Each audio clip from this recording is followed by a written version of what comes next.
evening, everyone. I hope everybody's having a great night. Finally done with burning.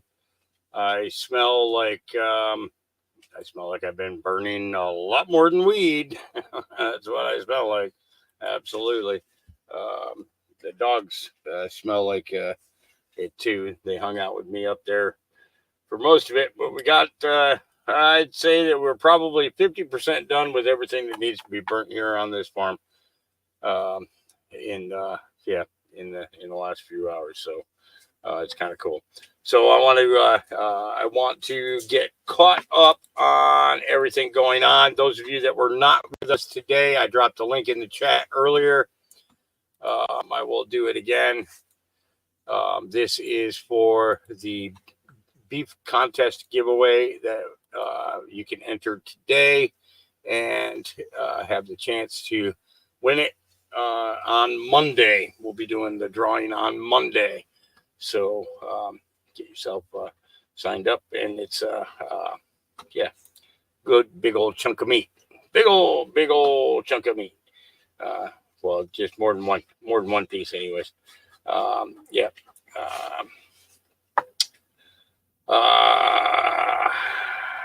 Let's see. Where was I going next? Did I just drop the link? I did drop the link. Okay, I dropped the link. If you missed it, we did an interview this morning or this afternoon with Donovan Lamb again, covering a lot of the things going on, and got more questions in, got more answers as always.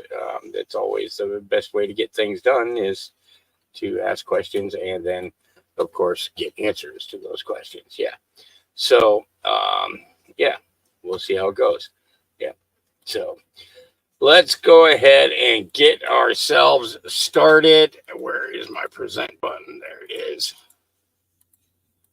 I'm tired, but I'm not that tired. I'm not too tired that I need to go to sleep yet. So we're going to go ahead and kill my camera so that we can play videos without a problem. And yeah, we got...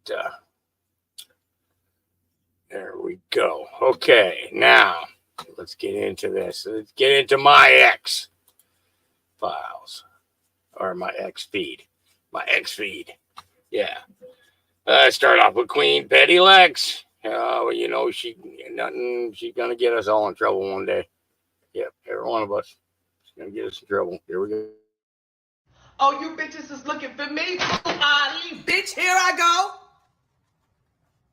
Oh, you bitches is looking for me. Bitch, here I go. Now listen, I got so many people on all my platforms looking for the queen. Here I am, baby. I ain't ever going nowhere because I realized what the fuck it is. See, I had to lay back for a while until I tagged it into me.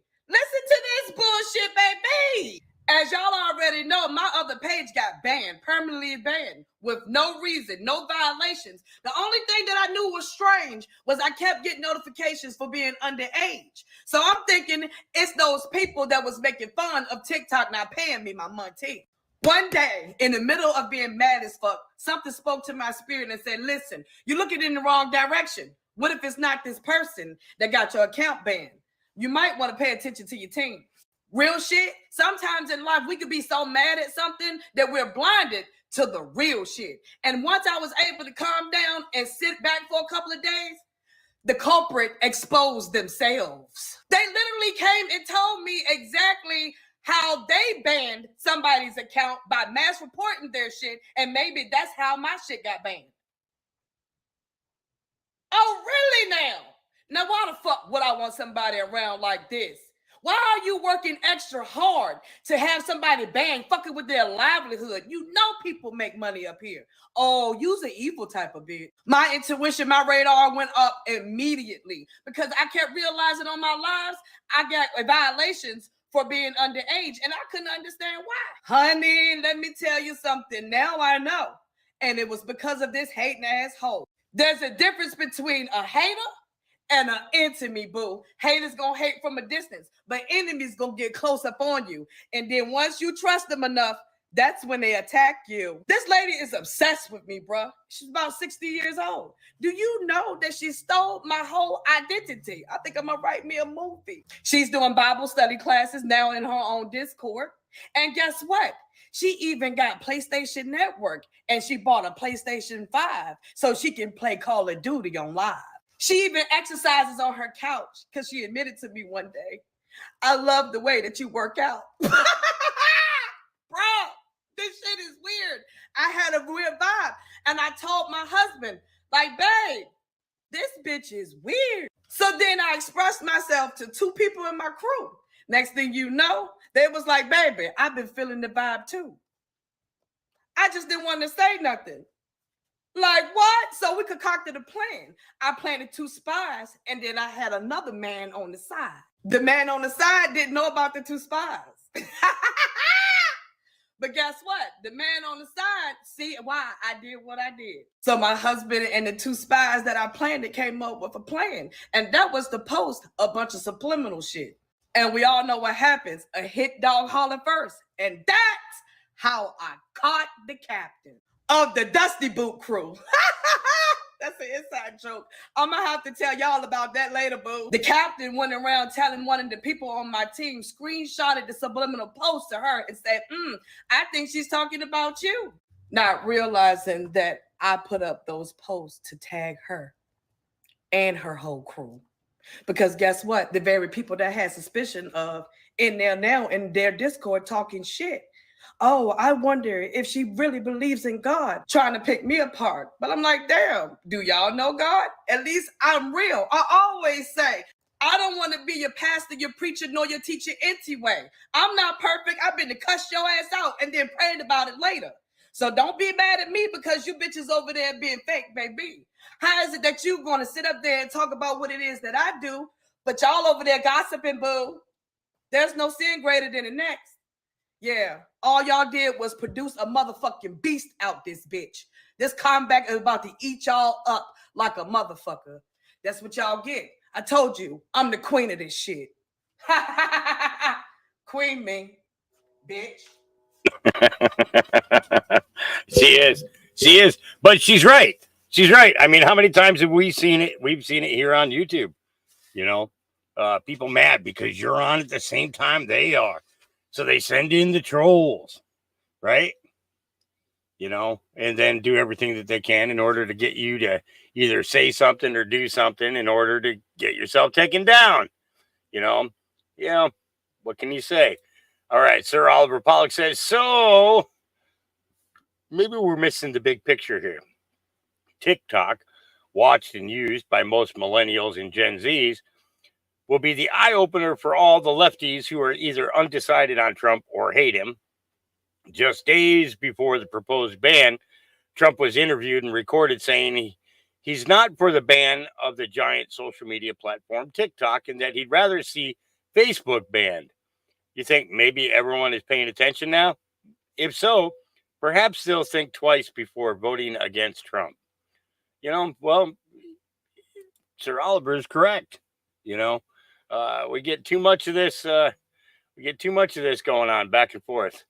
And frankly, I don't really care what this girl's got to say because she's 100%. This girl right here. This is what controlled opposition looks like right here. This is what controlled opposition looks like right there. Okay. It's so it's still, you got all this stuff going on. You got all this stuff going on in New York. You got these military people down there on the trains. Why is this happening? Why is this happening?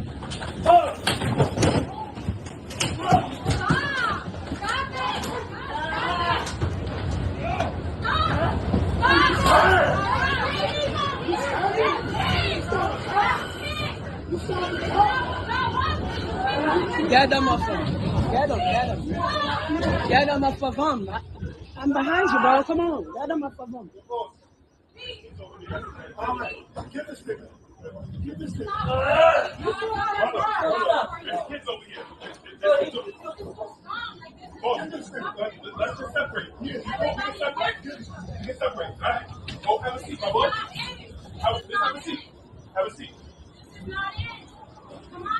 Oh, you stab me? I'm locking you up.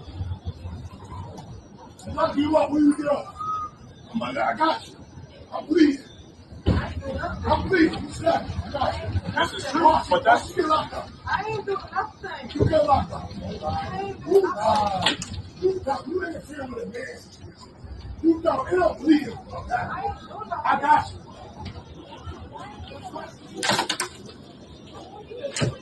You stab me, right? You stab me, right? You stab me? You stab me? You stab me? I ain't doing nothing. No. You stab me? You stab me? You stab me? You stab me?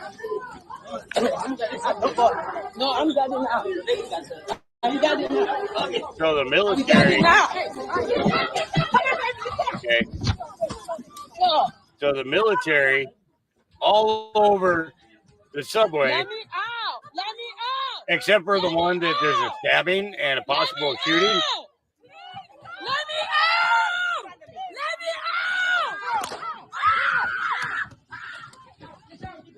out. You know?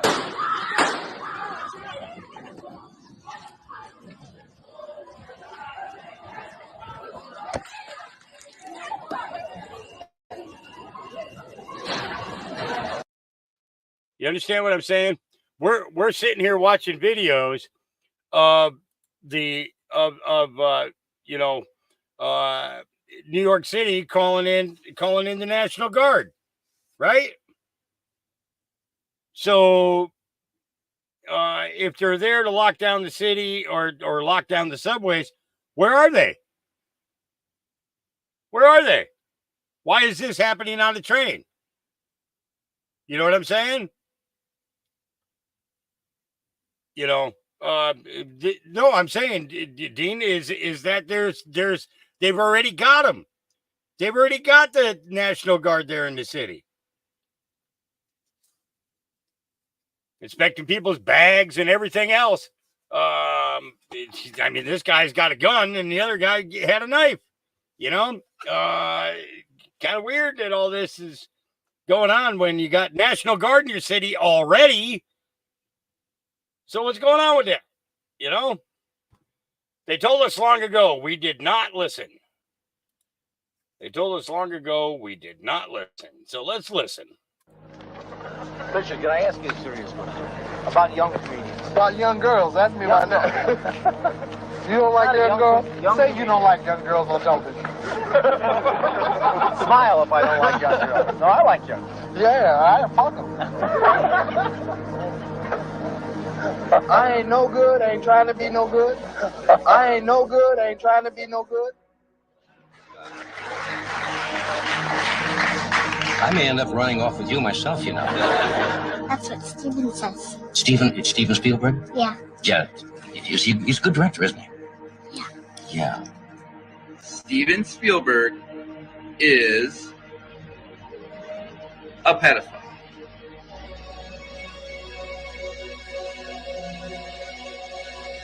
Can you tell us a secret about Steven Spielberg? He eats babies. Whole babies. Johnny Carson asking, you have a daughter who's a really good-looking chick. Well, you may be able to change her life and improve your financial status. Because Prince Andrew is looking for a new girlfriend. Just drop a nude photo of your little nymphette in a self-addressed stamp envelope and mail it to Royal Affair, Buckingham Palace.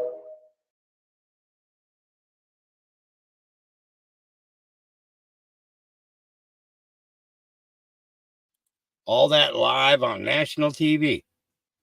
You know what I'm saying? Yeah. Yeah. Yep.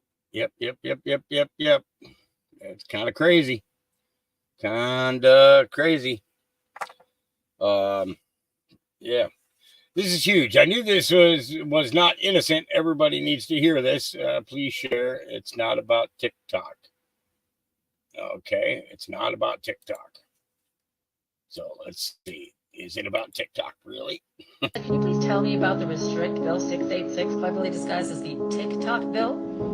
The Restrict Act, S. 686, would allow the government to access all of the data on your video devices if it is a service that uses over 1 million people. This includes services like Ring doorbell / in-home security cameras and so much more. Why would the government need to see what's going on in our homes? It's a serious thing, you guys. This bill that's being passed is not about TikTok. It's not even about taking away our freedom of speech or, oh, now I'm not going to make money on a platform anymore.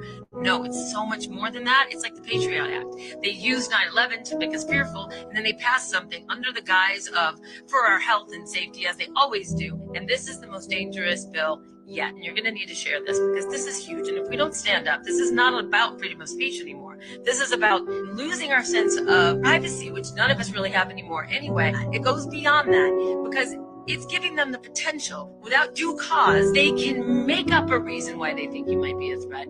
And boom, you go to jail based off of your doorbell ringer. You got a smart home? You better get rid of that because you know what smart means. And it doesn't mean intelligent. Restrict Act, Senate Bill 686, proposes jail time for using a VPN to access certain websites or apps operated by foreign adversaries. Is there anything else I can assist you with? You use your own VPN number and then you're really going to jail. Because you would be considered a terrorist using your own VPN number. So they're not even going to let you be secure in that way. What else is in the Bill 686? Senate Bill 686, also known as the Freedom and Openness in the United States Act, has been met with controversy due to its potential impact on free speech and online censorship. The bill grants significant power to the federal government to control information and communications, making it similar in scope to the Patriot Act. By granting immunity from public oversight, the bill raises concerns about the potential for abuse and lack of accountability. Opponents of the bill have expressed worries about its effects on digital freedom and the ability of citizens to access accurate and unbiased information. Would Bill 686 take away our freedom to speak? No, Bill S. 686, a proposed legislation, does not take away people's freedom to speak. The bill aims to combat terrorism by creating a national strategy for preventing terrorist radicalization and recruitment within the United States. It does not limit citizens' rights or infringe on their freedom of speech.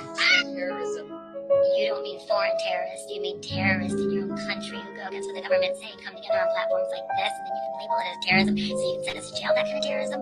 The Restrict Act would allow the government to access all of the data on your video devices if it is a service that uses over 1 million people. This includes services like Ring doorbell / in-home security cameras and so much more. Hashtag kill Bill 686. We're not doing this again, you guys. We're not doing the Patriot Act 2.0. Didn't we learn anything from 9/11 and them using our fear to pass through bill or 6? We're not doing this again, you guys. We're not doing the Patriot Act 2.0. Didn't we learn anything from 9/11 and them using our fear to pass through bill or informed consent? Don't even get me started on that one. They're trying to use China, the Communist Party. Oh, we're going to protect them from their safety and their security by implementing the same thing the Communist Party does, which is take away the freedom of speech and monitor your shit and then invade your privacy through your doorbells and all that shit has to do with TikTok. We got to stop this. Kill Bill 686. I'm done. No, we don't necessarily mean kill Bill. We're just saying kill the Bill 686. That's what we're saying. Let's get it right. You know. All right. I'm not going to get into the silicone. And I'm definitely not going to, well, do I want to get into Benny Johnson? Okay. Yeah. All right. Let's go.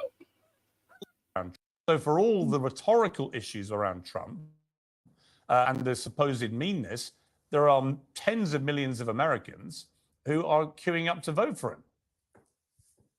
Yeah, so let's talk about tens of millions. I particularly take quite a bit of umbrage with the description of Donald Trump as demonic. I think that is quite shocking as a Christian myself to call somebody demonic like Donald Trump, who's actually against the 10 million people who have been human smuggled into this country, many of them children.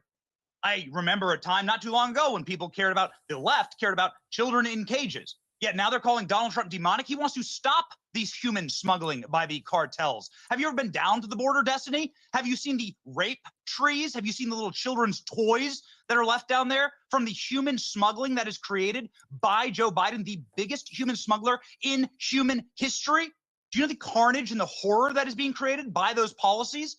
Let's not even talk about how what Joe Biden has done to the world stage. Donald Trump brought world peace. You're going to talk about Kurds and wars? How about Ukraine? Joe Biden could have stopped that war before it even started. Joe Biden continues that war and continues the funding of that war that is leading to the wholesale slaughter of an entire region. Joe Biden could stop it right now. Joe Biden has brought war around the world. And then let's talk about the fentanyl poisoning America. You want to talk about cruelty? It took Joe Biden 400 days to go to East Palestine in Ohio, a city that was poisoned by our federal government in a chemical explosion, much less the chemical explosion that is happening all throughout America with fentanyl slaughtering 100,000 Americans. And the final thing I'll say here, how dare you call Donald Trump demonic when Joe Biden hasn't even said Laken Riley's name correctly, called her Lincoln Riley when he was forced to. This woman was slaughtered by a criminal alien who was in this country illegally, who was released by Democrats and went on to slaughter a nursing student in Georgia with his bare hands. And Joe Biden apologized to the murderer. How dare you say, Joe, that Donald Trump's demonic? Can you defend any of that behavior? Final thing I'll say here is Joe Biden wouldn't acknowledge his own grandchild. Even the New York Times said that is a sick, evil behavior. So if you're looking for demonic behavior, my friend, I got it for you. It's sitting in the White House in 1600 Pennsylvania Avenue in a diaper right now during nap time. Wow. Okay, that's what I call a rebuttal.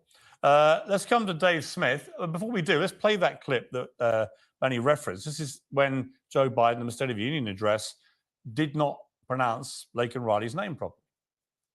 It's not about him. It's not about me. I'd be a winner. Not really.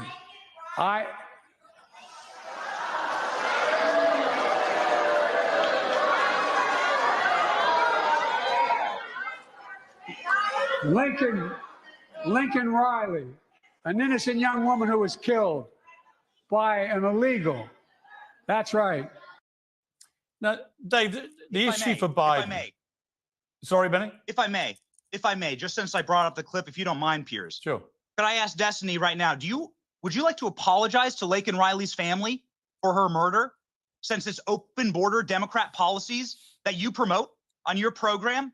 Would you like to apologize to the parents of Laken Riley for the murder of her child? The virtue signaling is off the charts. I didn't kill anybody, so I'm not going to apologize to anybody for somebody getting killed. But there are unfortunately, there are a lot of policies people that get killed in the United States for a large variety of reasons. If anybody gets killed, especially based on the background of this guy, this guy definitely should have been deported. I don't think anybody disagrees with that. But hey, listen, if you want the border stuff to be cleared up so much, why don't you tell Republicans to stop turning into a game in the White House or in Congress and actually approve legislation to get more funding down for the border? Okay. Right now, it's Republicans who pulled the plug on that because Trump wants to maintain the one little bit of electoral advantage you might have, which is you guys trying to stir stuff up over the border. And it's funny also how you frame this all like, oh, they're trying to stop human smuggling. No, they're not. They're just trying to secure the border. Humans are going to be smuggled all over the place, regardless of whether it's into America or not. It's not like Trump actually cares about Destiny, what I would say about that is whether you're on the left or right in America, nobody can dispute that the southern border is in complete and utter turmoil.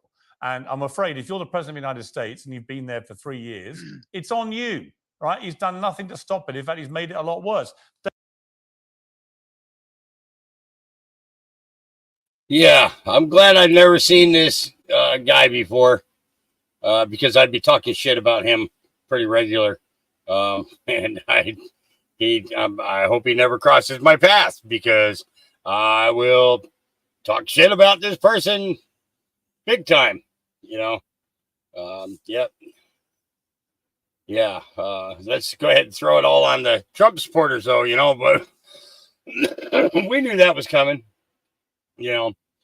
Okay, and John Bruner says we CT scanned a Stanley Quencher cup to look for the lead that's supposedly inside. Here's what we found and what it says about how these cups are made. No idea. And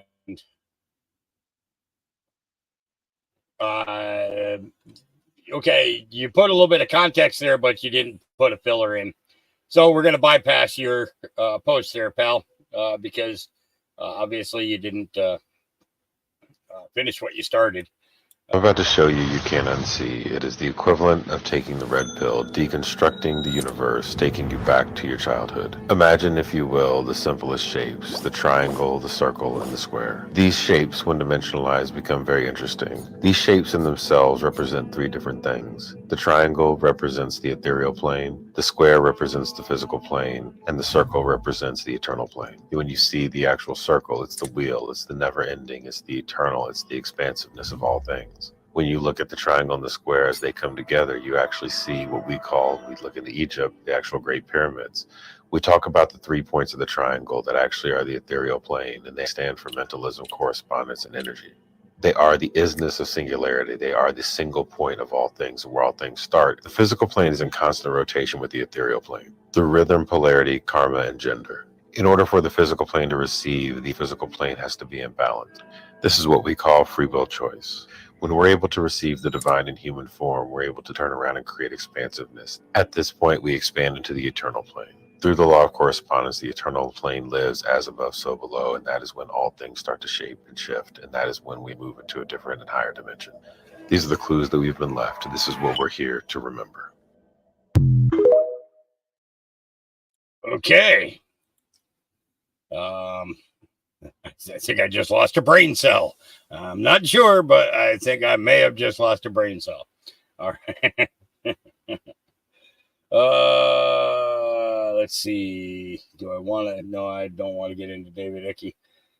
Mass casualty incident declared after a catastrophic tornado went through multiple towns. Currently, a tornado outbreak is underway across Ohio and Indiana states. The catastrophic tornado has just passed through Indian Lake, Ohio, leading emergency personnel to declare a mass casualty incident due to reports of multiple buildings collapsing with people trapped. Gas leaks, accidents, fires, and downed power lines are widespread, prompting crews to set up a triage collection point. And just so you guys know, Navy Vet 103 is down in that area and experienced some of that today. Yeah, he actually called me. He's I was up working on the fire though, so I didn't get his call until it was too late. I am so glad that I was able to call him back tonight and received the phone, received an answer on the phone, but he's okay. He's okay. All right, red pill meme checkpoint. The catch is red pill memes only or related. Let's see what you got. Drop these red pill memes, hombre. Yeah. Okay. Yep. Whatever you say, pal. All right, here we go. Joe M. Does the enemy have a plan? Yes. They've been implementing it for decades, indeed centuries, to the detriment of the human race. However, we have a plan as well, now in motion. We have only just begun swinging. Ooh, I like that picture. Nice. Can we say stolen picture? I think we can. Stolen picture. Thanks, Joe M. Praying for Ohio. Yep, that's not a bad way. We already watched this guy yesterday, and a breakdown of how the FBI and DHS are partnering with video game companies to spy on American citizens. Well, this is important for those of you who are gamers. Let's find out how they're spying on you. Here we go. So I hate to be the bearer of bad news, but the federal government just said that they're going to be spying on you playing video games to combat extremism. It seems the FBI and the Department of Homeland Security are going to be partnering with gaming companies to fight extremist gamers. Sorry, Call of Duty fans. The Government Accountability Office says that the FBI and DHS should use the same strategy that allowed them to police extremism on social media to regulate the gaming industry. And the Anti-Defamation League, super reputable, says that 20% of adult gamers and 15% of kids playing games report being exposed to white supremacy while gaming. What constitutes extremism, you may ask? Racially or ethnically motivated violence, anti-government or anti-authority sentiments, animal rights or environmental extremism. If you're pro-life, apparently, and all other domestic terrorism threats, which the FBI has already said includes going to church on Sunday. This is super constitutional. Hey, so I hate to be the bearer of bad news, but the federal government just said that they're Well, guess we kind of knew that was coming. Yep. All right, let's. I mean, I could go through TikTok, this X all night long. We'll come back to it later. Let's get into the SDT report and Harley Schlanger. Let me actually pull up the ones that I'm going to play here tonight and get them up on the screen. And actually, you know what? Let's start off instead of starting off with SDT. Let's start off with Brother Nathaniel, because we always love a great personality, right? Right. Here we go. Can anything good come out of D.C.? Only border invasion scenes, tax liens, and racial levines. It's time to secede. Secession and legality are unrelated. The authority to secede always supersedes the authority to be governed by evil. 5 steps of secession is the creed. First step, regional leverage. Regional commodities are crucial components to make D.C. squeal. Timber, corn, cattle, soy, copper, gold, rare earth minerals thrive throughout Idaho, Oregon, Wyoming, and many other regions. D.C. offers instead needless wars, forced vaccinations, youth castrations, and confiscation of firearms. Then it steals with taxes and inflation the means to fund societal rot. We now have to do just a little self-denial. That means stopping the trade to D.C. and other blue states that insist on states' rights. This way, regional leverage proceeds. Second step, the county is king. The county is the primary seat of the Founding Fathers' political system. The county, in a secession scenario, would only have the power to tax for infrastructure, but no power to tax private property. This gives neighbors and communities control over their own lives to possess their own necessary services within prescribed bounded areas. And with the county sheriff detached from governor's diktats, posses comprised of well-ordered militias can be set in motion against all acts of federal tyranny. Don't be scared. Hamilton and Madison affirmed in similar language just prior to the ratification of the Second Amendment this imperative. Militias among the states preserve liberty from a tyrannical federal government. Afghanis use AK-47s built with soup cans and paper clips to fight off first Russia, then America, then all of NATO.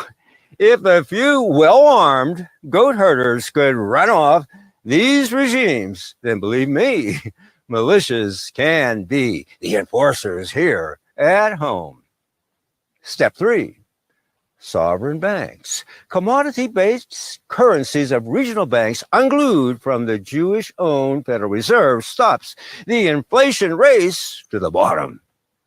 Isn't it crazy that with $1,000 stuck in your safe, only 1 year later, the Jews have stolen 200 of your buying power through inflation?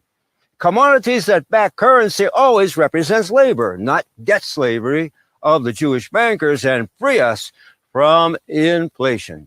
Step 4, medical sovereignty. Secession begins with our bodies. No way D.C. should dictate what we eat or what we inject. Our bodies, our choice in seceding regions would extend to all health choices that cannot be wrenched into compulsory consent, whether by vax ideas or employment stipulations. Step 5, marshaling infrastructure. Power grids, telecom, farms, roads, rails, waterways, sewerage, schools. Forests must be extricated from federal collusion.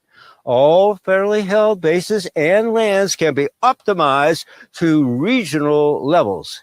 Begin by offering to federally employed men and women better pay, better benefits, nice local homes, better localized government options. Shoring up infrastructure and using resources as bargaining chips for engagement in interstate agreements establishes regional autonomy. With functional autonomy intact, leverage to force DC to recognize the will of the people is operative. Why should we join you, we say to DC? What can you offer us? Only men dressed in drag and debt-based money creating inflation that just won't quit. DC needs we who secede more than we need DC. Repeat after me. Regional leverage. The county is king. Sovereign banks, medical sovereignty, marshaling infrastructure. You know, nobody's happy, but without a single shot fired when secession is acquired, our cup will be running over with all that we desire.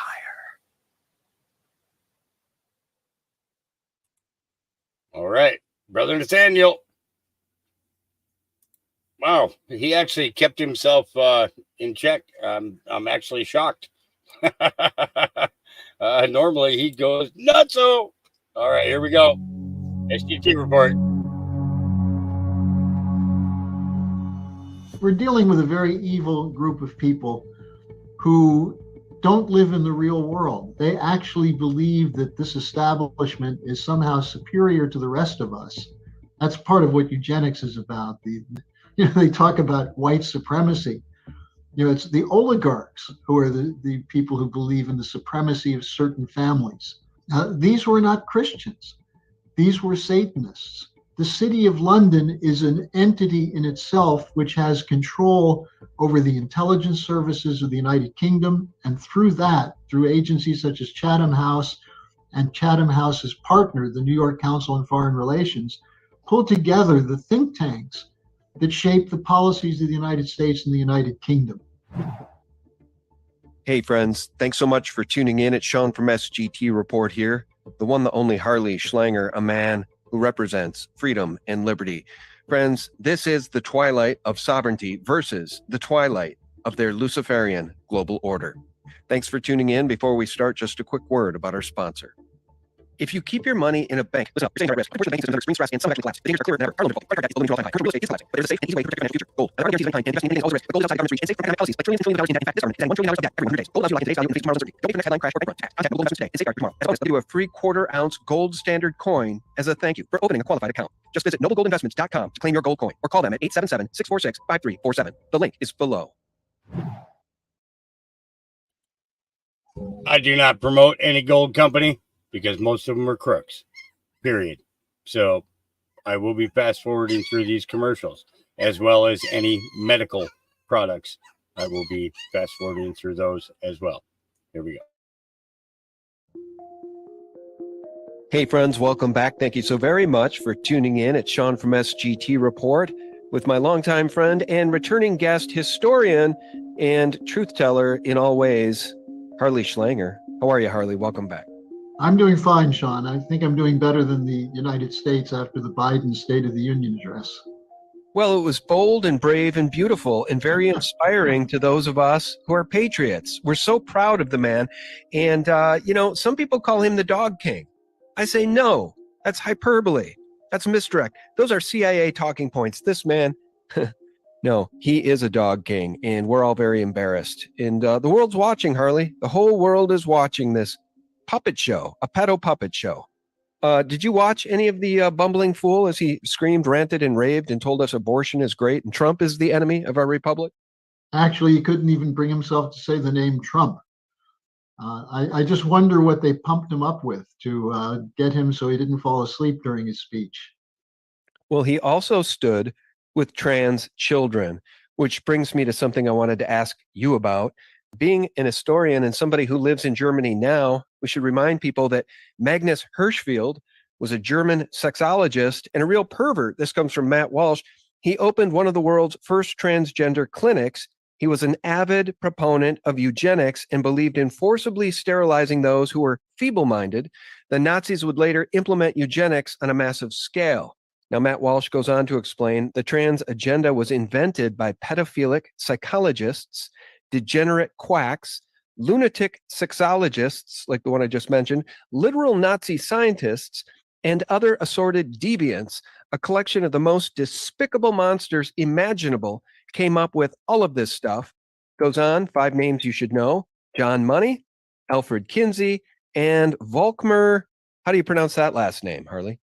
Segush, I think. Segush, Volkmar Segush. Anyway, a personal anecdote. I was out the other night. I'm having a hard time uploading my videos to BitChute. And Ray, the CEO of BitChute, knows this. We've talked. He's tried to help me, and we can't figure out why can I upload everywhere but BitChute successfully. So sometimes I have to go out to a little bar restaurant with good Wi-Fi to do so. And when I went down to a fairly famous little bar restaurant in my neck of the woods the other night, who did I see? None other than Stu Peters sitting there with my friend Scott Shera, who lost his daughter Grace to the protocols in the hospital during the COVID lockdowns. They murdered his daughter Grace. Anyway, there was Stu Peters with my buddy Scott Shera, and I'll show you guys a picture. But I want to play this real quick clip from Stu Peters. We'll just play maybe a minute of this, Harley, and then I want your reaction, because just to remind people, Joe Biden stands with trans kids. The first remedies that Hitler and the National Socialists had to offer, one of the quickest ways that they knew to rid the public square of the perverted filth that was corrupting and destroying their country, was to smash up the Institute of Sexual Research and other places like it, to storm perverted libraries, perverted bookstores, and burn all of their transgender manuals, all of their porn, all of their disgusting literature on leading homosexual lifestyles, on having sex with children and animals, and anything else that you could imagine, and probably some things that you can't even imagine. I'll pause it there. You guys get the idea. And anyway, that is the point I wanted to make. These people want to wage war all over the world. Macron is talking about boots on the ground in Ukraine. Okay, there's no end to this madness. And of course, the war on our families and our children, specifically through the trans agenda. I just thought you might have something to say about that, since you are currently living in Germany, Harley. Well, I think what's interesting is that before all of this spread into Germany, there was a eugenics movement in the United States associated with Margaret Sanger and the Harriman family. And some of the leading banking families were promoting what they called what became the Population Council. And the eugenics movement was, before there was Hitler, there was Harvard, because they were doing research at Harvard.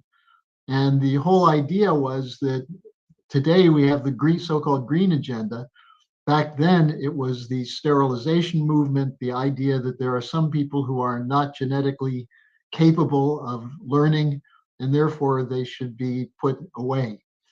And this was the beginning of what was done in the Tiergartenstrasse 44, the headquarters of the experiments that were being done by the Nazis in this.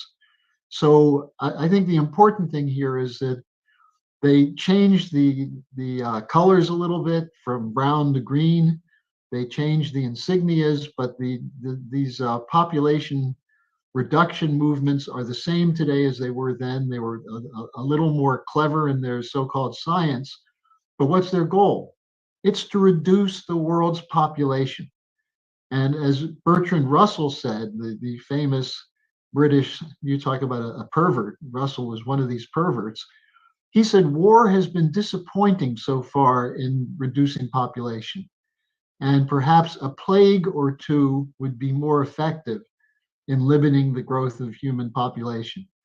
And I think that's where this agenda came from the British Empire and their American oligarchs who admired them and brought these same policies to the United States in the 1920s. They're degenerates. And don't get me started about Kinsey. I mean, what a pervert. These people are absolute perverts, and Joe Biden stands with them. And by the way, last night he let it slip, probably because he was being heckled by MTG. He let it slip that they're illegals, the illegals. Do you know that this man, his government is responsible for having flown in 320,000 illegals? And he's got the audacity now to ask the American people to stand with him for border security and border control and stand with him and his bipartisan blah, blah, blah. The man's a total traitor, but so is Macron. So is Trudeau. I mean, we sound like a broken record. We have the same conversation every time, Harley. We are surrounded by traitors, treason at every turn. But there are changes in what they try to do and what they think they can get away with. And you mentioned Macron. One of the things that we're working on here in Europe is the fact that these governments in Europe are totally unpopular. Biden looks like a mountain of popularity compared to Macron, compared to Scholz. Scholz, the chancellor in Germany, is at about 12% right now in polls. Macron is about 23%.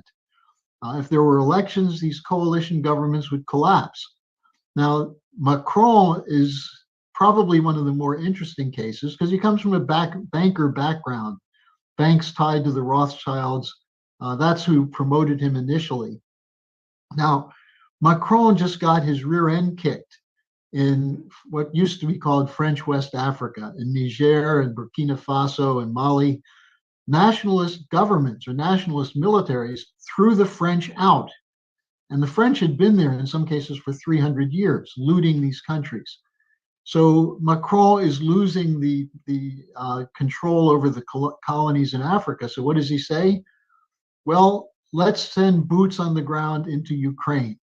Now, the Ukraine war is lost. You'd have to be an idiot to think that this war could be won. Well, there are a lot of idiots, but they're not doing it because they want to win the war in Ukraine. They're doing it because they hate Putin. They hate the fact that Putin does have a commitment to traditional values, to nationalism, and to economic development, and also to being opposed to the Nazis, as in the Banderistas in Ukraine, the neo-Nazi movement there, the people who are trying to dismantle Russia. And, you know, Sean, one thing interesting, this last week, Victoria Nuland, who is sometimes known as the Witch of Maidan, the Soros operative inside the State Department, who funded the 2014 color revolution, she just finally decided to resign. Now, why?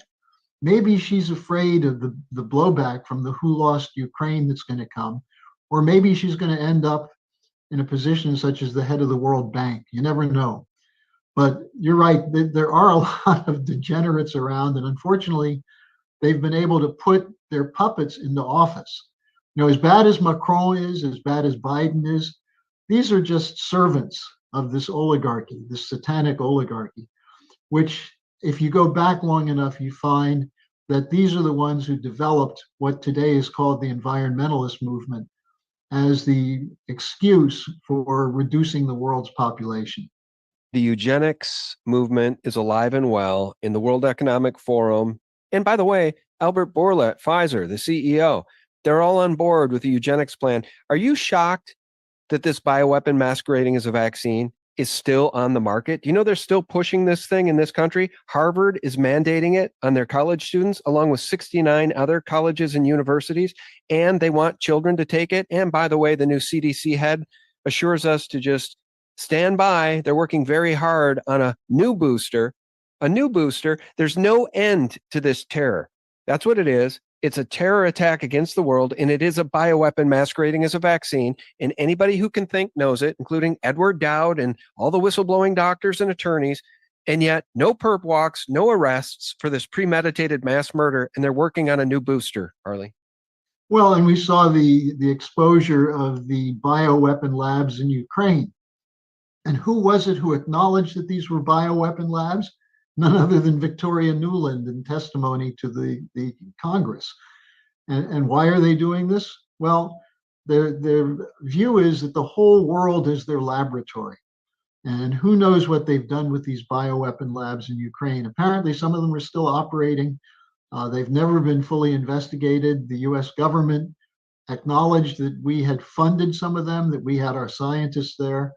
So, you know, we're dealing with a very evil group of people who don't live in the real world. They actually believe that this establishment is somehow superior to the rest of us. That's part of what eugenics is about. They talk about white supremacy. It's the oligarchs who are the people who believe in the supremacy of certain families. And they're the ones who fund the Nazi movement. They fund the Bolsheviks, and they're engaged in all kinds of different biological engineering projects. And what it comes down to is these are the people who think they should be ruling the world. And fortunately, and with all the bad news we can talk about, the good news is that there are whole sections of the world's population who are waking up to this. I think, from my view here from Europe, that the last ones who are going to wake up will be the Europeans. But we're seeing in Africa, in Asia, in South America, we're seeing political movements that are rejecting the weaponization of the dollar through the International Monetary Fund, the global central banks. They're rejecting that, and they're going toward what I would say is American system economics, a credit policy for physical economic development. That's what we used to do in the United States. And it's something that we're going to have to do again if we're not going to slide into being one of the most backward countries in the world. I'm just processing everything you said, because all of these Western nations are turning into the most backward countries in the world. Case in point, Germany just busted. Okay, y'all fired Taurus missiles at the Kerch Bridge in Crimea, and now that's coming out. By the way, why are there CIA bases in Ukraine, Harley? Oh, and by the way, who blew up the Nord Stream pipeline? This Taurus issue is really interesting because Scholz, the chancellor, who stood next to Biden when Biden promised to blow up the Nord Stream pipeline and never raised a peep. When members of the German parliament tried to get a commission to investigate it, Scholz said, oh no, the Swedish and the Danish are doing it. Well, just the end of last week, the Danish and the Swedes shut down their investigation. Part of the deal, I think, for Sweden going into NATO was to shut down the investigation into the Nord Sea pipeline. So what happened, which is new, is that there was a leak of a meeting of top officials of the German Air Force. And they were talking about how they could use the Taurus missile against Russia in Ukraine. And the specific that you mentioned is they said, well, if we wanted to blow up the bridge over the connection of the bridge to Crimea, the Kerch Bridge, that you would need technicians from Germany to do it because the Ukrainians can't. So how could we do that? And they talked about moving German technicians and military people into Ukraine through Poland. They also talked about the fact that you could, in Ukraine, hear people speaking English, both American and British English, in the Ukrainian tech centers. Then you had the New York Times expose, which you're referring to, which, when the Times does it, there's an obvious purpose beyond what we know immediately. They're not trying to do good by exposing this.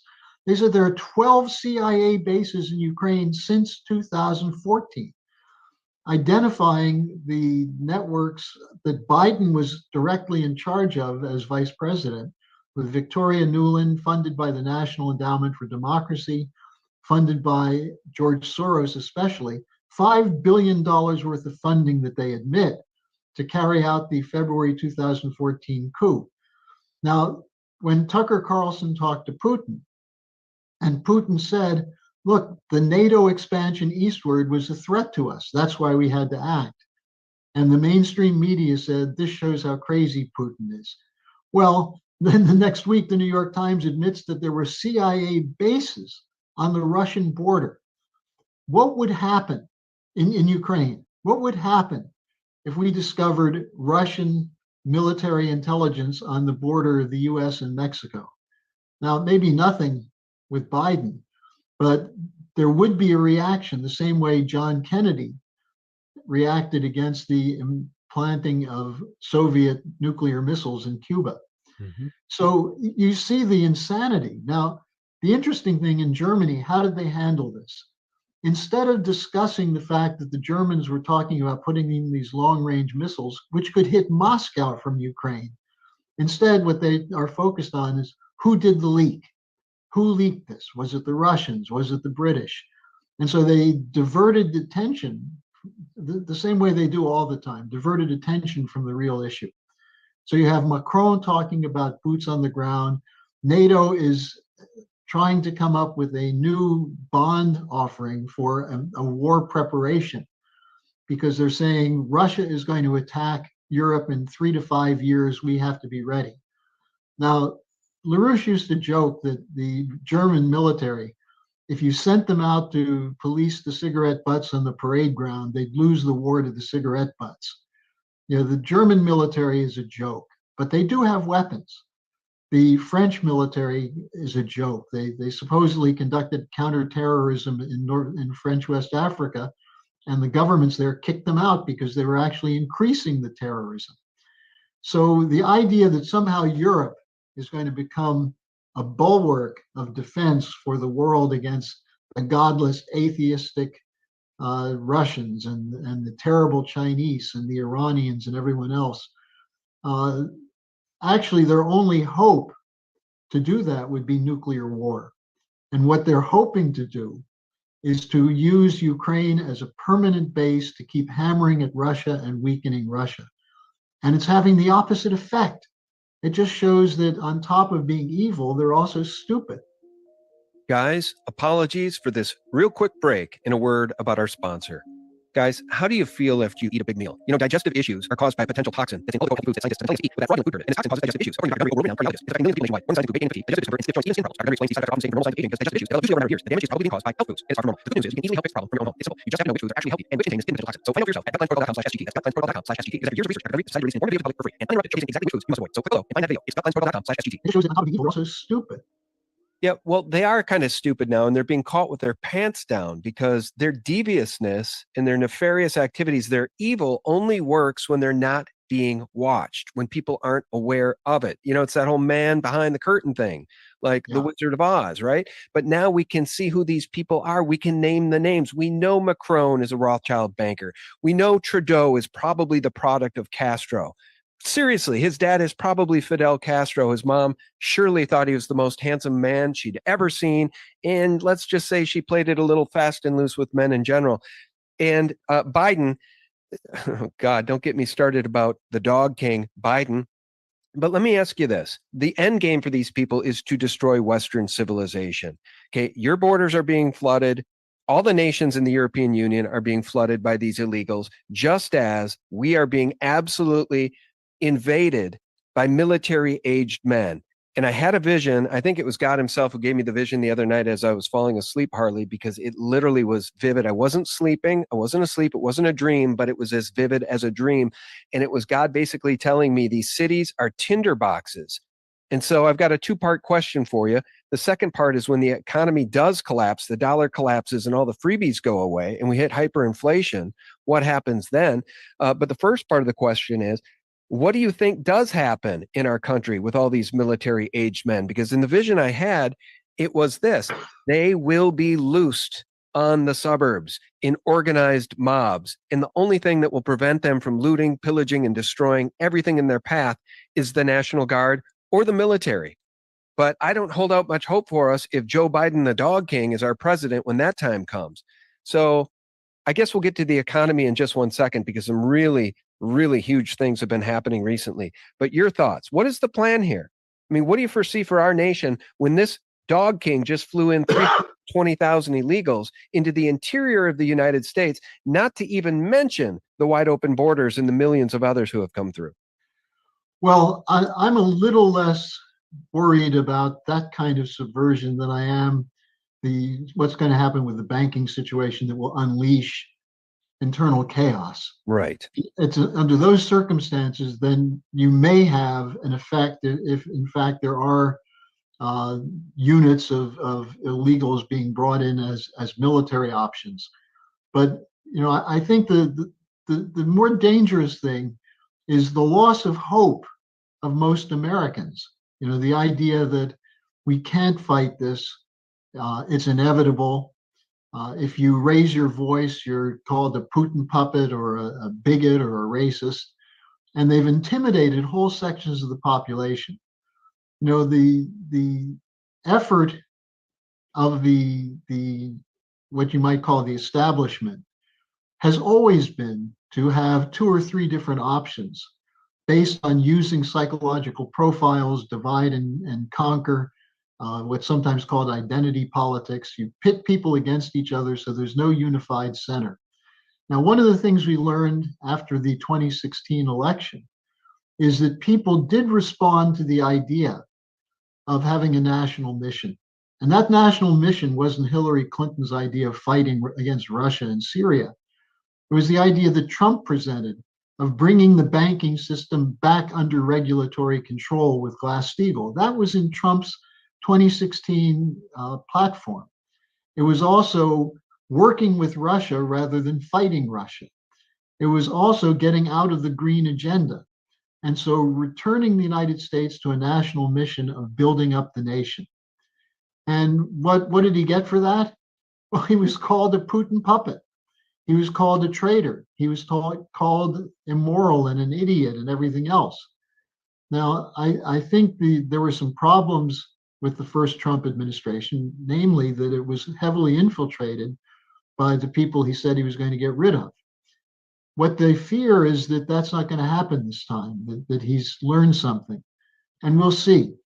But instead of putting all our faith in one person, we have to have a commitment to develop within the American people, as well as the people in Europe, the kind of patriotism which takes a stand against this kind of internal rot and corruption in the establishment. And we're seeing that in Europe in a very interesting way. What started as farm demonstrations, farmers moving tractors through cities in Germany, hundreds of thousands in over 100 cities, confronting politicians, in some cases throwing manure and cow shit in their yards, but more importantly, reaching out to other people who are productive, to craftsmen, to restaurant workers, hotel workers, truckers. And you had the beginning of a movement for productive nationalism in Europe. And it wasn't even around Le Pen or any national figure. It was local people talking to each other. And one of the interesting ones is people in Poland, Polish farmers turning against the European Union, which was dumping cheap Ukrainian grain, which is largely controlled at this point by BlackRock and Vanguard and Archer Daniels Midland and so on, dumping cheap grain into Poland to undersell the Polish farmers. And the Polish farmers, even though Poland is part of NATO and is supporting the war, the Polish farmers said, no, we're not going to accept this. And they learned something. They learned that the enemy was not Russia, but the European Union bureaucrats. And I was in Austria not too long ago. I heard the same thing from Austrian patriots. I was in Strasbourg in France a couple months ago. I heard the same thing from French patriots, that the enemies of these nations are the global corporate cartels, whether it's Amazon, Walmart, BAE, Aerospace, Lockheed Martin. They're figuring it out. Now, that's happening, I think, a little slowly in the United States, but it's going to happen. We have to get this message out. Our enemies are internal, and they're people who are committed to this agenda of destroying the idea of a national mission for a nation. And one of the tricks they use is to try and say that there are other nations that are the enemy, when in fact it's an internal enemy that functions on a global scale. Yeah. And I think if people figure that out, we'll be able to overturn whatever agenda they come up with, because they can't offer anything to people. They have nothing to offer. Nope. The average person doesn't like the idea of the transgender agenda. They don't like the idea of the green agenda of shutting down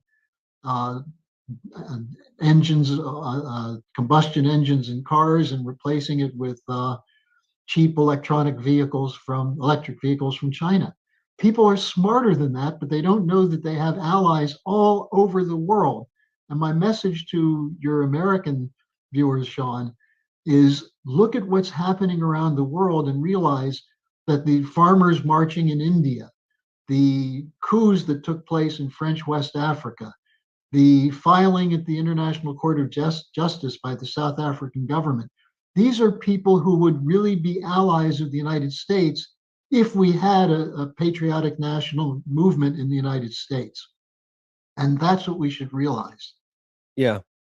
No, I hold out hope because many people around the world are waking up, and many people are fed up with this oligarchy, this totalitarian system of control that reaches straight to the Vatican and the Windsors and the Rothschilds. And I think that ties in nicely with sort of my final topic, which was sort of part 2 of my question. What happens when the SHTF happens here in this country? I want to remind people that during the coronation of King Charles, this figure was seen.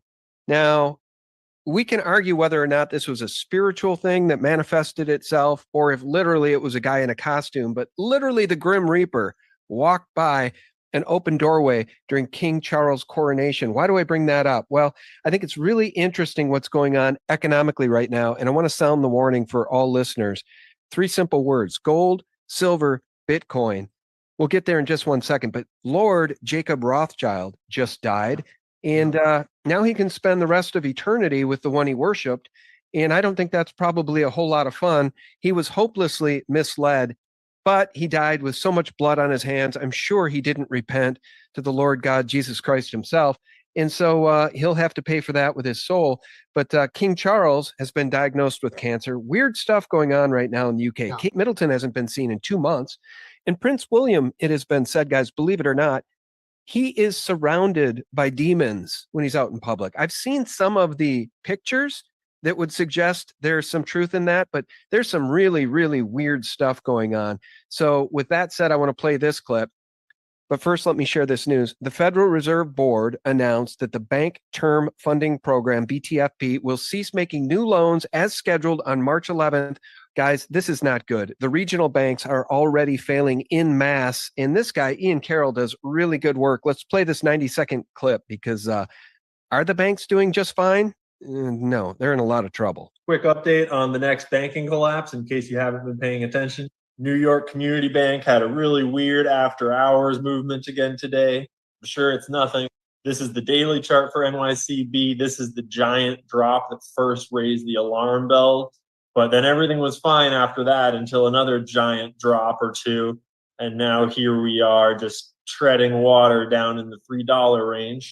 If we zoom out even further, they're down from a high of about $13. And if we zoom out even further, this right here was the banking collapses that happened last year, just to illustrate that the weakness that caused those banks to collapse is probably not the same type of weakness that is causing regional banks right now to look a little shaky.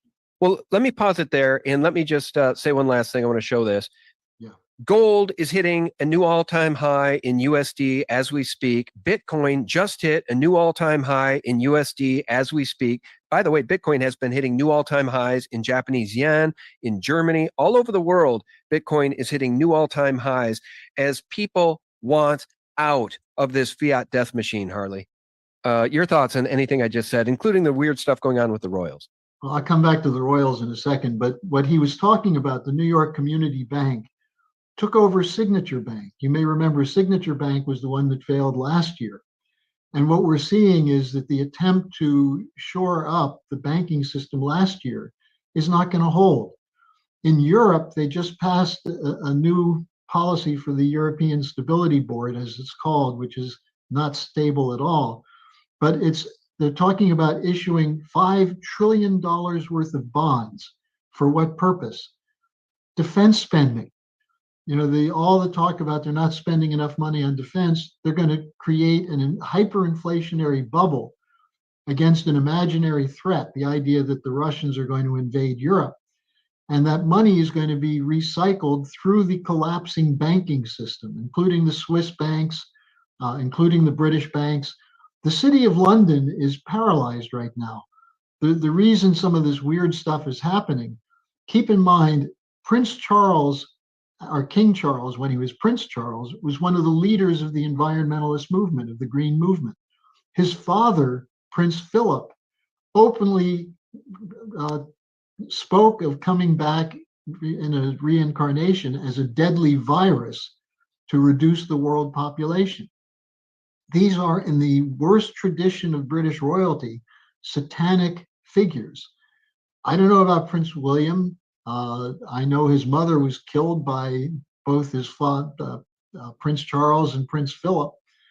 But who do they represent? The City of London is an entity in itself which has control over the intelligence services of the United Kingdom, and through that, through agencies such as Chatham House and Chatham House's partner, the New York Council on Foreign Relations, pull together the think tanks that shape the policies of the United States and the United Kingdom. We talked about unpopular leaders. Rishi Sunak in Great Britain is also at about 14% popularity. The Tories are on the way out, but so is Labour, because Sir Keir Starmer, who's the head of Labour, is basically a Tony Blair puppet. So you have these networks everywhere that go back hundreds of years to the old families of Europe. And these old families go back literally to the pre-Christian era. And so when you talk about the Rothschilds, before there were the Rothschilds, you had the various forms of knights, the Knights of Malta and so on. These were not Christians. These were Satanists. And they used banking and the power of controlling banking to create nations, but to take the power away from nations and put it into the networks of oligarchic families. And that's what NATO represents. That's what the European Union is. It's not a collection of sovereign nations. Germany's given up its sovereignty. And if we don't watch out, there'll be nothing left of a sovereign United States. And that's why this election is important, not just the presidency, but we've got to intervene on every single congressional town meeting and demand that there be action taken against this global policy of deindustrialization, of ending sovereignty. Got to challenge every single congressman and every single candidate who's running. And I have a young associate, Jose Vega. You may have seen him. He's the one who led the charge against AOC. Jose is now running for Congress in the Bronx, in New York City. And he's now very well known as an intervener. What does that mean? He asks questions, whether it's Hillary Clinton, John Kerry, he confronted Barack Obama. This is what it means to speak truth to power. And that's where the power of the American citizen comes in. If we see more citizens stepping forward and opposing this agenda, this globalist agenda, this corporate cartel, and remember, Sean, corporate cartels, to go back to what we started with, corporate cartels running government, that's the original definition of fascism. And they use so-called free markets to literally destroy competition. They use control over credit through Federal Reserve central banking to prevent the development of a middle class and improve prosperity for the population. We have to confront them everywhere they turn up. And if that starts happening, I think you'll see something spread like a bonfire in the American people, a new sense of the power of the Constitution, the constitutional republic. And that's the only thing that stands between us and total chaos. Yeah, amen.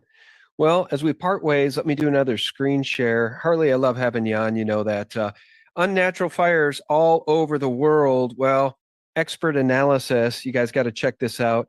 It's on my site, thephaser.com. And did you know that Pornhub is owned by a Jewish rabbi? Huh, interesting. Really, really weird, right? Well, God is going to cut the New World Order down, friends. You can check out all of this at my site, thephaser.com, because their goal is civil war in the United States. That comes to us from our friends at Redacted. And of course, right at the top of the page today, the one, the only Harley Schlanger, overcoming the retreat from reality. Harley, tell people how often you do these great updates and where people can find them. Well, I try to do them 5 days a week and post them in the morning in the US at the LaRoucheOrganization.com. You mentioned BitChute before. We've been having some problem with BitChute Facebook has basically cut down my daily update from an audience of 30 to 40,000 to about 2,000. But if you go to the LaRoucheOrganization.com, it's right there under where it says program. You click on program, and then it right pops up daily Harley updates. I try to summarize in 10 to 12 minutes new developments and put them in the context of history, so that people will know that one of the things that our enemies do is they pretend that everything is being reinvented new. Like October 7th in the Middle East was something new. 9/11 was something new. Putin special military operation in February 2022 was something new. No, there's a continuity. And if you know the coherence and you know the mind of the enemy and how they try to manipulate you, then you can become a spokesman for truth and be able to stand up against the mainstream media. So what I try to do every day in 10 to 12 minutes is give a quick update and ground it in the real history of the human race. And the real history is that humans are good and creative, provided they don't give in to their fears. And it's very easy to give in to your fears, but I think we're seeing a change occur in the world now. I do too. And you know what's interesting? Not only are people tired of living in fear, once they figure out what's going on, they can redirect that fear to righteous indignation and anger. And then that leads directly to action. And it really buoys my spirits. They're not sitting down and taking this, sitting idly by. People around the world are finally getting engaged. And that's got to scare the crap out of the New World Order. Because like I said earlier in the interview, they rely on our complacency and our ignorance. The last thing they want is a wide awake public. And just as an example of that is the fact that you have people who went into Democratic primaries and voted for uncommitted rather than Biden.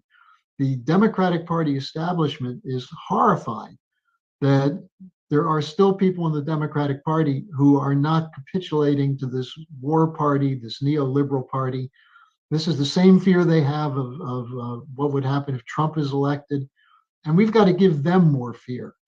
We've got to put them in fear, not through violent activity, but through forcing them to recognize what degenerates they really are, and that they have no power if the people give up their own submission. Well, I can't say it any better than that. Guys, our guest has been Harley Schlanger. Harley, God bless you and your family, and take care. Please do keep in touch, and we'll do another one of these very soon. Okay, Sean. Thanks for talking with me. Yeah, anytime. It's always my pleasure. Guys, if you're still with us, thank you so much for tuning in. I'll remind you every single day for free. Check us out for free to get the antidote to corporate propaganda and all of those New World Order Mockingbird mainstream media lies at sgtreport.com. Until next time, God bless you and yours. Bye-bye. All right. That was the SGT report. Harley Schlanger always puts out great information. We're going to hit the X22 back to back, A and B. Here we go.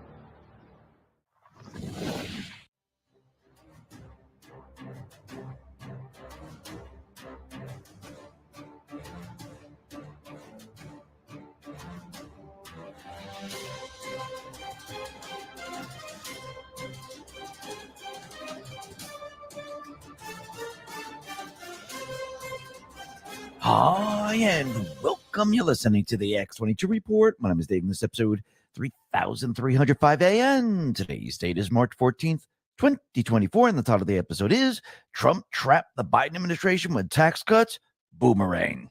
Talk about protecting your wealth. If you have a bank account, pay attention. Your savings could be at risk. The U.S. banking system is once again under extreme stress.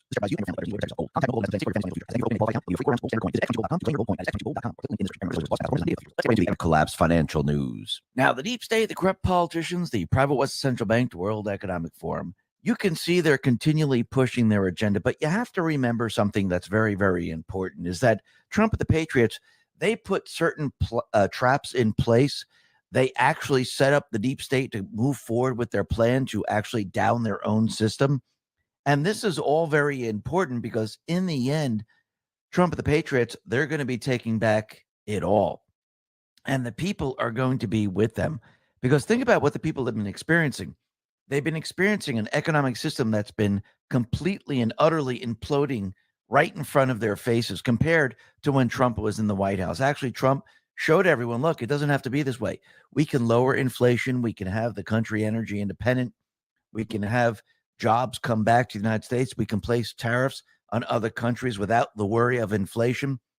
And of course, the fake news during this entire time period, they said, oh no, tariffs are going to cause inflation. Oh no, everything that he's doing is going to destroy the economy. Actually, whatever they're saying, it's always the opposite. Actually, they're saying it now that if Trump implements tariffs, that could make inflation go up even more. Really? They didn't say anything about Biden when he was printing and printing and printing, or borrowing and borrowing and borrowing from the private, what's the central bank system, because that really, if you really think about it at this point, the deep state, the central bank, they're pretty much all in one right now. No one ever said that was going to cause inflation. Actually, everyone was saying the opposite was going to happen. Oh, there will be no inflation. Inflation's going to be transient. We're not projecting any type of inflation. And they were all wrong. So whatever they're saying about Trump now with tariffs and everything else, they're going to be wrong in the end, just like everything else. Because again, what are they doing? They're protecting the private West central bank system. And that's their job. And remember, we've been trapped in this illusion for a very long time. And now people are starting to see the difference. Plus, they're really starting to see how they're pushing this Green New scam and how it's not really going to benefit the people. Actually, it's going to destroy business. It's going to destroy the economy. And we see this out in California. We see it out in New York. We see it out in Germany. And when you look at New York, what do you see? You see them pushing the Green New scam. And what they're doing is they're trying to get all the restaurants and businesses to actually reduce their emissions. And if you look at New York and you see what they're trying to do, you can see that this is not going to work out too well in the end. So on April 27th, local pizzerias, bagel shops will be forced to replace their wood-burning or coal-burning ovens with more green options or install expensive air filtration system. The New York City rule will essentially require pizzerias with pre-2016 ovens to invest in a filtration system that will reportedly cost upwards of about $20,000. Under the mandate, restaurants with coal and wood-fire ovens must hire an engineer or architect to assess the feasibility of installing emission control devices to achieve a 75% reduction in particulate emissions. Now, when you read the report, it says if they cannot reduce their particulate emissions by 75% or more, and they can't achieve it whatsoever, well, then they must identify any emission controls that could provide a reduction of at least 25% or an explanation of why no emission controls can be installed. So what do you think this is going to do to pizza places, bagel shops, restaurants, and the rest? It's actually going to destroy them. Actually, most of them who haven't really recovered from COVID, because remember, New York is a pretty messed up place. They have the illegals all over the place. They have crime increasing. They have the National Guard in the subway system because of crime or many other reasons. And they're really worried about these ovens, if you really think about it. And this is going to destroy businesses that are barely operating right now. And what's very interesting is the patriot activist artist, Scott Lebedo. He's calling for a protest. He wants all the people out there to protest at noon on Wednesday, March 20th. And once again, you can see that this is not going to benefit the people. It's actually going to destroy their lives. And you're going to see more and more businesses move out of this area. And once again, this is all based around this fake climate hoax that they've been pushing.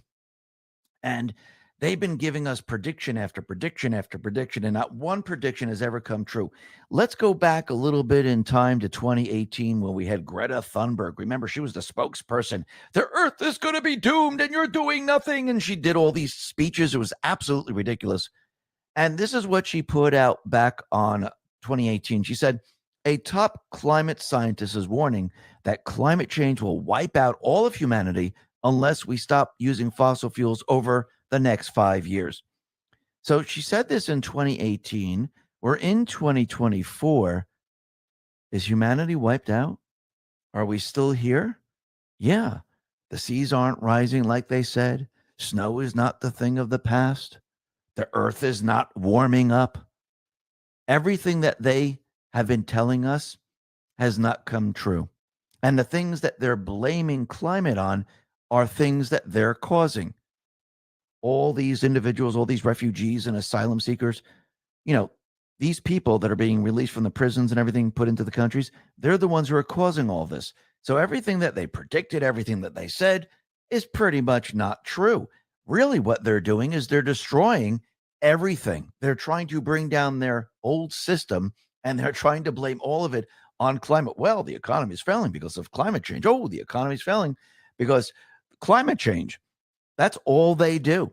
But who's really responsible for all this? It's the central bank, the World Economic Forum, and the installed politicians. They're the ones who are destroying everything. Why? Because they want to bring us into the Great Reset, the Green New Scam. And you can see out in Canada, the economy out there is completely and utterly imploding. And the opposition is showing everyone, look what Trudeau has done to the cities. He said people eating at food banks in Toronto today would fill the Rogers Centre 7 times. The Rogers Centre in Toronto can fit 49,286 people. That is life in Toronto after 8 years of Justin Trudeau. Toronto, what have you got for voting for Justin Trudeau? You can't afford rent. The big cities who voted for Justin Trudeau are suffering the most because of his disastrous and costly policies. And it's not just Justin Trudeau. It's many, many installed leaders around the world. We shouldn't even call them leaders. They're installed politicians. And they have been destroying the system. Just look at all the blue cities here in the United States. Look what happened out in Argentina. Look at all the other countries. You can see it's the same exact pattern over and over and over. And those countries that are breaking free, well, they're starting to realize it never had to be this. States are looking back when Trump was in the White House from 2016 to 2020. People started to realize, hey, you know something? He was right. It never had to be that way. And look how great it was back then. We had a lot more money in our pocket. Inflation was controlled. Even though it's cumulative, it wasn't going up that fast. There still was inflation, but if you had more and more money in your pocket, actually that kind of countered all of it. And he did this by making the country energy independent, which lowered the fuel prices, which means it was a lot cheaper to fill up your car, which means you had a lot more money in your pocket. Plus, when he actually gave everyone tax breaks, you got more money in your pocket. So it kind of countered inflation. And now we're seeing the opposite of this. And actually, Trump's tax cuts, they're going to expire very, very soon. And remember, Biden, he campaigned on saying that Trump's tax cuts did absolutely nothing for the economy. But we'll be discussing what Biden wants to do a little bit later. But first, we can see there's more and more layoffs right now. Tyson Foods, they announced the closure of their major pork packing plant in Perry, Iowa. And that's going to leave about 1,200 workers jobless. And this is a terrible, terrible thing because think about it. Where are these people going to get their jobs? Where are they going to go? Most of these areas are very, very small. Actually, look what happened to Detroit. Look what happened to Buffalo, New York. When you had Trico and many of the corporations, they moved out of these areas. People, they couldn't find works. And actually, the cities completely imploded on themselves. And this is what you're going to see in California, which you're already seeing. You're going to see this out in New York. And they're going to end up the same exact way because the deep state players, they're pushing these policies that aren't working. And they won't work.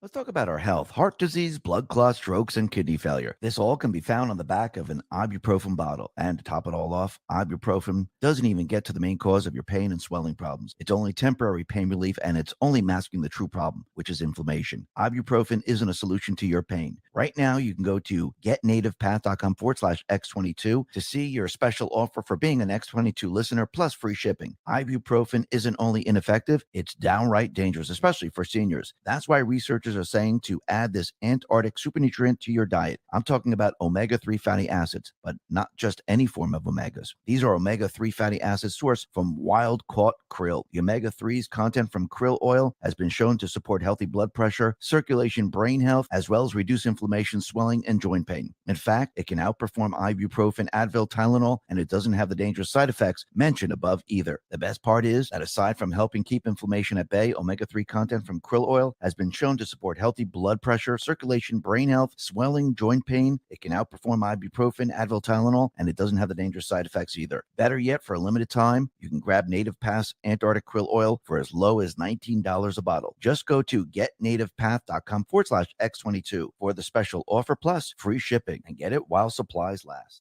Now, what's very interesting is if we go back in time, remember when Janet Yellen said that, hey, inflation is transitory? Well, she's apologizing right now.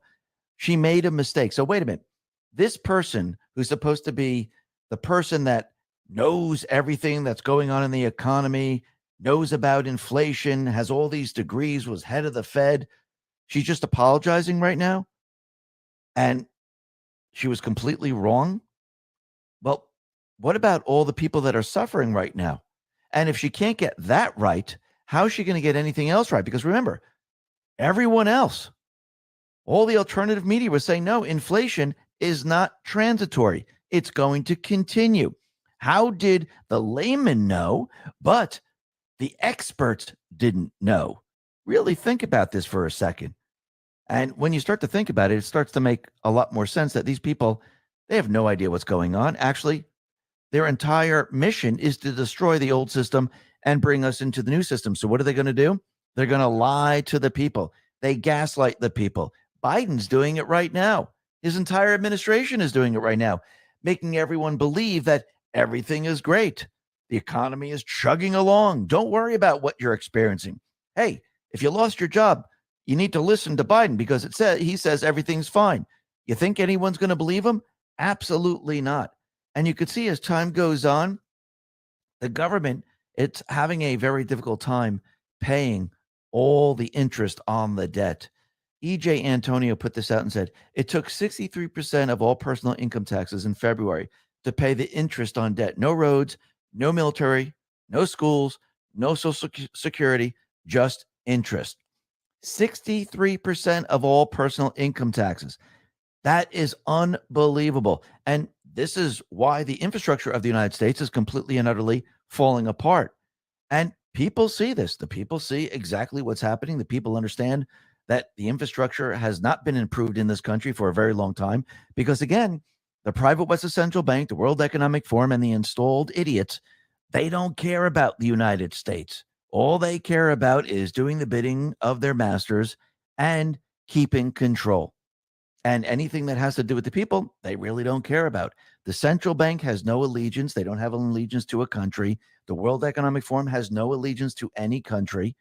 And I think people around the world, they're starting to realize that, yeah, you know something? They just don't care. And everything that they're doing is to benefit them, not we, the people. And this is going to be their downfall in the end because people are waking up. People are understanding what's going on. They understand the Biden administration's been lying.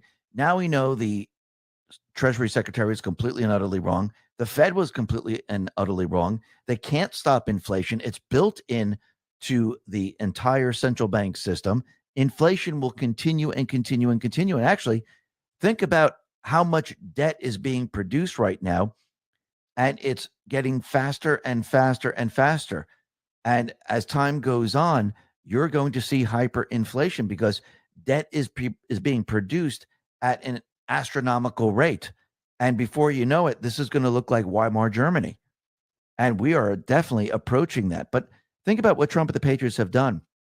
Because remember, this is all based on the 2024 elections. The economy is breaking down. I do believe in the end, as Trump continually tells the people that, yes, the economy is not well. It's a complete and utter disaster. When you have the Biden administration on the other side telling you everything is great, I think the people are really going to wake up. And remember, going back in time, Biden, he campaigned and he told his donors, I'm going to get rid of most of Trump's tax cuts.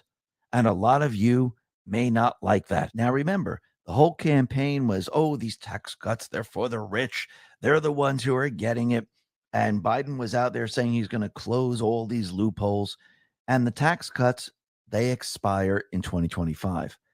So now we're coming down to the wire. And I do believe Trump and the Patriots set this up to show that Biden has lied to the people over and over. And the Biden White House said it wants to keep Trump tax cuts for the middle class after they expire. Wait a minute. I thought Trump wasn't doing anything for the people. I thought he was doing everything for the wealthy. Now, all of a sudden, they want to keep the tax cuts. And that's very interesting because the latest budget doesn't offer a plan on what specific tax hikes will be pursued to pay for that massive cost to the Treasury. But it is also notable for what it leaves out. Namely, it is missing budget projections showing how the administration's plan to renew a huge chunk of Trump's tax cuts would affect the country's fiscal footing and how the White House plans to pay for it.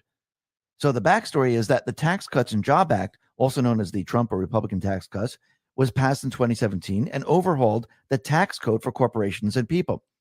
For procedural reasons, Republicans made it so that the individual provisions in the legislation were temporary, set to expire in 2025. If the individual provisions under the TCJA expire, most middle-class people would see a net tax hike, something that is politically unpalatable for the Democrats.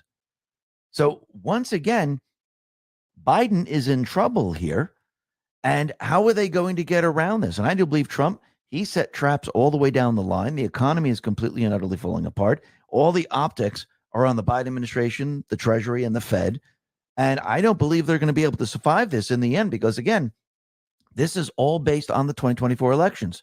And Trump said, listen, if I don't get elected, we're going to see the market crash. We're going to see a depression. We're going to see the entire system fall apart. Now, I do believe we're going to see the system fall apart way before that because as we approach the 2024 election, we can see the internals of the economy. They're completely and utterly breaking down right now. I do believe in the end, with everything that is happening and all the layoffs and everything else, you're going to see the market most likely come down. Now, that doesn't mean it's going to crash and everything's going to be a complete and utter nightmare. What it means is that there might be a correction. There might be a huge downturn in the market. People might get scared. They might sell off. And Trump, the Patriots, can use this to their advantage because this would scare the people. People will go, holy crap, the market just came down 10,000. And Trump could say, listen, if you don't elect me, this 10,000, well, that's just a small drop in the market. If I don't get elected, this thing's going to come down and it's going to crash. Most of the people are going to see this and say, holy crap, we can't allow that to happen. And those people that are thinking this are those people probably going to be laid off. They're going to see the economy, the internals of the economy completely and utterly break down. And the people are going to say, you know something, we can't allow this to happen. Biden's not doing anything. He's just been telling us that everything's been great.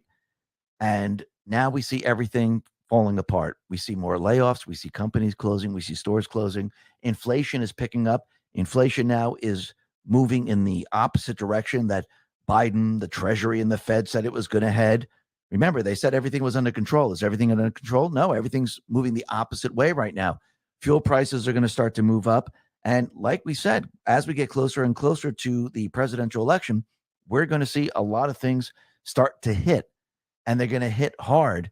And people are going to be convinced that Biden, the Treasury, the Fed, and whoever else is running, this is not the direction we need to go in. We need to go in the direction where the guy was telling us, hey, look, the economy's not doing well. The market might crash.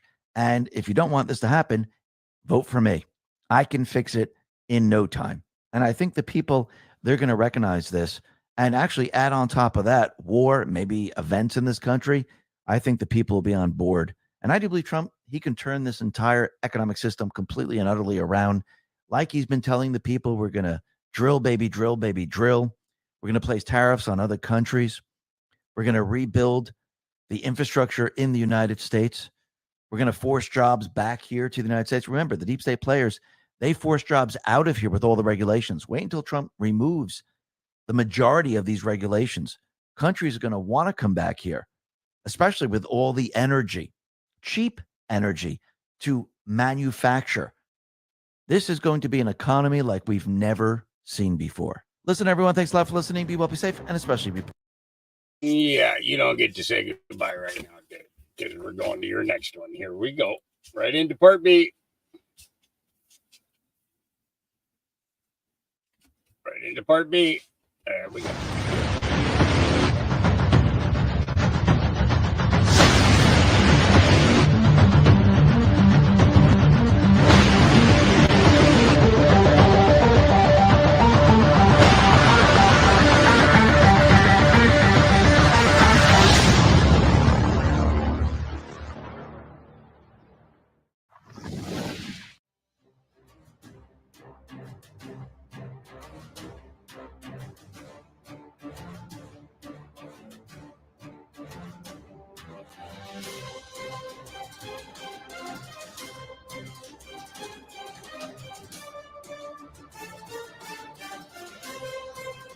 Hi, and welcome. You're listening to the X22 Report.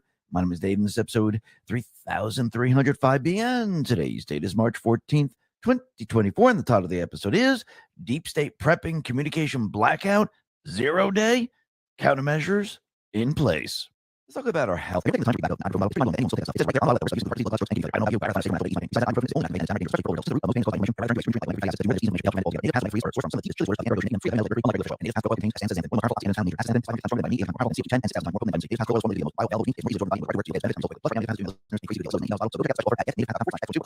Collapse, political and geopolitical news. Now, the deep state, the corrupt politicians, big tech fake news, the puppet masters, they have realized now that everything that they put into place, the indictments, trying to get Trump off the ballots, it didn't work. Trump is now the GOP nominee, which means the deep state players, they are now panicking like they'd never panicked before, which means they're moving into a new phase to stop Trump. Remember, the first phase was to make sure he doesn't become the nominee. That didn't work out. Now, since he is the nominee, what do they need to do?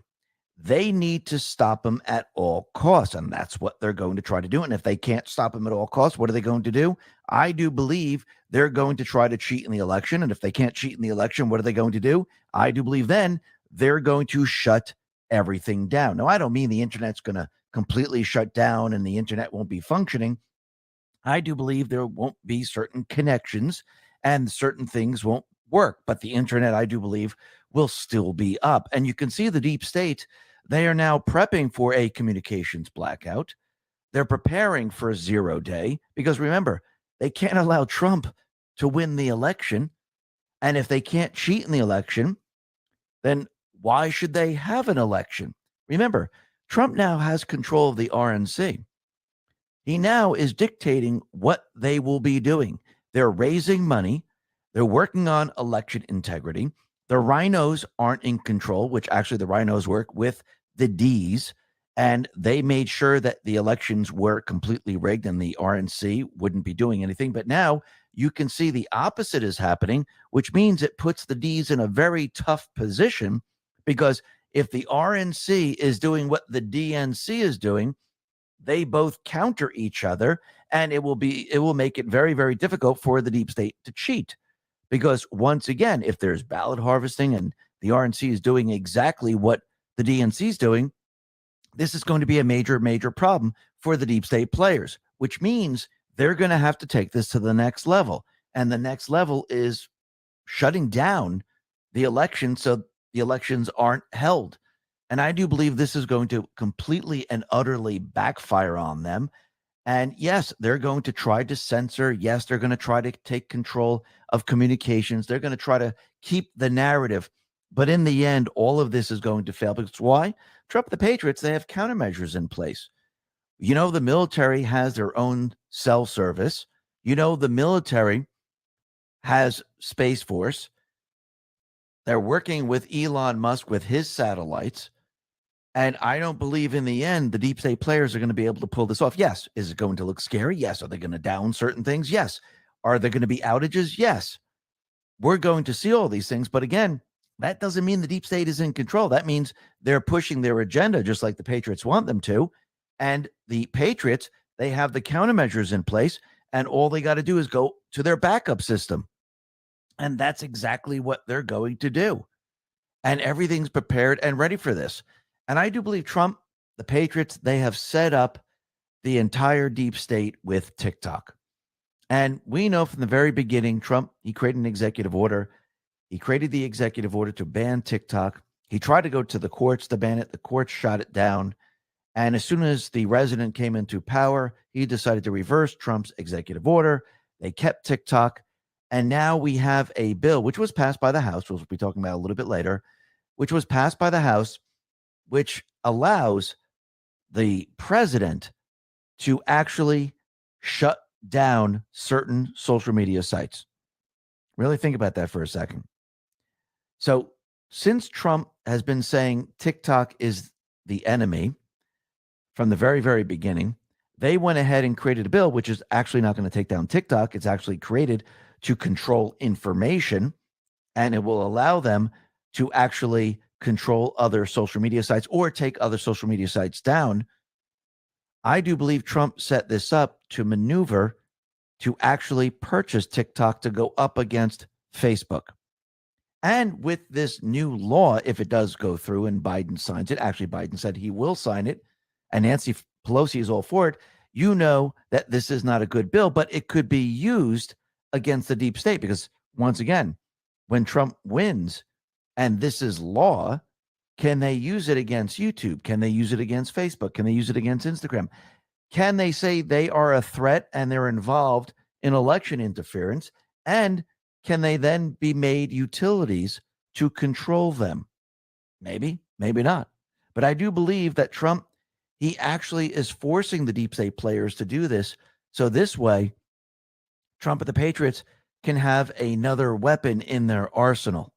Remember, their entire mission, I'm talking about the deep state players, is to control information. Because this is an information war. That's what we're in right now. Yes, it's going to go physical. In the very, very end, it will go physical. It will go to a physical war, which is World War III and events in this country and an insurgency. But again, as of right now, we're in an information war. And you could see both sides, they're fighting for the information. Remember, the deep state players, they have lost the ability to control the narrative. No one's listening to the fake news anymore. And actually, as time goes on, less and less people will be listening to the fake news, and they'll be getting their information in other places. And they'll be checking the information over and over and over. So again, we are at war. It's an information war. And the deep state and the Patriots, they're fighting over information. And who do you think is winning? The Patriots are. Think about how long it takes for the truth to come out now. Not that long. Minutes. If you go back in time, and you go back, let's say, to 2016, it took months or maybe even years, because if you look at the Russian collusion hoax, it took a very long time for people to believe. But now, since that time, a lot of the stories that the fake news puts out, they're debunked very, very quickly without the fact checkers. Amazing. Now, we're going to be talking a lot more of 0 day and what has been happening with the internet and cell service, because, again, right now, Africa, their internet service is completely down. I do believe what the deep state is doing right now, they are testing and putting everything into place to actually prepare for a 0 day. And we'll be talking about that in just a sec. But first, let's talk about what happened with Laken Riley, because, again, she was murdered by illegal, and Biden had to be forced to say her name. Actually, the fake news and everyone else didn't even want to acknowledge that she was murdered by an illegal because of open borders. But what's very, very interesting is that Joe Biden released a statement on a 16-year-old named Next Benedict. She's a troubled gender dysphoric 16-year-old girl who committed suicide on February 8th. Now, the news is that this individual was beaten to death by transphobes. That story is not true.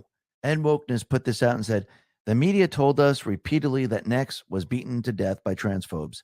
They told us libs of TikTok was at fault. They told us that it could all be stopped if everyone just affirmed trans kids. Turns out Next Benedict actually died of an overdose, started the fight, and was fine immediately after the incident. So right there, that tells you everything you need to know. And Biden, he released a statement right away. And to release a statement or anything about Laken Riley, plus you got the name wrong, he had to be forced to do it. That should tell you everything you need to know. They're protecting their foot soldiers, and they're making sure that they don't get upset. But the actual people of the United States who are actually murdered by his policies and what they're trying to do here, they don't care. That should tell you everything you need to know. And I think people are waking up to this, and people are starting to realize that the deep state players, they have no allegiance to this country. They have no allegiance to the people, because remember, these people weren't elected. These people were installed by a system that is completely and utterly rigged. And all these people do not report to the people of this country. The people who are installed report to the criminal syndicate. And those are their masters. Those people who are part of the criminal syndicate, they're the ones who dictate to all these individuals what to do.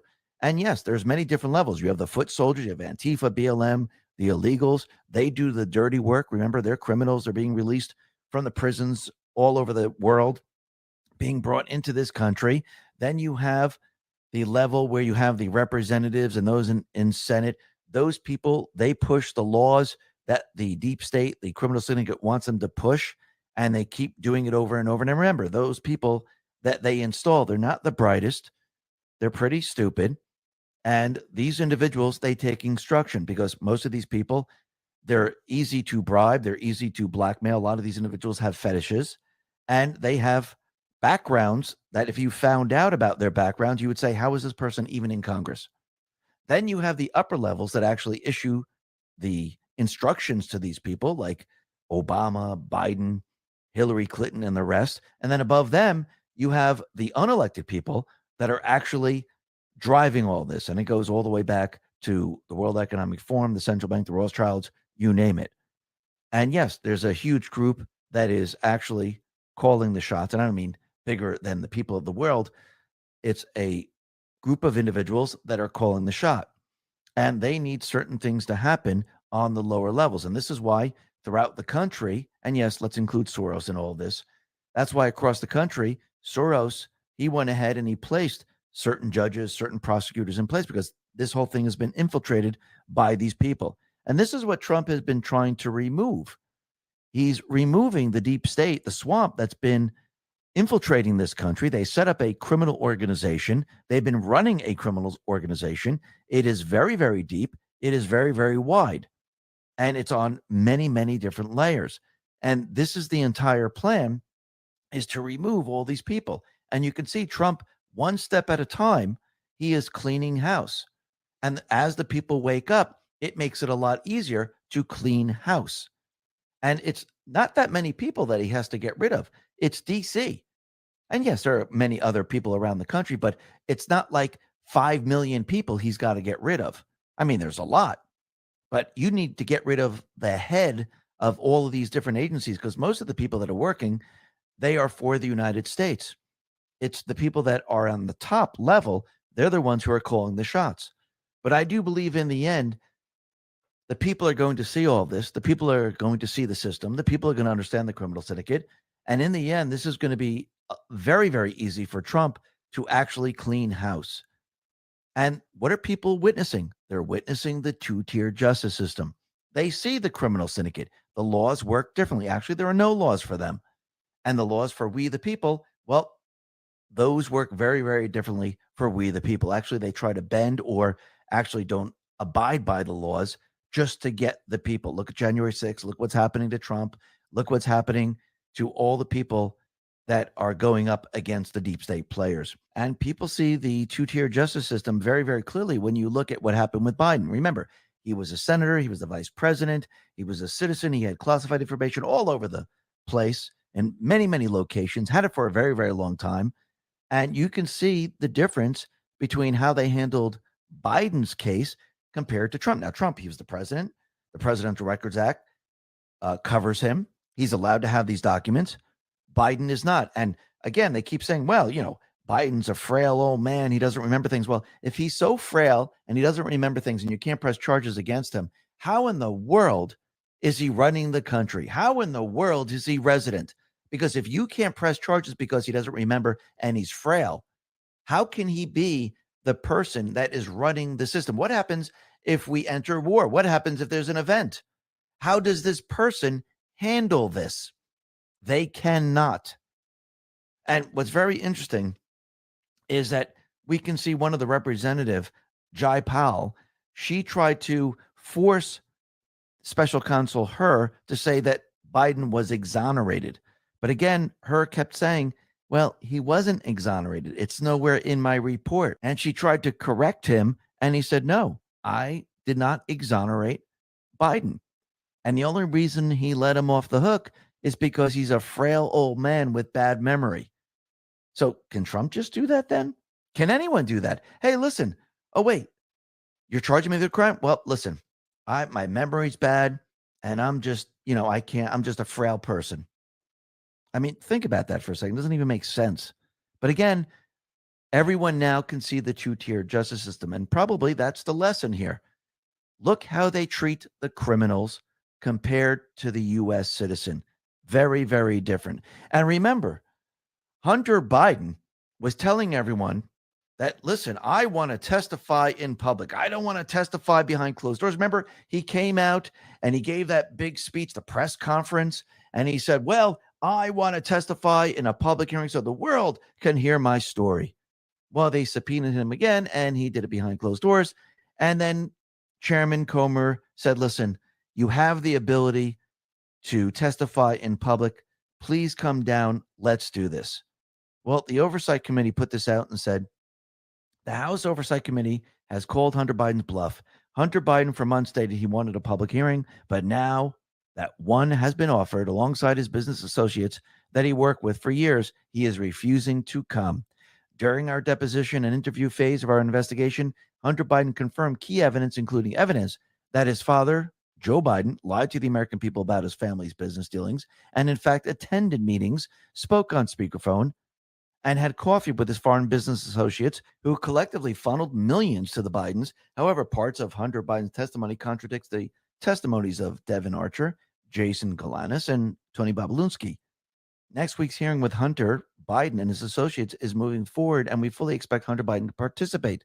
The American people demand the truth and accountability for the Biden's corruption. But then again, is he going to testify? I mean, that's what he was saying. I don't want to do behind closed doors. I need to go public. Well, here's your chance. And if you notice, he doesn't want to do it right now. Maybe he'll be forced to do it. Let's see how this all plays out. Now, we can see that the border crisis is completely and utterly imploding on the cities. And now the people in these cities like New York, Chicago, Detroit, LA, many others, they can see how bad it really is. And this is making the people very, very angry in these cities. And as it gets worse and worse, I do believe people are going to rise up. And these individuals that were installed into all these positions, they're going to be voted out in the end because the people of these cities, they won't be able to take it anymore. And all the excuses and everything these installed people are saying, the people aren't going to believe it anymore. The New York Post put this out and said, New York City spending $387 per day to house thousands of migrants as Mayor Adams tries to slash spending. So wait a minute. He's spending $387 per day for the illegals, each illegal. And what is there? There's thousands upon thousands upon thousands of illegals, and he's trying to cut the budget. How about stop paying for the illegals? How about say the magic words, close the border, secure the border? That would be very easy to do. But again, they don't want to do that. And we can see that the Biden administration, they're losing on every front. Because remember, the House is blocking the money. The House, the Patriots, I should say, control the purse strings. So Biden's not getting money for Ukraine, not getting money for his money laundering. And what's very interesting, he tried to go after the funding of the wall. He tried to get that money. And it looks like the border wall funding, well, that's back on because the judge hands Biden administration a massive law saying you cannot touch the border wall funding. So the judge ruled that the funding allocated by Congress for the construction of the border wall must not be diverted to other projects. The funding has to go towards the construction. Isn't that interesting? Remember, Biden shut down the construction of the wall his very first day. It's already paid for, and the material is there. All he had to do is continue building it, and we wouldn't see what we're seeing today. But once again, what did Biden do? He shut it down, which Trump knew he was going to do. Trump knew the deep state players, they were going to have open borders because remember, this is all part of the 16-year plan. The 16-year plan, open the borders, bring as many illegals into this country, use them for chaos, use them for the elections, try to blend the country, make it into a third world country, destroy the economy, bring us to war. This is part of their 16-year plan. Trump and the Patriots, they knew this from the very, very beginning. And I do believe Trump waged war on the deep state players using information. In the past, there were certain individuals like Reagan and JFK. I do believe they went directly at the deep state, and that didn't work out too well. I do believe this time around, Trump and the Patriots and the military, they came up with a plan not to go directly at the deep state. Why? Because if you go directly at the deep state, what do? They start war. They love physical confrontation. They can handle physical confrontation. You know what they can't handle? They can't handle information, and they can't handle when people wake up. Because once people hear the truth and the information is out there and it spreads and more people put out the truth and people wake up, you can't put the people back to sleep. So this is a tougher war for the deep state players. And if you notice, the deep state players are losing this war. See, when you lose the war, you become more and more desperate. And when you become more and more desperate, what do? You create certain events. You do things that makes the world dark because you're becoming desperate. And the more desperate you come, the more you got to do crazier things. And the more crazier things you do, people notice. And the people that are noticing, they are awake. So when it starts out and you start very simply just by censoring people, and then the truth comes out that you're censoring people, people see this. Then they have to take it to the next level, then the next level. Soon, the deep state's going to resort to what? Physical violence. And with the population awake, what do they see? They see the craziness of the deep state players. That's the whole point. That's when people see the system. That's when people get it. And I do believe what Trump is doing right now is he's preparing everything for the 2024 elections, and he needs to control the flow of information. And this is why from the very beginning he said, let's ban TikTok, let's go for it. And he tried to go to the courts. It didn't work out. He knew that they were involved in the election interference. Yes, we have many social media companies here in the country like Facebook, Instagram, YouTube, you name it, that were involved in election interference where they rigged the elections. And let's include Twitter, because Twitter was not owned by Elon back then. And I do believe this time around, Trump, he needed to force the deep state into doing something. And I do believe he set it up so he can actually pull TikTok away from the deep state players. Actually, it looks like he is forcing the sale of TikTok. I do believe this is the move that they are making right now. But Sean Davis, he put this out and he says, here's what's actually going on with the TikTok fight right now. Deep state toadies are taking advantage of anti-China sentiment to transfer TikTok surveillance apparatus from China's evil surveillance state to the U.S. government's evil surveillance state. TikTok isn't going to be banned because neither the CCP-run Chinese government nor the CCP-owned U.S. government wants to lose such a valuable tool for spying on Americans and poisoning the minds of their children. Instead, the corrupt U.S. intelligence bureaucracy wants control of TikTok, which is why it included divestment mandate. Only a handful of U.S. companies are capable of buying and managing TikTok, and they already function as appanage of the deep state surveillance apparatus. But once again, there is a handful of people that can actually purchase it. Think about that for a second. So with this bill, which we know is the control of information, that's really what it is. It has nothing to do with TikTok. But I do believe Trump and the Patriots kind of played them because now it forces TikTok to say, you know, something, maybe we should sell it, maybe we should do something. And I do believe this is forcing TikTok to actually sell so the Patriots can take control of TikTok. We'll be talking a little bit more about this a little bit later. But first, let's talk about the bill, which is H.R. 7251. And this bill is not about banning TikTok, as we know. It's about information control. The conservative treehouse put this out and said, uniparty deep state establishment is not targeting TikTok from the perspective of concern over data collection. Instead, the DC system, which is to say the USIC, is using the auspices of TikTok to expand the reach of government censorship and control of information. This is a domestic information space battle using the guise of TikTok as a baseline for justification. How do we know? You only need to look at the mechanism of the law as it is written. The compliance section and definition they are using to see they are not targeting data collection. If TikTok data collection was the issue, the law would be structured to ban foreign data collection. That's not what this is. This is a law written to give the executive branch the power to define any platform as foreign owned by the service provider, even if domestic, and the substance of the content contained or distributed. The TikTok ban authorized the legislative branch is expanding the ability of the executive branch to control information. just as the Patriot Act was not about targeting terrorism, but really about domestic surveillance. So too is the TikTok ban not about foreign data collection. It's about information control. And yes, that's exactly what it is used for. It's about controlling information, which means they're going to try to go after other platforms. Now, I do believe Trump and the Patriots, they're using this to maneuver in a completely different direction.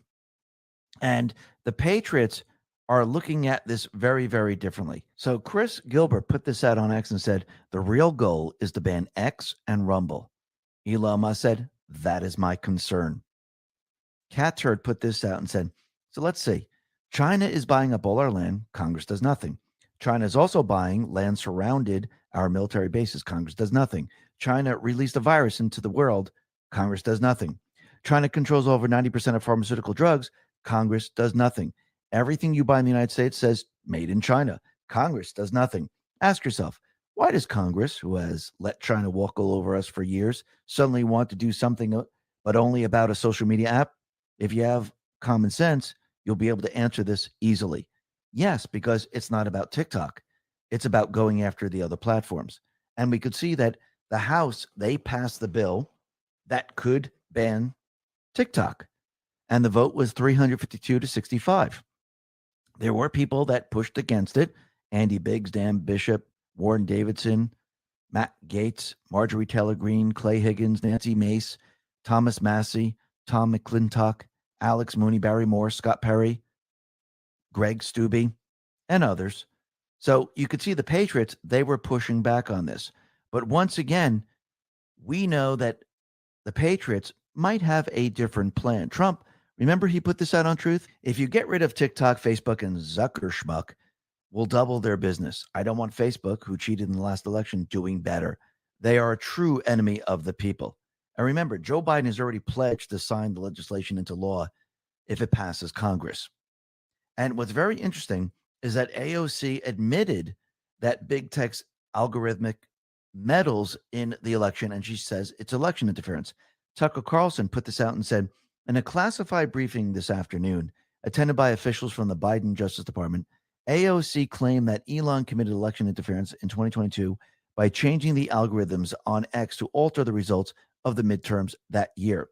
Not coincidentally, the anti-TikTok legislation now being debated on the Hill would allow the federal government to force the sale of any social media platform that interferes in election. Just so you know what's coming in 2025. Think about that for a second. Any social media platform that interferes in the 2024 election, if it passes.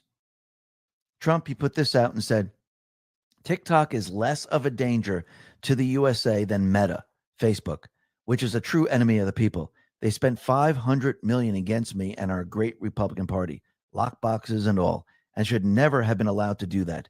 TikTok didn't. Like crooked Joe Biden, Facebook is a great threat to democracy, and it will only get bigger and stronger if TikTok is taken out. Do them both and restrict the money allowed to be spent on politics and lockboxes by Meta, Facebook. So if we go back to the beginning, we could see that Trump, he wanted to ban TikTok. Biden reversed it. And then as they were pushing this bill, Rumble decided, you know something? We would like to purchase TikTok, put out feelers saying, they wrote a letter, we would like to purchase TikTok. Now that the bill has passed the House, let's talk about protecting ourselves. Law enforcement agencies across the country are struggling to contain the steadily rising violent crime rates. Carjacking, homicides, robberies show no sign of slowing down and have affected politicians and residents.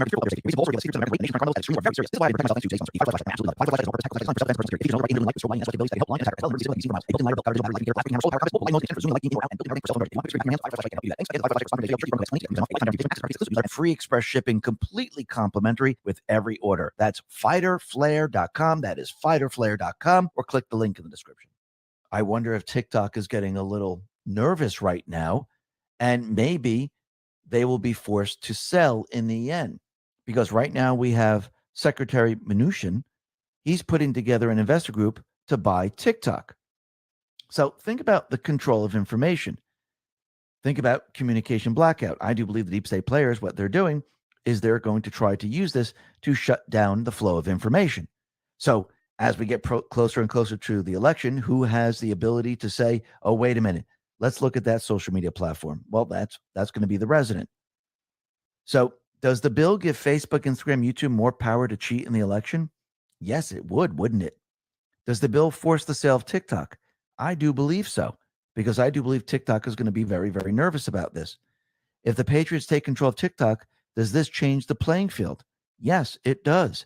Ultra Puppy Lives Matter on Telegram put this out and said, Trump's former Treasury Secretary, Steve Mnuchin, is now putting together a group to buy TikTok. This appears to be coordinated. He wants the app to be rebuilt in the U.S. He wants a U.S. business to own it and for the company to remain online to provide competition to Facebook as he repeats the same rhetoric as Trump.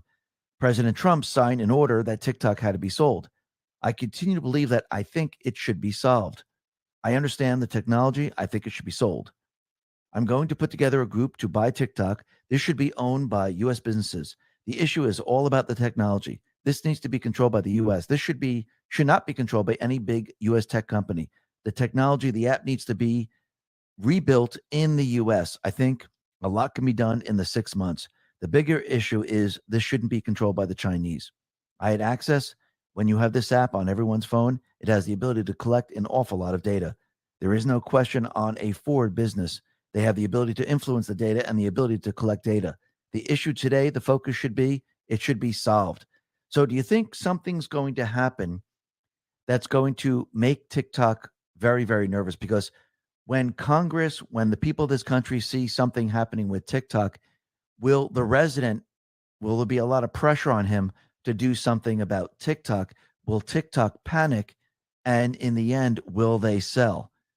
So this is going to be very, very interesting. But I want to go back to post 2793, February 18, 2019. And let me just read the whole thing. It says, chatter uptick, how to effectively prevent crosstalk, anti-narrative across all social media online platforms. Ability to prevent crosstalk narrows comms only to fake news, which provides for more control over what is released to inform the public. A series of scenarios currently being conducted. Game the system to test response risk and calculate results.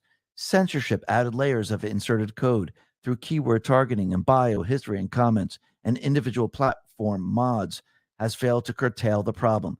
So the censoring that they tried to use has not worked. China, Russia, Iran fake takedown hacks of select platforms for maintenance is one scenario being gameplayed. 0-day countermeasures in place. Example, think emergency alert system. Think White House controlled new RT News website. Think White House controlled new video stream platform. Think here. Should this occur, immediate steps will be taken to classify each as a public utility. Essential public services to gain appropriate government regulation control. Why do we make things public? So if these social media companies, if they're involved in rigging the election or election interference, and Trump wins the election, does he have the ability to control these platforms afterwards? I do believe so. So I do believe there's two phases that are happening right now. One, to put a lot of pressure on TikTok to purchase TikTok. Trump and the Patriots know, because we've been told, that they're going to shut down communications, which means they're going to try to shut down social media platforms that aren't controlled by them. And in the end, they're going to have to shut everything down because they will not be able to do this.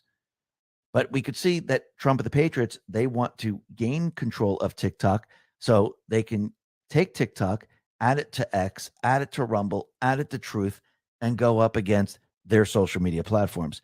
And after Trump wins, I do believe they will be able to use this law against the deep state platforms, and they will be able to take control of them. This should be very, very interesting moving forward. But you could see all the European countries, Canada, they're all moving to try to control speech. Canada, the law there endorsed by Trudeau's government could imprison people for life for speech crimes. We have the same thing out in Europe because what are they trying to do? They're trying to control what people are saying out there. And I do believe in the end, they're just going to have to pretty much shut everything down. Now, that doesn't mean the internet shuts down. It doesn't mean that everything is just shut down. I do believe what's going to happen is there might be an event with a cyber attack, just like They said they're going to try to game the system. It's going to be blamed on Russia, where they say they insert a malware. It's in the systems, and a lot of these systems won't be able to connect to the internet. The cyber attack might insert malware into the election system, because remember, when they're testing it, that is also connected to the internet. So they might say, we don't know if the election systems can be trusted because of what just happened.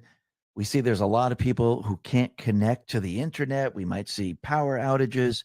But again, I do believe in the end, it's not that the internet is down. I think they're just going to make it impossible for people to access. And yes, this is going to go to the financial systems too, where they're going to say you just don't have access to the financial systems, and people are going to panic. They're going to be afraid. And yes, the fake news, they can play this up, because remember, within an invisible event, they can say whatever they want to say and people will believe. But I do believe the people this time, they're thinking logically. And I do believe Trump and the Patriots, they have countermeasures in place. And yes, people, I do believe they will be able to get messages in another way. Think emergency alert system. Does that mean Trump is going to be sitting there typing in and sending it out? No. Think about it. If Biden is the resident and the military is involved and the country gets hit by a cyber attack and it hits the infrastructure of the country, we are attacked according to the NDAA, which means the military then most likely will take control of what is happening. And I do believe the military, who's going to follow their oath, they might be sending out a message, or they might be instructing Biden to send out a message, or the Biden administration. We'll have to see how this all plays out, because this is becoming very, very interesting. But I do believe Trump and the Patriots, they are prepared and ready for this, because as we approach the 2024 elections, we were told to look out for these certain things. And think about it. The cell network, they had a glitch.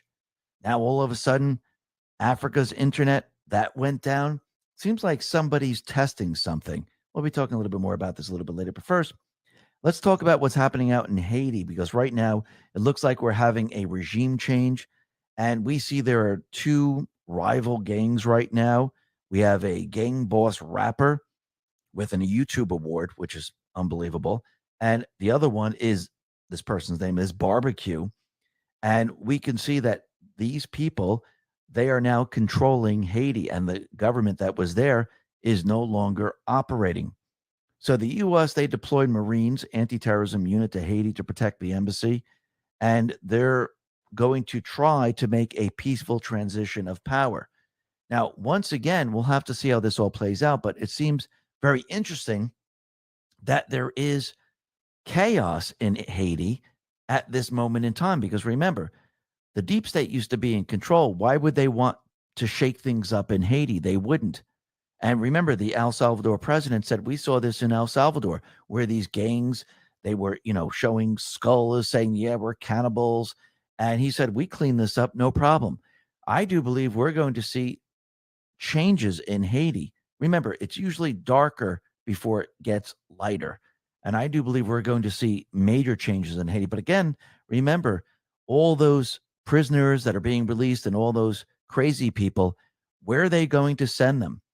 Well, most likely the deep state's going to get involved and probably have them shipped over to the United States. And they'll just join in with all the other criminals, all the other crazies, all the other human traffickers, drug traffickers. And what do you think the people are going to say? Wait a minute. There was problems in Haiti. We had all these criminals. They were shipped to here because we have open borders. You think a lot more people are going to wake up? Absolutely. Of course they are. But the other thing that's very interesting is we can see that the push that Putin is going to have a nuclear war is off the charts. The Independent, Time, U.S. News, AP, they all pretty much say the same thing. Putin says Russia is ready to use nuclear weapons if threatened. Putin says he's ready to use nuclear weapons. It continually says the same thing over and over and over.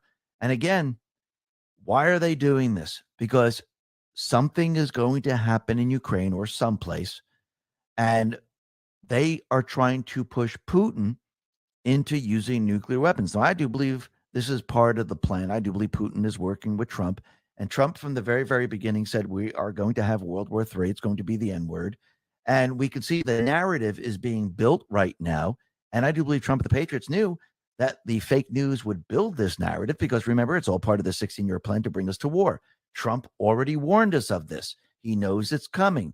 The people now know that we're heading towards war. I do believe this is a major scare event because when the people of this country realize that we're heading to war, and it's not just going to be talk, we're probably going to see events in this country that's going to scare the people into thinking that, yes, we are going to war. Trump is going to continually talk about peace. You're going to have the other side continually talk about war. So you're going to see both sides, and the people are going to have to make a decision. Elect this guy that you hate. Elect him to be president. He will have peace. Keep the guy that you like, I guess. You'll go to war and your family will die. Make your decision. Add on top of that, the entire economic system is completely and utterly breaking down. Biden is telling you that the economy is great. Trump is telling you that, no, we're heading into a depression. The market might crash. Add on top of that, events in this country, and Biden telling you that open borders is great. Trump's telling you that open borders is a disaster for this country. So I think in the end, people are going to really wake up. The people are going to see that, hey, this guy wants peace. This guy wants to close the border. And if he does that, all these things just go away. And I think the people are going to be so scared that they're going to realize that what the deep state has been doing is not in their best interests. And again, they're going to have to find that will to change. And yes, it's going to get scary. It's not just going to be talk. And yes, people are going to think they're actually going to war, just like people really thought there was a pandemic. They thought it was the deadliest pandemic we have ever seen. And yes, there's still people having that problem. They still wear their masks. They still think it's out there. But again, people are going to really believe, and they will have to make the decision. I do believe they're going to find the will to change in the end. But before we get there, what is the deep state going to do? They're going to try to remove Trump any way they possibly can. But we can see a lot of their moves are completely and utterly failing. Right now, we have the Fani Willis indictment. It looks like the judge quashed about 6 counts, including 3 counts against President Trump. Jonathan Turley put this out and said the following: Judge McAfee dismissal of the 6 counts presents a difficult question for the prosecution. If they try to secure a superseding indictment to correct the earlier mistakes, it will make it difficult to try the case before the election. The defense is allowed discovery and time to prepare for the new alleged crimes. That will take off the clock. The court has indicated that they can still rely on the underlying conduct to make out the general racketeering charge. However, that theory was already thin soup and it just got a bit thinner. Part of the value of the multiplicity of counts was to convey a pattern of criminality as a foundation for more serious racketeering charges. This does not disable the case, but it adds yet another setback for the prosecution as it awaits the disqualification decision. So we can see at this point, the deep state players, they're having a problem. Jack Smith is having a problem. Trump is winning in the end, if you really think about it. But what are the people seeing? They're seeing how they're continually going after Trump with everything that they have. Remember, he's the victim. And yes, they will pull out all the stops to go after him. Yes, they will try to convict him. Remember, they have to stop him, and they're on the next phase right now. They tried the indictments. They tried arresting. They had a mugshot. It all failed. Actually, made his popularity move up. His poll numbers moved up. Biden's poll numbers went the opposite way. That should tell you everything you need to know. And remember, Trump continually tells everyone that the deep state players, they rigged the election. And the deep state, nothing happened to them. And that should tell you everything you need to know. We are in their system, their criminal system. They control the elections. They're not going to prosecute their own. They're not going to investigate a rigged election. Why would the criminal syndicate investigate the election that they rigged? The FBI is not going to do it. The DOJ is not going to do it. And the corrupt attorney generals and prosecutors and judges that they put into place, they're not going to do it. Because remember, this is a criminal syndicate. But this is what the people need to see. They need to understand that there was criminal activity. The elections were rigged. And you can see from the poll numbers that people now believe it. Once the people believe it, once the people are awake, once the people see it, The deep state is screwed in all of this. But what's very interesting is Trump put this out, and it's a video from Nevada where they found all these illegal votes. And Trump said the people that did this must be prosecuted so they don't do it in 2024. When will they be prosecuted? Such a shame. I won big, but will win again. Take a listen to the exchange here. 42,000 people in Nevada voted more than once, according to your work in this. 42,000 people. 1,500 people voted in Nevada that were dead. 19,000 people voted though they did not live in Nevada and they weren't a college student.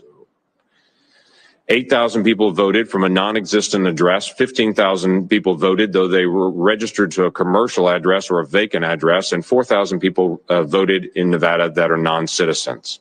My question to you is, in my state, when someone votes twice, and we do have that occasionally, and about 50 times a year that actually occurs in our state, we prosecute individuals that vote twice. Of this 130,000 instances that you have identified from the 2020 election in Nevada, do you know of any prosecutions currently going on in Nevada for any voter fraud? Not yet, Senator, and that's extremely. Should tell you everything you need to know, that they're not going to do anything. It's been 4 years now. Remember, the criminal syndicate controls everything. Justice is not going to come while the criminal syndicate is in place. First, Trump needs to do what? He needs to get the people. He's creating the counterinsurgency. With the military, the people, along with the military, can go after the deep state and stop the deep state. This is why it's been taking so long, because he didn't want to go directly at the deep state. If he went directly at the deep state with the military, what do you think the deep state was going to do? Oh, wait, you're coming after us? All right, look at that nuke that just went off in that city. Look at that nuke that just went off in that city. It wouldn't work. First, Trump needed to put everything into place. He needed to take control of the country. He needed to remove their power. And that's why he allowed them to have the insurrection. He knew what they were planning. He knew what they were trying to do. But sometimes you don't interfere with an enemy while they're in the process of destroying themselves. So you let them do this and you let the military take over, which means they have the control. Then Trump, during the next 4 years, what did he need to do? Well, the first 2 years, he wasn't running, but the people saw what Biden was doing, what the deep state was doing. They were destroying the country because they were following the 16-year plan. Then when he started to run, when he made his announcement, that's when the fun really started. Now the people are on his side. He is the GOP nominee. He won the Mississippi GOP. He won the Georgia GOP primary. And for all intents and purposes, he is now the GOP nominee. He put this out on Truth. He said the following: "It is my great honor to be representing the Republican Party as its presidential nominee. Our party is united and strong and fully understands that we are running against the worst, most incompetent, corrupt, and destructive president in the history of the United States. Millions of people are invading our country, many from prisons and mental institutions of other countries. High interest rates and inflation are choking our great middle class and all.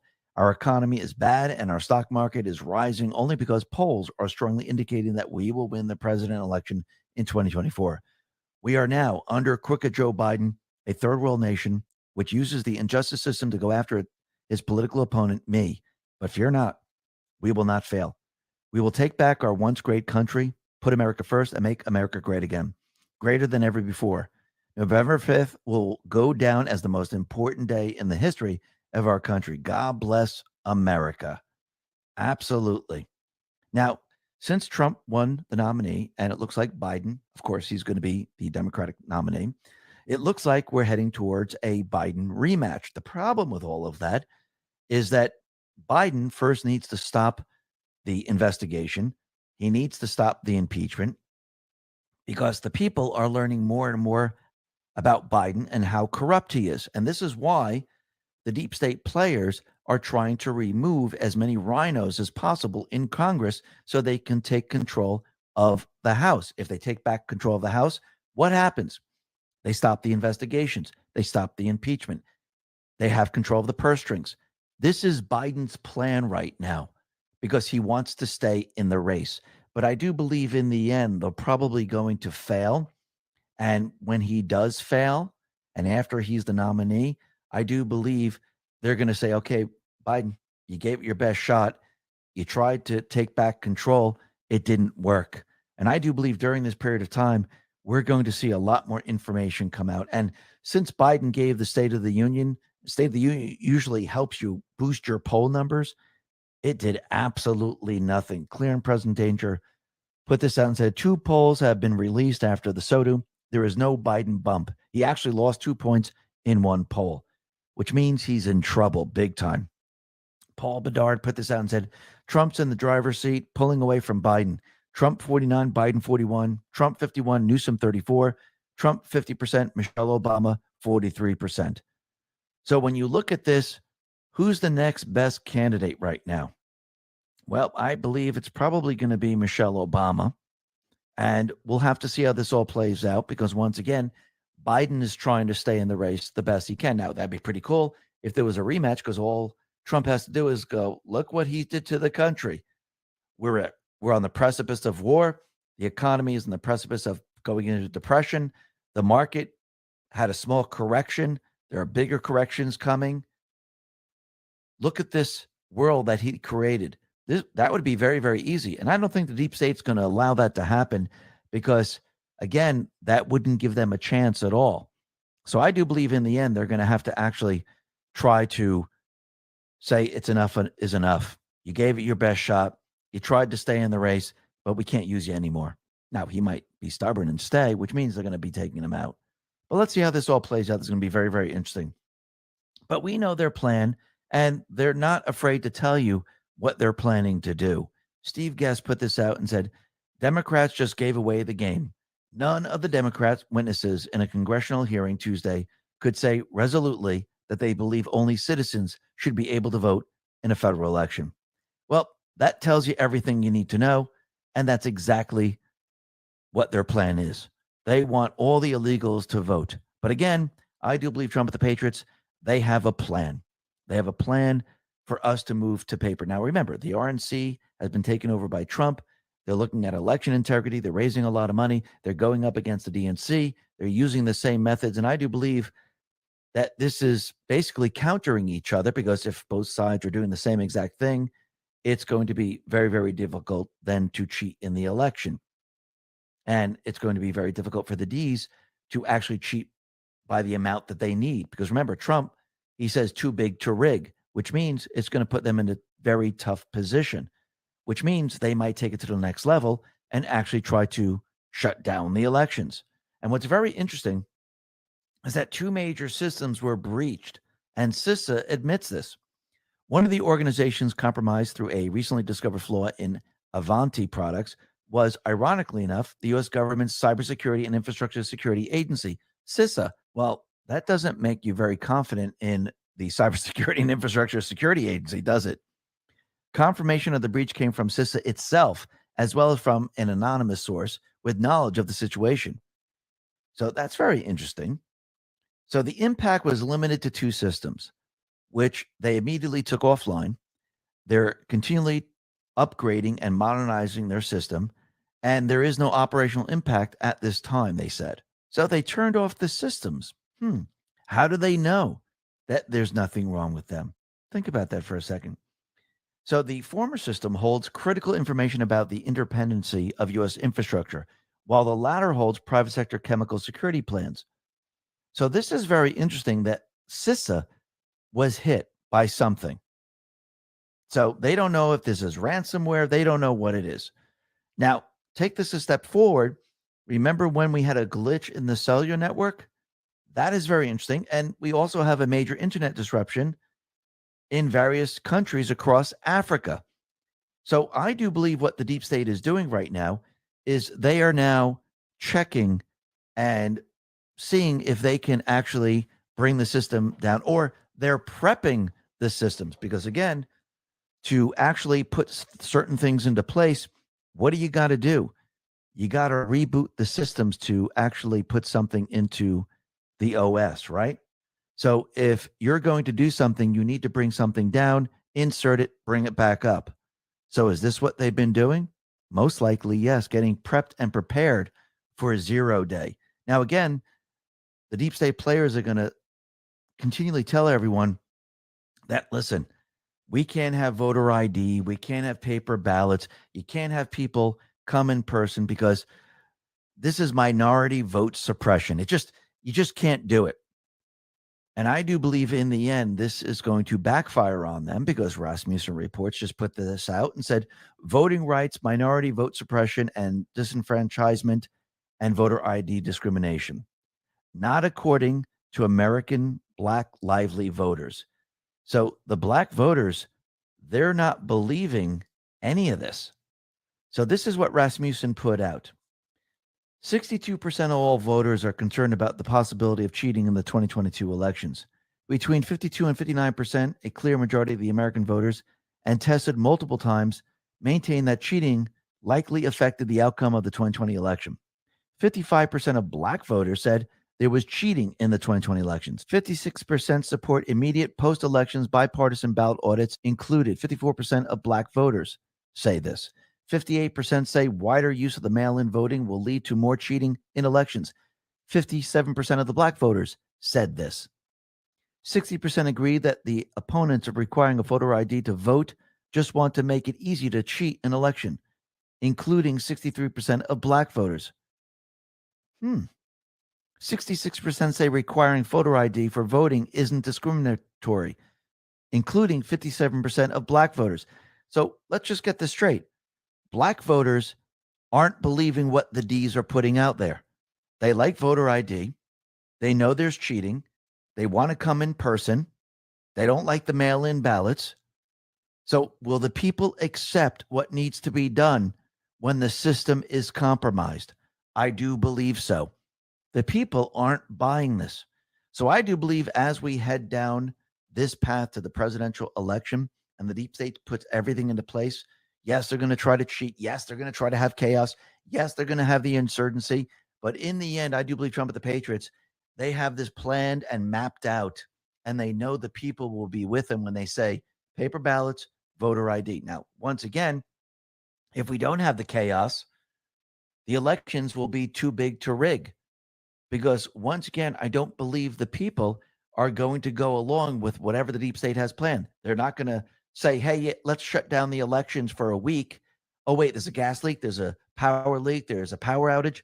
The people, I don't think, are going to go along with this.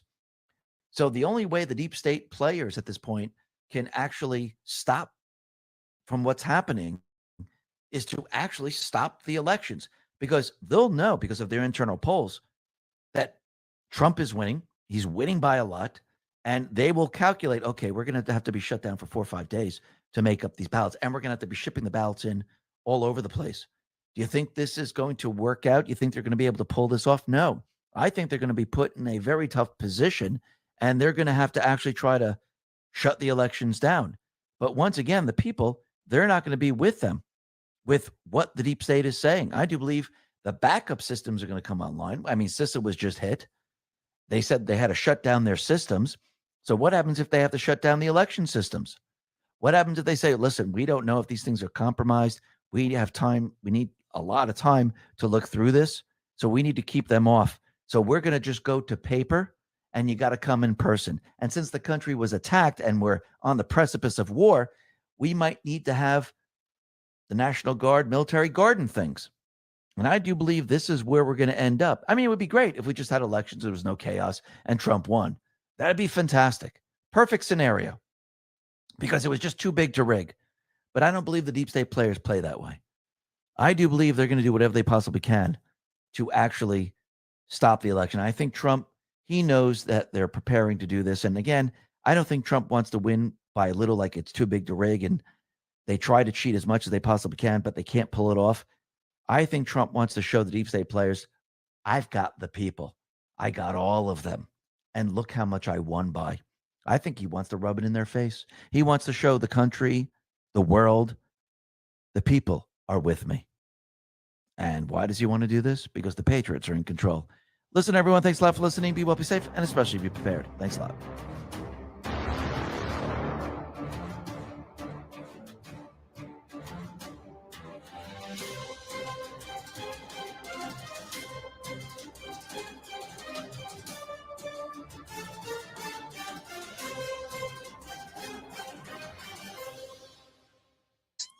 All right.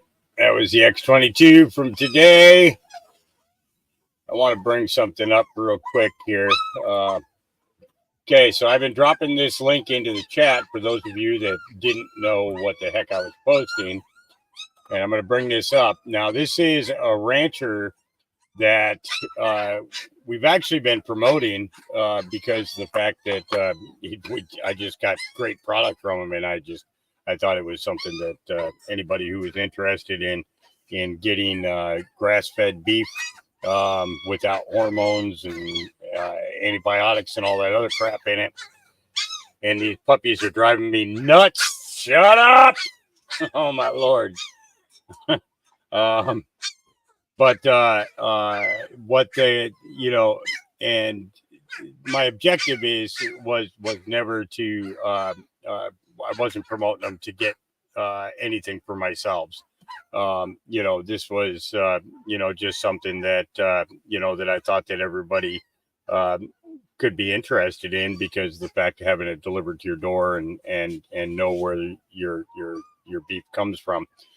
Well, because of the business that the mustard seeds and the SNED heads gave them, they decided that they're doing a free whole health bundle giveaway with Buck and Dave, and you can enter with the well, Benjamin, this is exactly why this is put on here, okay, is because you don't have to buy anything. Oh my word, Benjamin, you don't have to buy anything. You can go and put an entry in, okay, and quite possibly on Monday when we do the drawing, you can win the whole health bundle, okay, which is a bunch of steaks, a bunch of beef, and a couple of roasts. So take and put an entry in. It's free. It doesn't cost you anything to put an entry in. Okay. However, if you do end up buying something from the ranch before the giveaway, what will happen is your entry will turn into three additional entries. So you'll have 4 entries in instead of 1, with 4 chances of winning instead of 1.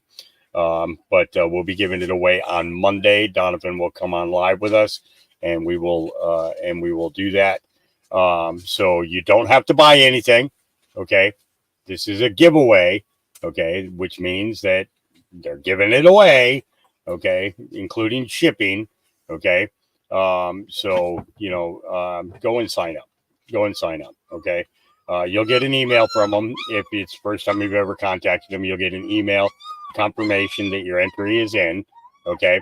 You will get a Friday newsletter from them, and it's basically they just give you a whole bunch of information as to what is going on in the beef industry.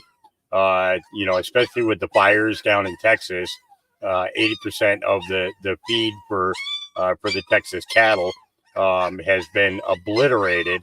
And he was on today. We had a very extensive 2-hour podcast today, interview with him. I covered a lot of ground, talked about what they do on the ranch and everything, what they do with the cattle.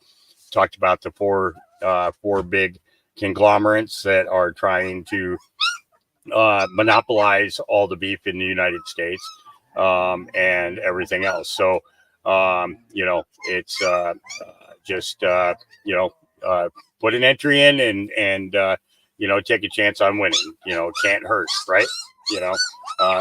The worst thing that could happen is you don't win this time, but the best thing that could happen is you win this time, and you don't have to worry about buying meat for a little while, and you got some of the best beef in the country. So that's the purpose of it. All right, up next, I've got the interview with Jim Willie and Patriot Underground. That's where we're going next. This will be the last one of the night. So let's go ahead and get the banner up, and here we go. What's going on, everybody? This is Patriot Underground here. Now, before we begin the show tonight, I just want to say a quick word on behalf of my partners over at PatriotUnderground.com. Biggest stock market sell happening very recently. At the end of Q4 2023, Jeff Bezos, Mark Zuckerberg, and Bill Gates combined to sell $11 billion worth of shares in companies that have had very substantial positions, including Bill Gates in particular actually dumped 65% of his portfolio. So obviously, folks, this is separation from what we know is coming. We've been talking about this for a very long time. Black Swan events. You've heard more and more mainstream type figures talk about Black Swan events versus capital marriage. We know this is coming. Bottom line is that this news is a barometer of a major economic downturn. So if you have money aside in the stock market, you have 401k and IRA, you have diversified or shifted all your assets out of the fiat debt person and into precious metals, well, you still have an opportunity to do so. I would caution folks that window is very rapidly closed, but as it is deteriorate, the demand for gold and silver is going to continue to surge. Even though I'm not financial advisor, I can read TVs and see what's happening. All I can see what's happening. The direction the whole world is headed is toward asset-backed currencies. In the case of the United States, gold and silver specific. And so if you purchase now, while these precious metals are still being suppressed, you're going to put yourself in a very good position to be able to capitalize on the transition into the new financial system as the SAR will now. So I would highly encourage you to have now. You still have an opportunity to get in at a very good price and be able to have that peace of mind knowing that what happens in the stock market, your money is going to be safe and secure in precious metals very quickly. You're going to capitalize on the transition. Click the link below. It applies to you. Don't waste any time. This is coming fast. PatriotUnderground.com. My partners are absolutely incredible. They work as quickly as you do to bring you peace of mind. These are really deserve. As you get into this chaotic storm and experience this financial transition. PatriotUnderground.com. All right, folks. Thanks so much for listening. God bless you. Patriot. Hello, everybody. Welcome to Patriot Underground. Today is Okay, and I would like to add that he did say that he wanted to have a quick word with you about his sponsor. Okay.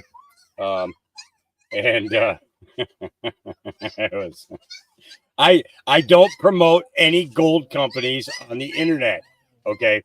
I'm going to say this again. If you're interested in buying gold and silver, go to like JM Bullion. It's like they know that I turn on the freaking microphone. I'm serious. It's like they know that I turn on the flipping microphone. This is ridiculous. I'm telling you, you have no idea. You guys,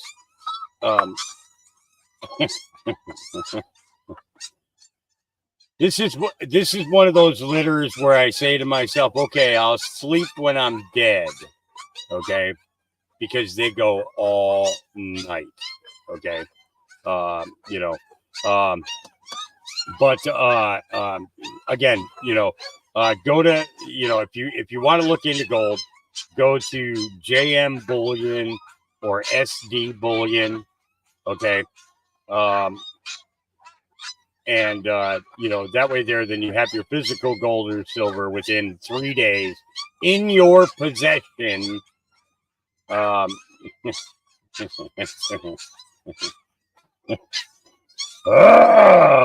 Instead of being in somebody else's vault somewhere that you just don't know anything about, or and I'm definitely not telling you to sign your IRAs, your retirements, or anything like that over to any company, because that's just it's all scams and schemes. If you want to have silver, Mom won't give him any snack right now. Okay, all right, let's get into this. is March 14th, 2024. Thank you so much for joining me, folks, to discover the truth beneath the surface. As always, I really do appreciate everybody out there taking the time to listen, and it is my great pleasure to welcome my good friend, Dr. Jim Willie, back to the show. He is the editor of the great website, golden-jackass.com. That is the home of his hat trick letter. And he is an absolute guru when it comes to financial forecasting and really more or less any topic that comes up having to do with the Great Awakening. Jim Willie is a must listen in my view. So Jim, it's great to see you again. Glad to have you back. How have you been doing? Oh, been busy surviving. I don't know anybody who's doing swimmingly. I don't know anybody, and that includes millionaires. Yeah. Not anybody is doing swimmingly. This is a very big battle, and I think we are in a global war. The remarkable perception that I have lately is that the 1/3 of the people in the middle, okay, 1/3 are awake and reacting. 1/3 are hopelessly lost and clueless, and I give up. But the middle 1/3, we're getting a significant awakening. They're getting it. They're seeing that Biden seems to be destroying the country. They don't even know that Biden might be gone and that's a masked man. They're seeing price inflation with food and rent and insurance and everything. They're seeing bad policy. They're seeing the open borders, and they're beginning to question, my God, is it really 10 to 15 million people in the last several years? Yeah, it is. So they're beginning to put two and two together and wondering, well, why are we doing this? This is crazy. Okay, there's an awakening of the middle 1/3. And I think that is wonderful, because when that becomes far more advanced with the progress of awakening, you're dealing with close to 2/3 of the public.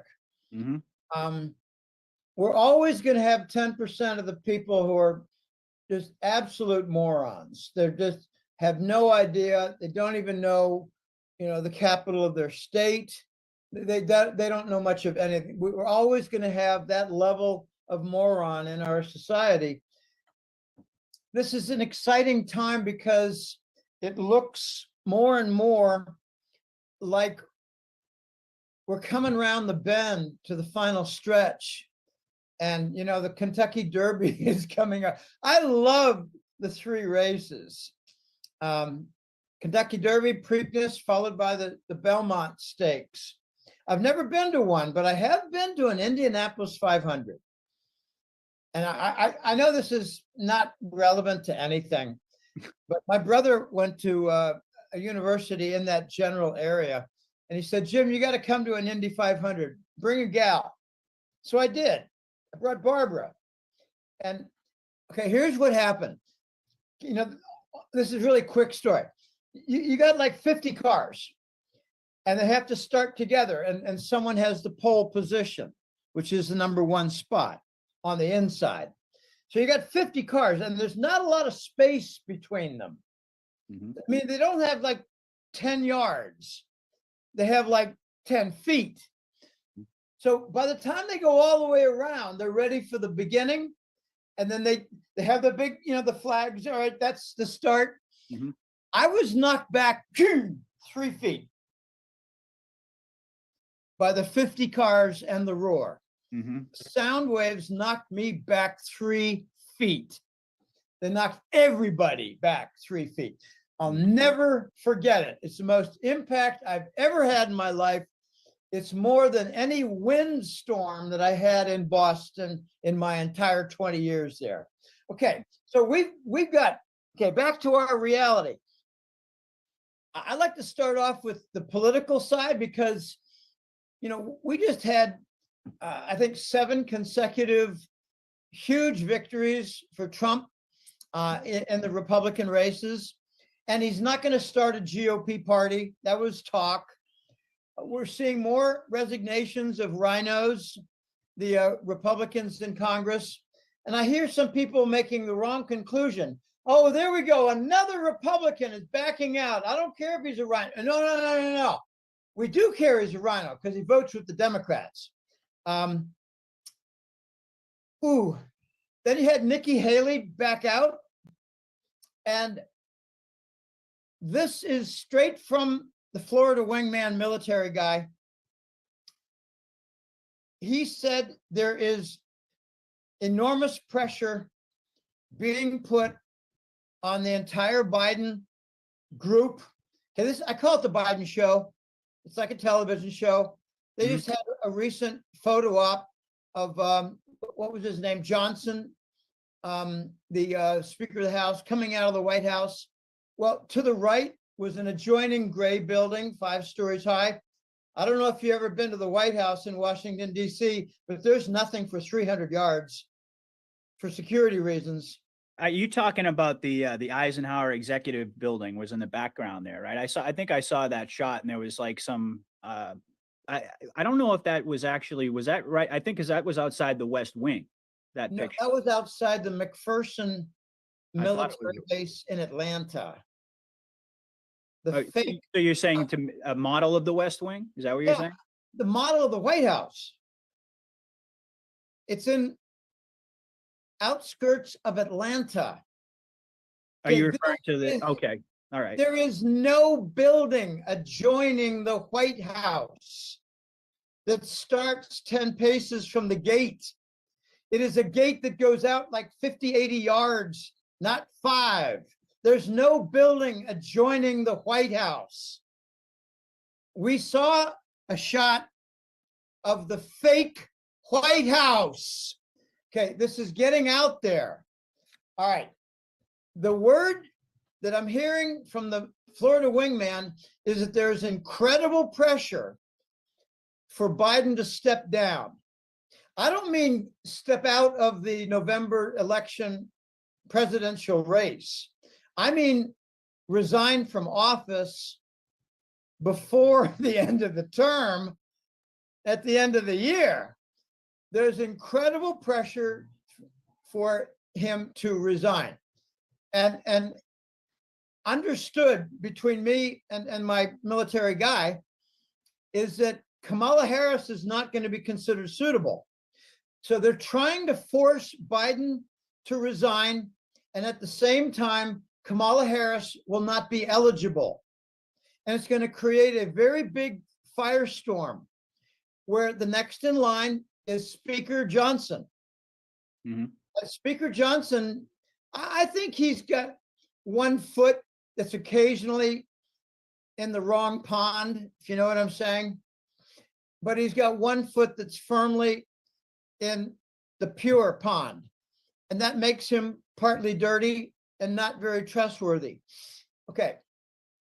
I'm going to add to that. I think I mentioned this before. When in past elections, if one particular party cannot control the center, and it looks very clear that Trump is controlling the center, then the other party will put forth an extreme candidate.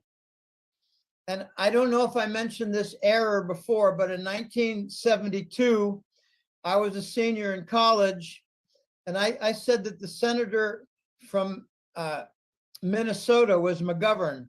He was the senator from South Dakota. So I got that error corrected, and I thank people for correcting my little errors. It's not a serious error, but McGovern did win Minnesota, and I thought it was his home state. No, he lost his home state of South Dakota, but he won Vermont and Minnesota. Here's the point. If it's an extreme candidate, it's like a guaranteed loss. I mean, a guaranteed landslide loss. And this time we're in an atmosphere, Patrick, and I think you're well aware of this, that we're talking about a landslide squared. A landslide in the past was like Ronald Reagan winning by, 8.5%. No, I'm talking about 38. I'm talking about 50% win, 75-25. They're going to do their best in cheating. And I don't know how that is going to be handled. I do not believe that Dominion is going to have a prominent role. Okay, here's another thing. It's really important regarding this presidential race. The later that Biden backs down from the presidential race, the weaker whatever candidate that picks up the mantle will be. It is widely known that if a sitting president does not wish to run, that he should let it be known that he's stepping down before the primaries even start. That's what Lyndon Johnson did. You weren't born then, but the Vietnam War led to him saying, I'm not even going to run next year. Okay, the later Biden waits to drop out of the race, there are two issues. One is renouncing his presidency, and the other is not choosing to run for re-election. The later he waits for dropping out for the re-election, the more pathetic the Democrat candidate will be. And I have a joke. I don't know if I said this before with you last time we were on, but the three candidates are Sasquatch, the Cyborg, and the Witch. Sasquatch is Big Mike Obama. The Cyborg is California Governor Newsom. And the Witch is a wannabe politician, Governor Whitmer of Michigan. Okay. I heard Big Mike 2 weeks ago let it be known that he's not interested, but I'm not so sure about that. I'd love to see Big Mike run. I'd love it. He has no political experience. Oh, no, I'm sorry. Big Mike Obama has experience with cocaine, gay, fudge packing parties at the White House. So that's got to count for something. So he knows how to treat dignitaries from behind.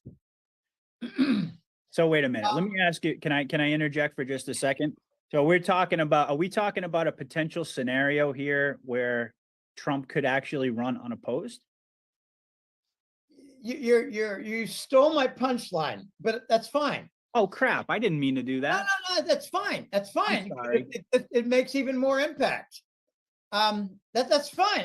I'm not bothered at all. The later Biden waits to drop out of the presidential race, the weaker the candidate will be. If he drops out after winning the convention, maybe he'll take his mask off. Okay, we're dealing with a Potemkin village. McPherson military base has a fake White House. If that is not a modern day Potemkin village, do you know what I mean by a Potemkin village? I don't know.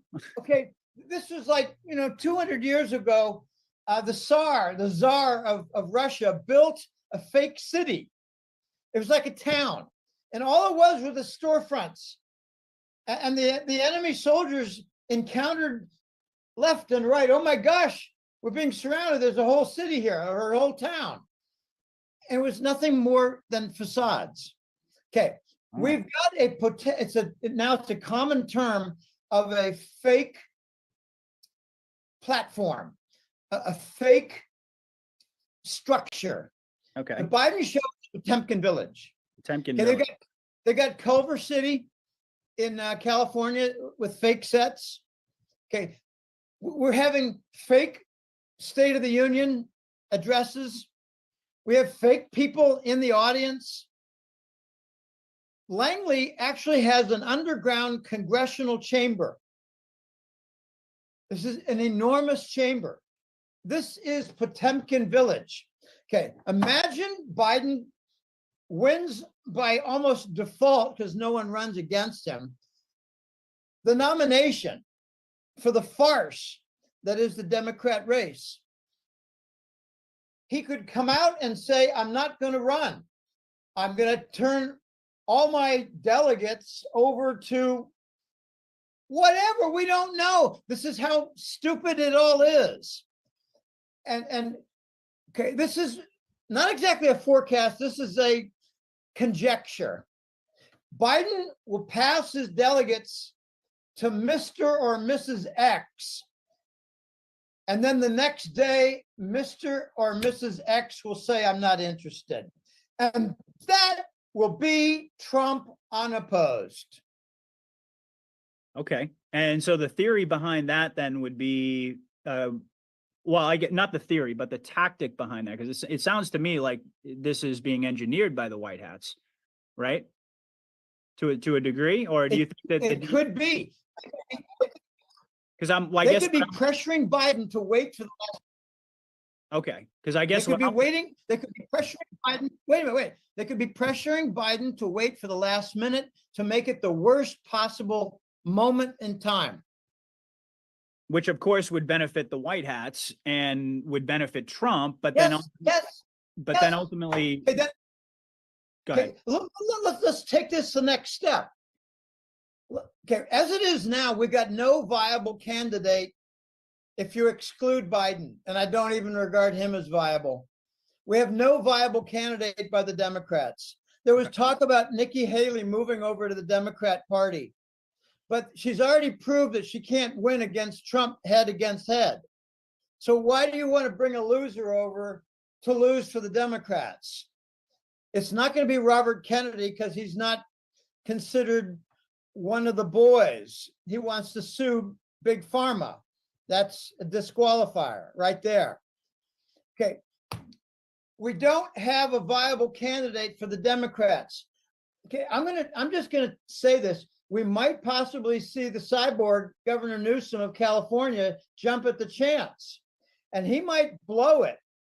If he ever gets, say, Biden's delegates, I'm not sure Biden's gonna give the delegates to Newsom, but he might. I don't know. Biden might forget who he's supposed to give them to. That's probably more likely, yeah. He might say, I'm tired of all this, and rip off his mask, and you see a Hollywood actor. You might even see Jim Carrey. And say, that would be interesting. Liar, liar, pants on fire. Okay, remember that movie? Oh, yeah. The Liar. Jim Carrey, it was a great movie. It was funny. Okay, we might have the cyborg take the nomination, and then during the campaign, openly discuss that he's a cyborg. And then it's Trump versus a cyborg robot. Okay, you can't make this up. The United States has entered circus territory. We're the laughing stock, not of the Western world, of the entire globe. We're the laughing stock. And the most evil and destructive and criminal organization taking over government is in Canada. So we're a real pair in North America. Okay, I think, let's get to the consequence. Let's just say, all right, let's just do some thinking out loud and political analysis. What would happen if Trump really is unopposed? What happens if Trump has, say, Robert Kennedy as an opponent and some weakling who's a senator from Bupkis? A senator from Bupkis gets the Democrat nod. What's the consequence here? We defuse the Civil War. If Trump runs virtually unopposed, then nobody can say that he stole the election when it's over. He stole it from what? Robert Kennedy? If the Democrats produce a very weak candidate, I think Robert Kennedy is going to fold, and he's going to say, I put all my support with Trump. I want everybody who supports me to vote for Trump. And we're going to defuse this entire threat of a civil war, but that does not send home the maybe 100,000 sleeper cell military-age men with their debit card and their cell phone waiting for the Obama team to tell them to go start riots. Okay, that is a continuous problem. And the wingman, my military guy, I call him a wingman because he's my wingman. That doesn't make me the pilot, but you know, there are many pilots. They're concerned very much about the sleeper cells. And he said, Jim, I want to give you some numbers. It's a number a good deal higher than 50,000. There are over 50,000 sleeper cell members. I said, you think it's over 100,000? And he said, probably, but we're just arguing numbers we really don't know. I said to him that I think there might be a lot of sleeper cell members who break away, who have their $2,000 and they don't have a pistol, and they figure, hey, screw this. I'm just going to go wander off in California and hit the soup kitchens and stay safe. I'm not sure the sleeper cells are going to be an effective fighting unit. And that's just my opinion. How long can they keep funding them? Are they really, you know, outside of New York City and say San Francisco, how effective is this? I don't know. I know they've been distributed to the various 50 states and they've had free passage to the city of their desire, but I don't know that that means they're still connected. I think they're going to take the money and say, I don't want to go out there and start looting. I might get myself killed. So I'm going to take the $2,000 on the cell phone. I'm going to take the the hospital visits for some health care because I had a problem with my shoulder. And I'm going to just disappear. Okay, that's what I think the sleeper cells, I think they're going to dissolve. I don't think the idea behind those guys is that they're waiting on NATO orders, right? Or UN orders, I've heard. Right?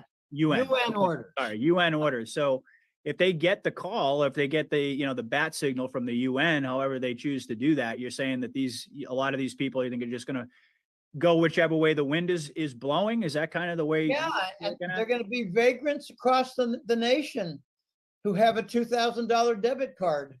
Well, let me ask you this. How about, okay, so let's go back to this whole concept of, the border, the Civil War, all these things that we've been talking about, and even the election. We're in an election year. I would say probably, I hesitate to put percentages on it, but I would say at least half of the Patriot community or Truther community, if not more, believes that we're not going to see an election. Some people are saying that we are. And then, of course, there's the same conversation to be had about the emergency broadcast. And some people are saying, no, we're not going to have an emergency broadcast. We're just going to, go ahead and move forward with the election. Now, my question is that, let's just say hypothetically, right, whether Trump runs opposed or unopposed.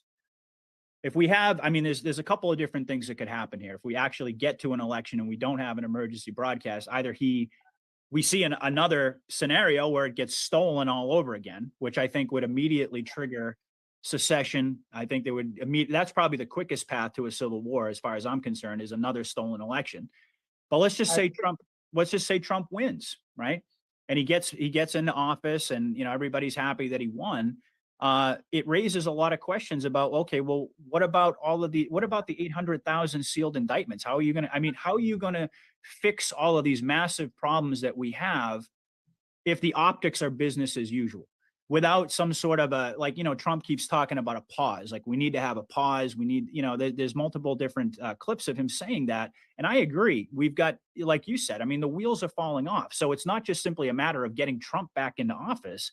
I think that even if he does get back into office, the optics have to change dramatically in order to wake up, like you said, that middle third, to fully wake them up. And of course, the big question is justice. How are we going to get to justice? Is he going to just come into office and then all of a sudden start rounding people up, deporting people? And that's what he's saying he's going to do. But to me, it just seems unlikely that that's a viable scenario if we don't have an emergency type of a situation. What are your thoughts on that? My thoughts on that are that there are other plans to defuse the Civil War threat. That's still viewed as a very a significant threat at this point, even now? Yeah.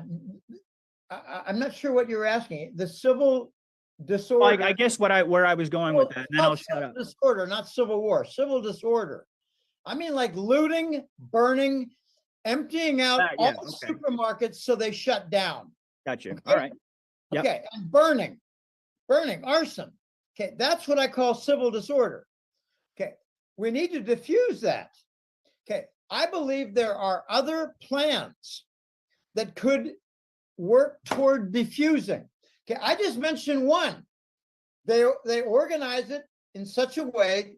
I remember I told you the Florida wingman said that they're trying to pressure Biden to step down. I didn't say stop running for president on re-election. I said renounce his president's post. If that happens, I think Trump will find a way to become the president before November. Okay, another thing that I heard is that we're going to see a massive display of the 2020 election fraud. A massive display. Now, if we have Biden step down, we have Kamala Harris ruled out as ineligible. We have Johnson, the Speaker of the House, coming forward to make a speech. Maybe his speech will be, I don't want this presidency. I'm not prepared for this presidency.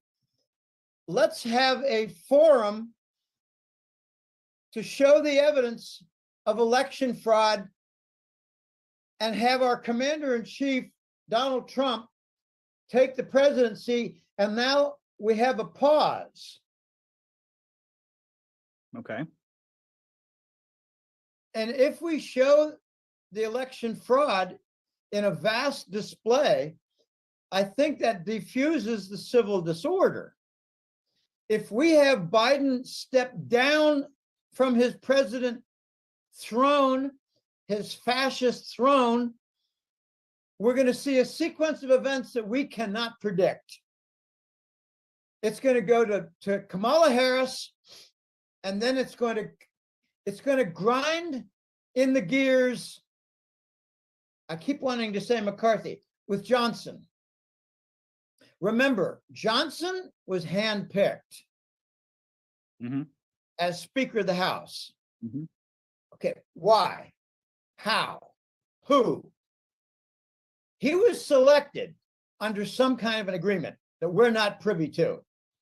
I think it was, if it ever falls on you, you open it up and bring in the commander-in-chief. That's what I believe. I've heard similar things. But it was previous to this. It was the 25th Amendment. You know, that would be the way that. And you're saying that goes to the vice president, though. Sorry, the 25th Amendment turns to the vice president. Right, but wouldn't Kamala still be ineligible? I mean, wouldn't that be? I'm saying that Kamala has not admitted that she's ineligible. Right. Why is she even sitting as vice president? Good question. Why is she even sitting in the Congress ready to break the tie on a 50-50 vote? Why is she even in Washington? Why was Obama allowed to serve 2 terms as president? I mean, I know it gets pretty deep. I know. Well, this is part of the fascist display and parade. Okay, I believe everybody accepts the fact that Kamala Harris will not be the president if Biden steps down, and the gears will grind when we get to focusing on the Speaker Johnson.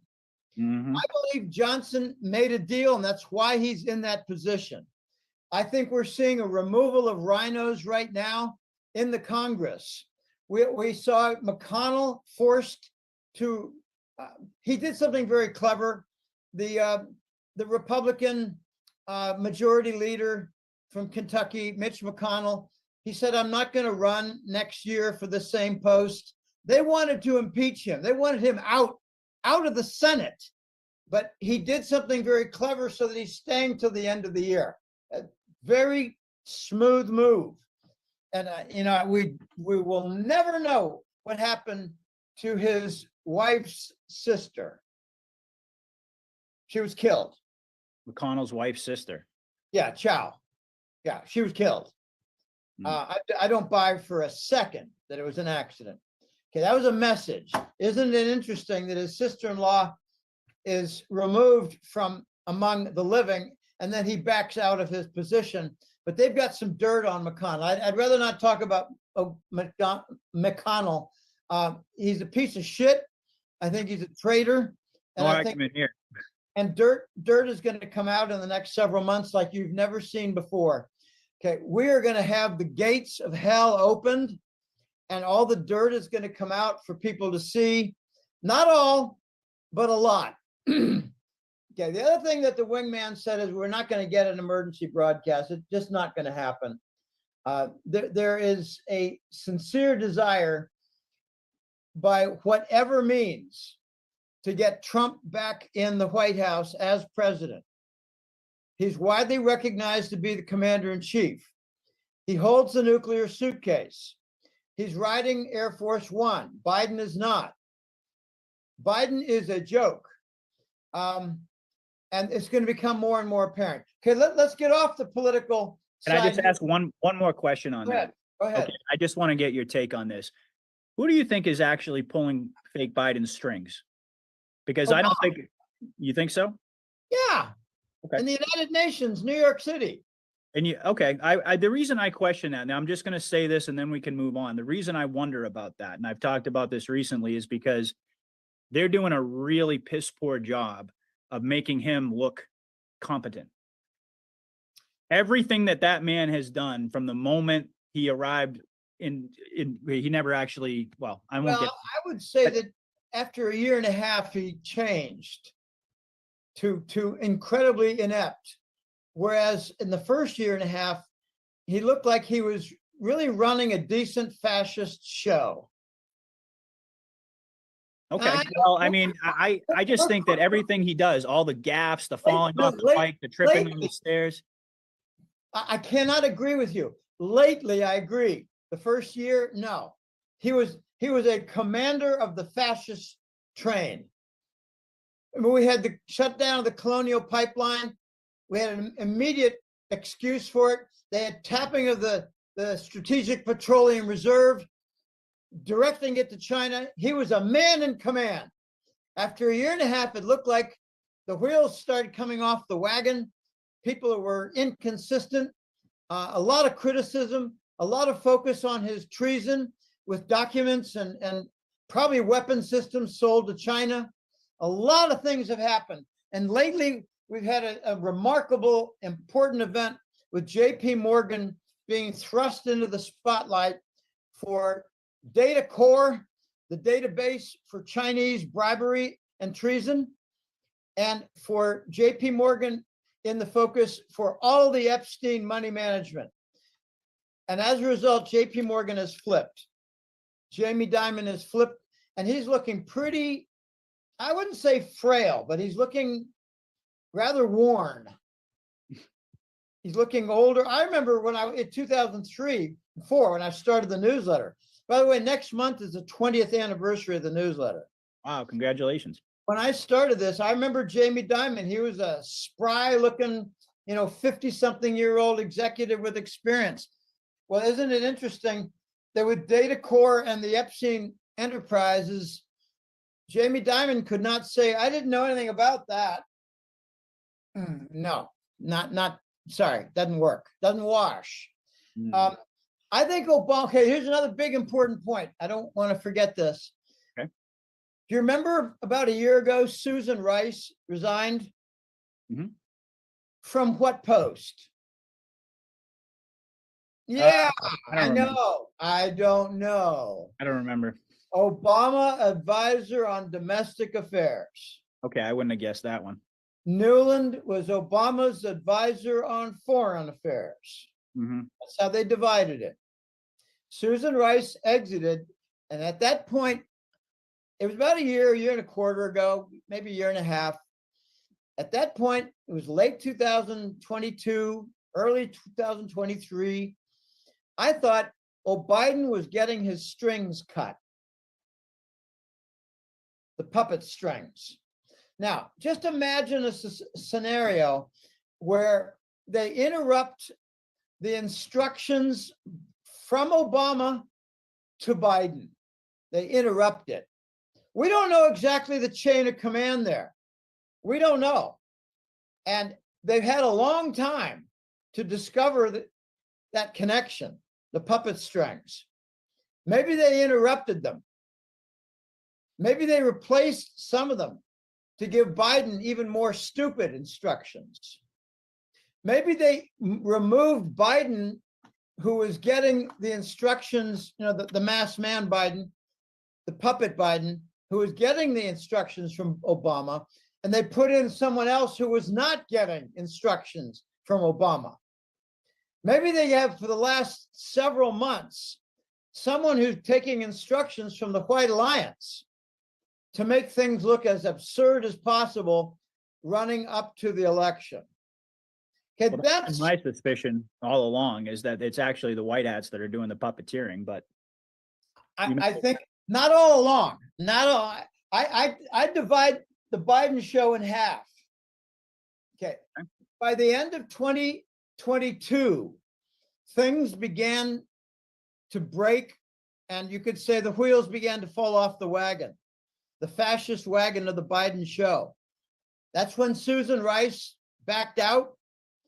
No one was really even clear about what Susan Rice did. Okay. why does he keep renewing these executive orders then? That's been one of my questions as well. Why would you continually renew these executive orders that are designed to incriminate you? That's why another reason, I'm glad you brought that out. I'm not a real expert on that, but I believe that when the harmful executive orders are renewed, then it is to guarantee the exposure of the fascist parade by the Biden show. It tells me that deals are being cut. For all we know, the Secretary of State, who's that clown? Blinken? Yep. Winken, Blinken, and nod. That's all I can think of when I hear of Secretary of State Blinken, the fake. Yeah. Maybe he's been given instructions. You will do the following or we'll hang you in January of 2025. I think a number of people have been told we'll hang you in January of 25. And we're going to be full force because of what you did on the January 6th, events, the torture events. And we don't even know where those poor people are being, sequestered and imprisoned and tortured. I don't want to talk about that. That's an entire, I just bring that up quickly, but I don't. Some of them had their sentences cut recently, which is good news, obviously. We don't even know how many have been sentenced. Yeah, there's a lot of secrecy around that. Arrested. Yep. We don't know much of anything. Yep. This is a fascist ploy. We're seeing a demo of fascism. They're redefining democracy and calling it democracy, but it's really fascism. They're trying to establish the fair voting process, but it's a corrupt mail-in ballot voting process. They're using NGOs, which is non-government organizations with taxpayer, federal funding to operate to smear Trump. Okay, they're using the federal mechanisms in a fascist manner, and they're using NGOs, which are not supposed to be politically affiliated. But everything is politically affiliated. The FBI and Justice Department are weaponized. And, I had a real turn, Patrick, in early 2020. I realized I've got to become a bit of a medical and health expert. I must become a medical and health somewhat expert. I have to understand the gene therapy. I have to understand the messenger RNA. I have to understand the immune system destruction. What is it? Chromosome 23, they call it the God chromosome, the God gene. I had to understand the various symptoms and understand the technicalities of COVID data. I had to understand the what do you call it? The adverse reaction, vaccine adverse reaction database. Okay. Mm-hmm. And then a year later, I have to understand the political side. So now the newsletter has mixed in all the finance, banking, economics, global trade. It had to mix in the health and medical side.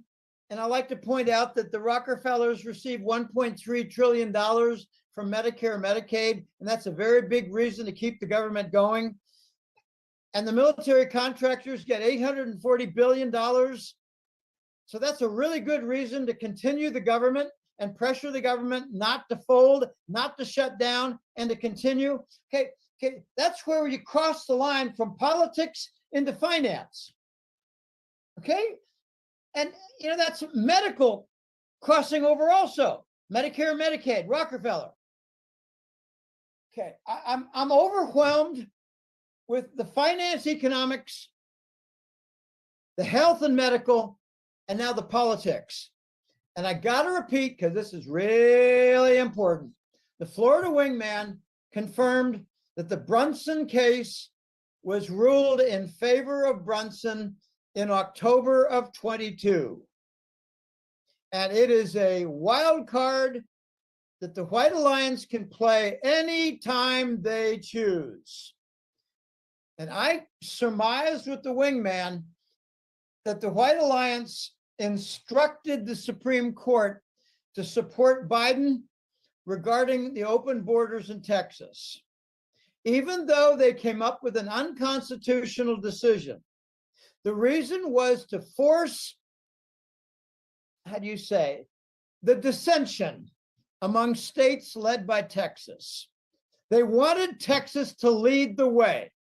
This is my opinion. The White Alliance Command wanted Texas to lead the way because they've got Biden on a violation of an article of the Constitution.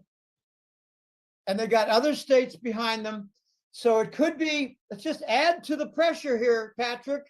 It could be several states led by Texas threatening secession unless Biden renounces his presidency. And that would work toward defusing the civil disorder pressure. Okay. All right. Let's move away from politics. Sure. Yeah, we can pivot here. Do you have an area that you want to dive into, or do you want me to just kind of throw a question at you, or do you have things you want to talk about? You had a few questions. What are you? Sure. Just Yeah. I can. Well, let me just if I kind of. don't know much, I'll say I don't know much. Yeah, well, let me just kind of, talk about what we've seen happen recently, and you can just kind of give us your thoughts. So we have, I think it was on the 11th, it was a few days ago, if I'm not mistaken, that the Bank Term Lending Program, which was put into place, I think it was about a year ago. I think it was right after Silicon Valley, if I'm not mistaken. That expired, right? That might actually be close to a 1-year anniversary, and that could be why they picked that date. Okay. Yeah, very interesting. 3/11 is a very interesting date because we've been talking about 11/3 with the law of war. So I think that's kind of interesting. 3/11 is also Fukushima date. And yeah, as well. Yeah, it's a very it's a big cabal power date. Let's just put it that way. We've got U.S. bank profits down 44% in Q4. We've got, of course, the NCY. I'm sorry, the New York. What is it? New York Community Bank Corp. That was actually being rescued by Mnuchin's private equity firm. And then we also came to find out that Mnuchin, good luck.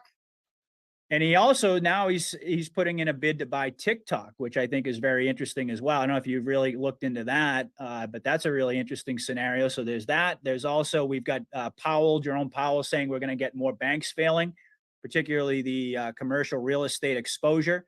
There's just a lot of stuff going on. Major stock sell-offs at the end of 2023. Zuckerberg, Gates, and Bezos, according to my information here, sold off something like $11 billion.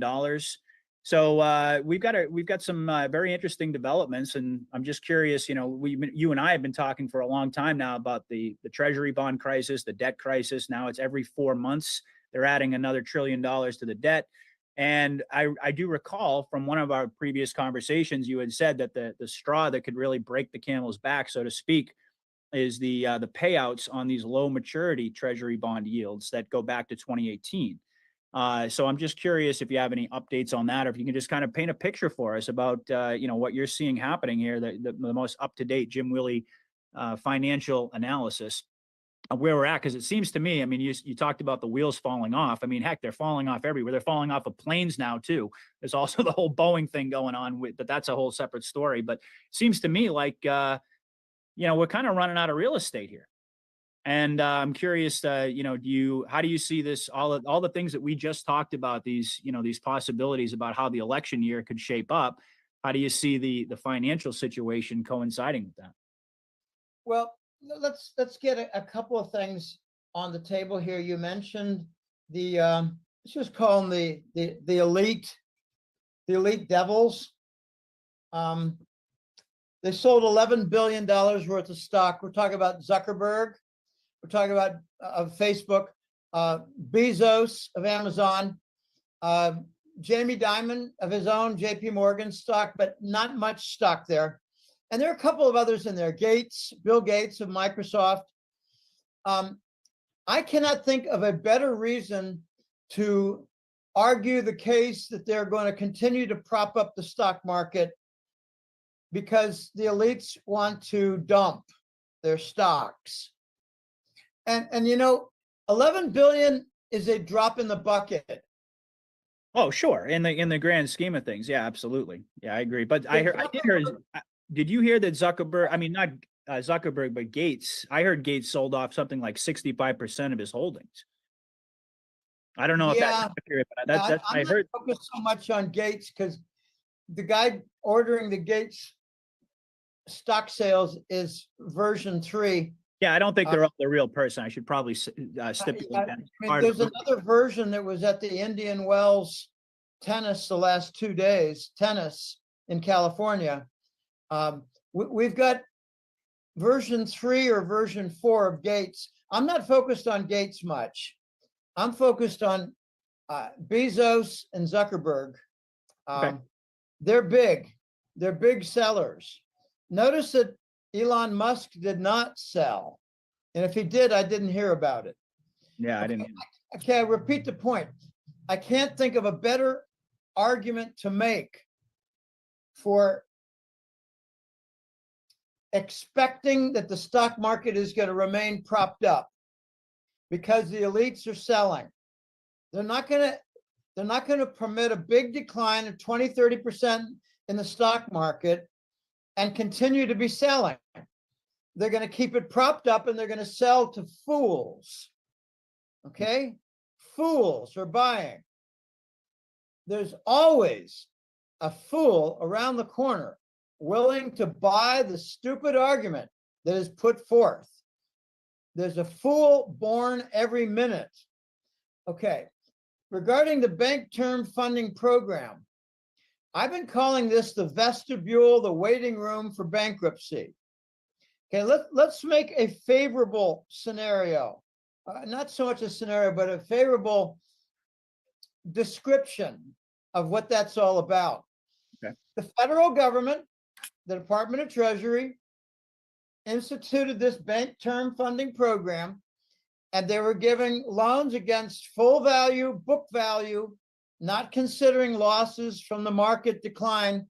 And many of these securities are treasury bonds and related securities that have lost 40 to 50%. But you could borrow 100% against them. In other words, it's a giveaway. Yep. Okay, they needed to end the giveaway because it got to be a large part of the deficit. Okay, if you've got a huge $750 billion unrealized bank asset losses, then a big piece of that associated with that, hitched along with that, is the Bank Term Funding Program where you can borrow more than its value. Okay, so they needed to stop that. It was bleeding and it was getting too big. It was growing up exponentially, so they stopped it. And I think they stopped it right around their 1-year anniversary. And the one thing that's not talked about much regarding the Silicon Valley Bank is that the depositors were made whole partly because they had a lot of Chinese depositors.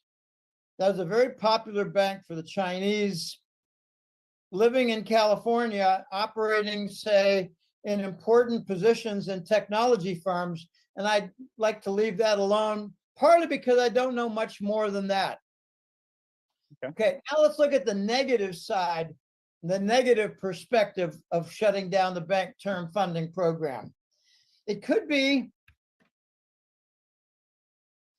a combination of the black hats saying, we're going to wreck the system and try to install our devices, like the CBDC.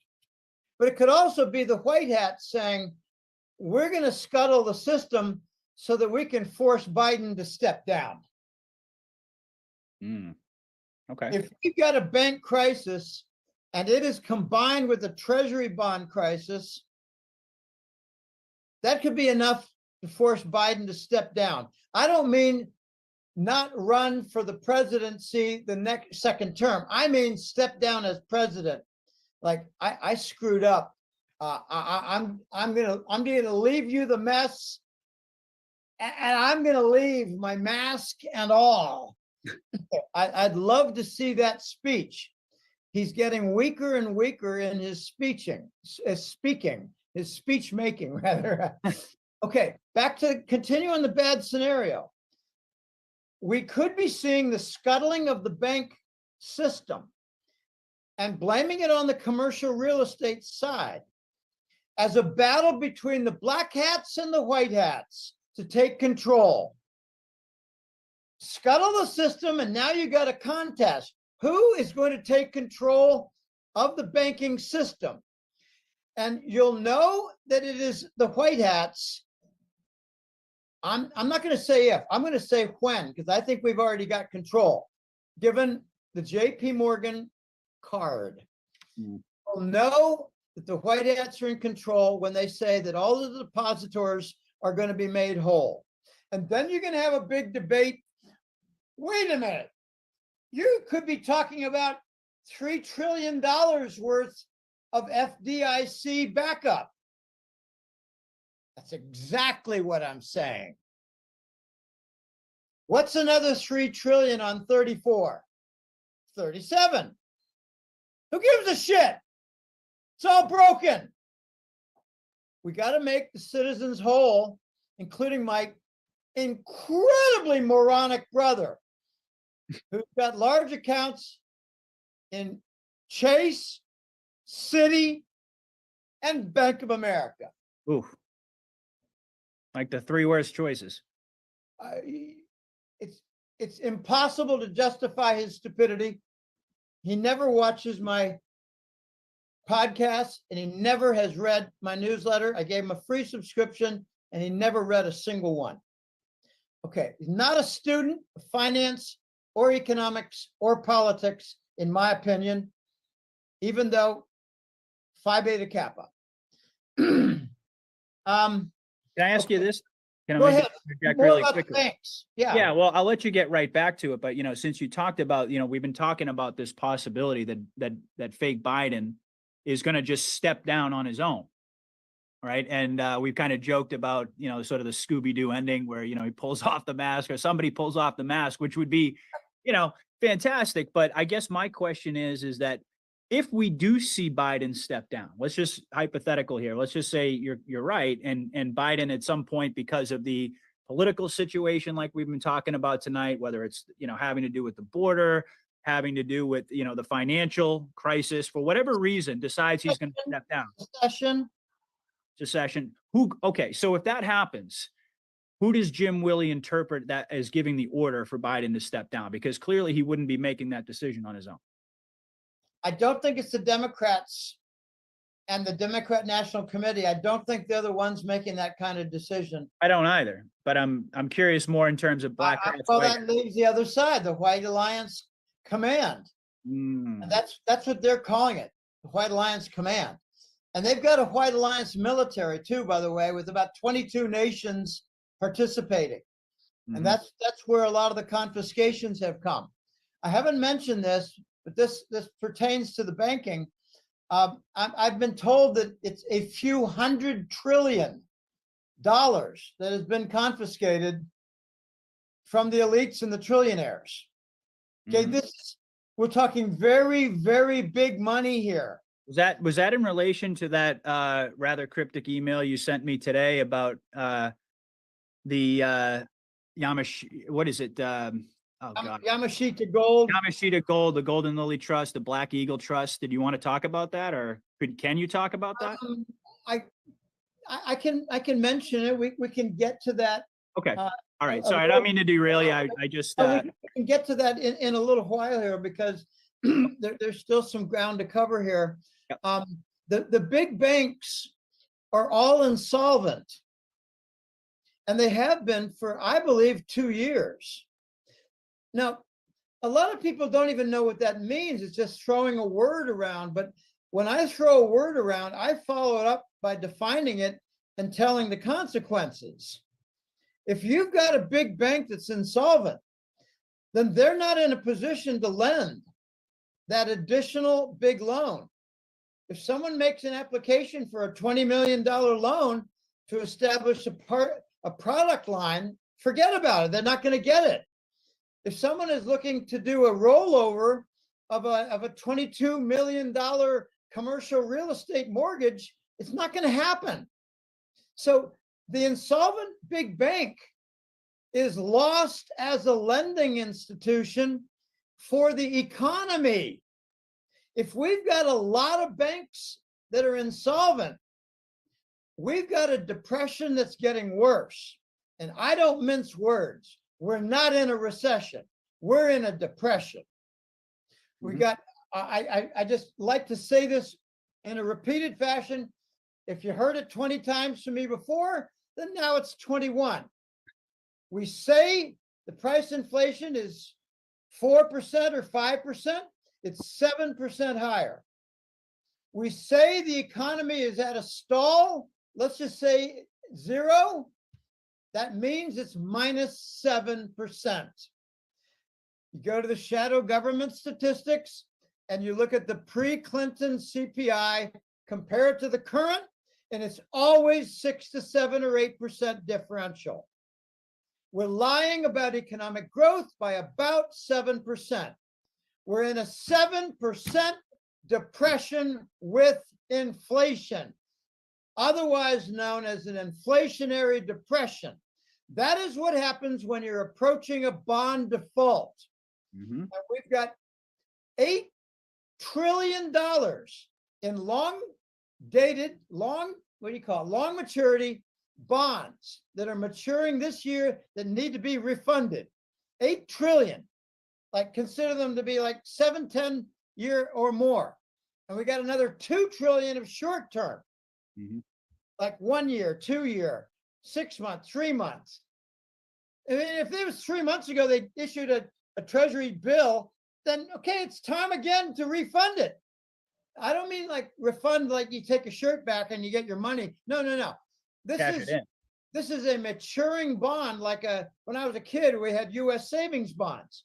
I had a paper out and I used to buy these $500 U.S. savings bond and they would cost like $420 and you wait 5 years and you get $500. Okay, that's refunding. Okay, these people like South Korea, they're going to come with $10 billion to the table and say, we want $10 billion. We got a matured bond. The 10 years are up. We want our money. And we issued, the Department of Treasury issued the bond. So we're obligated by global law to provide the money. And what we usually do is what we've been doing for year after year after year after year is we find new buyers to buy the 10-year bond.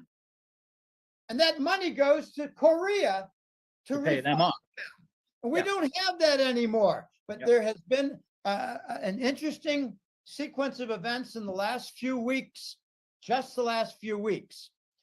It was about 3 weeks ago, we had some short-term treasury bill issuances and auctions, and they all had a final bond bill yield, treasury yield, a final yield of over the Fed funds rate, which told me we can't cut rates because like a 6-month treasury bill had an auction and it resulted in a final yield above the Fed funds. Now they're a little bit below. But this is a very volatile, dangerous, tragic situation. We're now seeing the treasuries yields go up again on the long dated 10-year. I think we're starting to see a perception. We're starting to witness a perception where the bond market believes that we're going to get more price inflation and we're likely to see rate hikes, not rate cuts. I'm in the camp of rate hikes, but this is very ugly, very corrupt. They might do a rate cut in order to produce the stock market rally so that more $10 billion stock tranches can be sold for Bezos, Gates, Zuckerberg, and Diamond, and a few others. So get a rate cut when they know it's the wrong thing to do, just so we can get the stock rally. Get a little bond rally, buy some time. But what they're doing, and this is the opinion of a couple of my sharpest colleagues, they're developing a slingshot, and it's going to be rapidly rising interest rates on the 10-year, the long bond, rapidly rising. I think by the time we get to autumn, we might be close to 5% because things have gone wrong. But there's something really important, Patrick, and It's the exchange stabilization fund, the ESF. Oh, you're actually going to talk about that? Well, I'm just going to say they might tap it. It might have 10 to 15 trillion dollars in it. They might tap it in order to reduce the bond yields and bring about a stock rally. To your knowledge, are they still getting in revenue into the ESF, or are they would this just be draining the coffers at this point? Are they still Draining getting the coffers? If it's a $15 trillion coffer, they could drain 1 trillion and not even blink. No, I mean, are they getting more money coming into the ESF, to your knowledge? Or been cut off? Okay, the main income source for the ESF was OPEC, like right? a 20 or 25% tax on all OPEC oil sales in dollar terms, and there are none. Okay, so that answers my question there. I think it has ended. Okay. Okay, I'd rather not talk about the ESF except to say that if the Democrats want to present a scenario of a healthy bond market and therefore a rising stock market, vote Democrat because they're tapping the ESF. That's an option. But let me put the other side to that. Whatever they use, they cannot steal. Well, you said to me, you said a little while ago that they're not going to allow that. They're going to keep the stock market propped up. They're not going to allow the stock market to crash. And I just kind of wrote back. I wrote down here because a lot of times I take notes when you're talking. At what point do they lose the ability to control what's going on? And is that like what is the real kill shot where they finally lose control to be able to play where they can't play these games anymore? Well, I don't have a great answer for that, but I do believe that in December and probably in January, I don't think January had any bond auctions. January is kind of a month where they say, let's just get things in order. And they didn't even have an FOMC meeting in January. They had, I'm sorry, maybe it was very late January, they had a meeting. There was a lot of stir that the Department of Treasury was handing money to our friends in order to bid on treasuries. Yep. And then they're playing games with the Tick report, which has foreign holdings of treasuries. And it's not very well known as a result how much is natural, honest bond bidding and purchase. I believe we're doing hidden monetization. And if you're doing hidden monetization, then you're probably doing hidden refunding, like the Exchange Stabilization Fund taking up the slack. And I've got this little quick example that I bring to the table. In October, November, December, we had a record-breaking volume of dumped treasury bond by foreign central banks and monarchy wealth funds. Mm-hmm. We also had a lot of issuance. And I'd like to get some explanation. How did the Fed reduce their balance sheet during that? A record amount of foreign dumping, which we at the Treasury are obligated to take, and they put it on the Fed balance sheet. And we had very few buyers. So how did they reduce the balance sheet? I say the Exchange Stabilization Fund. It seems to me like it always comes back to that. The ESF seems like they're ace in the hole. And that's why I asked that question. If that coffer isn't being refilled with more of that OPEC revenue, and they have to, and they're forced to dip into that, at a certain point, that seems like any oil revenue. Saudi broke that a year ago. They went to the yuan standard for Asian sales. They've been defiant. They did not even acknowledge the presence of Blinken when he came to visit a year ago or 9 months ago in Riyadh, Saudi Arabia. UAE has been doing deals that counter the dollar. They're working with the BRICS for de-dollarized options for trade payment. Okay, this is all falling apart. But let me remind people, the ESF could have $15 trillion, which is almost half the entire debt. They can buy a lot of time. I would like to know, this is the unanswered question, and then I'd rather, we move to the next topic. Unanswered question. Did the White Alliance take control of the ESF? And I know for my own background I can't say for a fact. I just say I know for my own background and my own way of thinking. The New York Fed controls the ESF. They've got the 15 trillion, could be 12, could be 11.7. I don't know. I don't care. It's a big number. If the White Alliance controls that, what are they going to do with it? I think they prevent a bond default. So we could be seeing not just the black hats trying to prevent a bond default, we could be seeing the white hats trying to prevent a bond default. And this is like nationalism. The nationalists don't want a crisis in the bond market. The fascists from the New World Order, they don't either, because it destroys the pig at the trough. Okay, these are it amazing prevents times. And but I mean, even if they do roll in there, even if they got what they wanted with their CBDC, they would still need this infrastructure behind it, right? It wouldn't just be a matter of, well, they could just do away with an orderly transition, because we got about $7 trillion of treasury bonds owned outside our borders. We need an orderly transition, and nobody's talking about it. Nobody's even mentioning narcotics money laundering at Bank of America.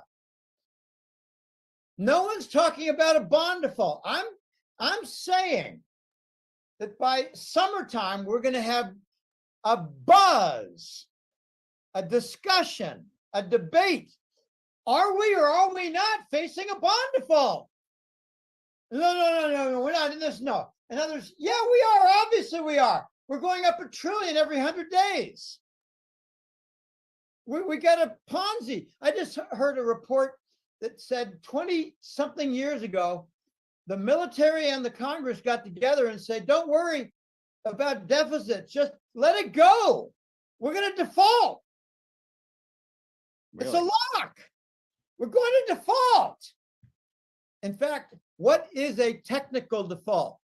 But say South Korea coming with $10 billion of long-dated treasuries, and we tell them, screw you, we'll give you $7 billion worth of your own domestic currency. That is a technical bond default. And I think we've been there for 2 years. Yeah, So they've been doing the haircuts like you've been talking about, which is haircut is a default. Yeah, absolutely. Okay, so, we've got to keep the wheels on the wagon, Patrick, so that we can have a transition without a civil war. We have to keep the wheels on the wagon so that we can have continued trade with the United States and not an embargo. We have to have the wheels stay on the wagon so foreign central banks are redeemed in an orderly fashion. We have to have the wheels on the wagon so that Trump can come back and we can have a transition to a new economy with, say, some Tesla intellectual property and patents handed out and sold and doled out or whatever. Yep. And have it not in scorched earth. Okay.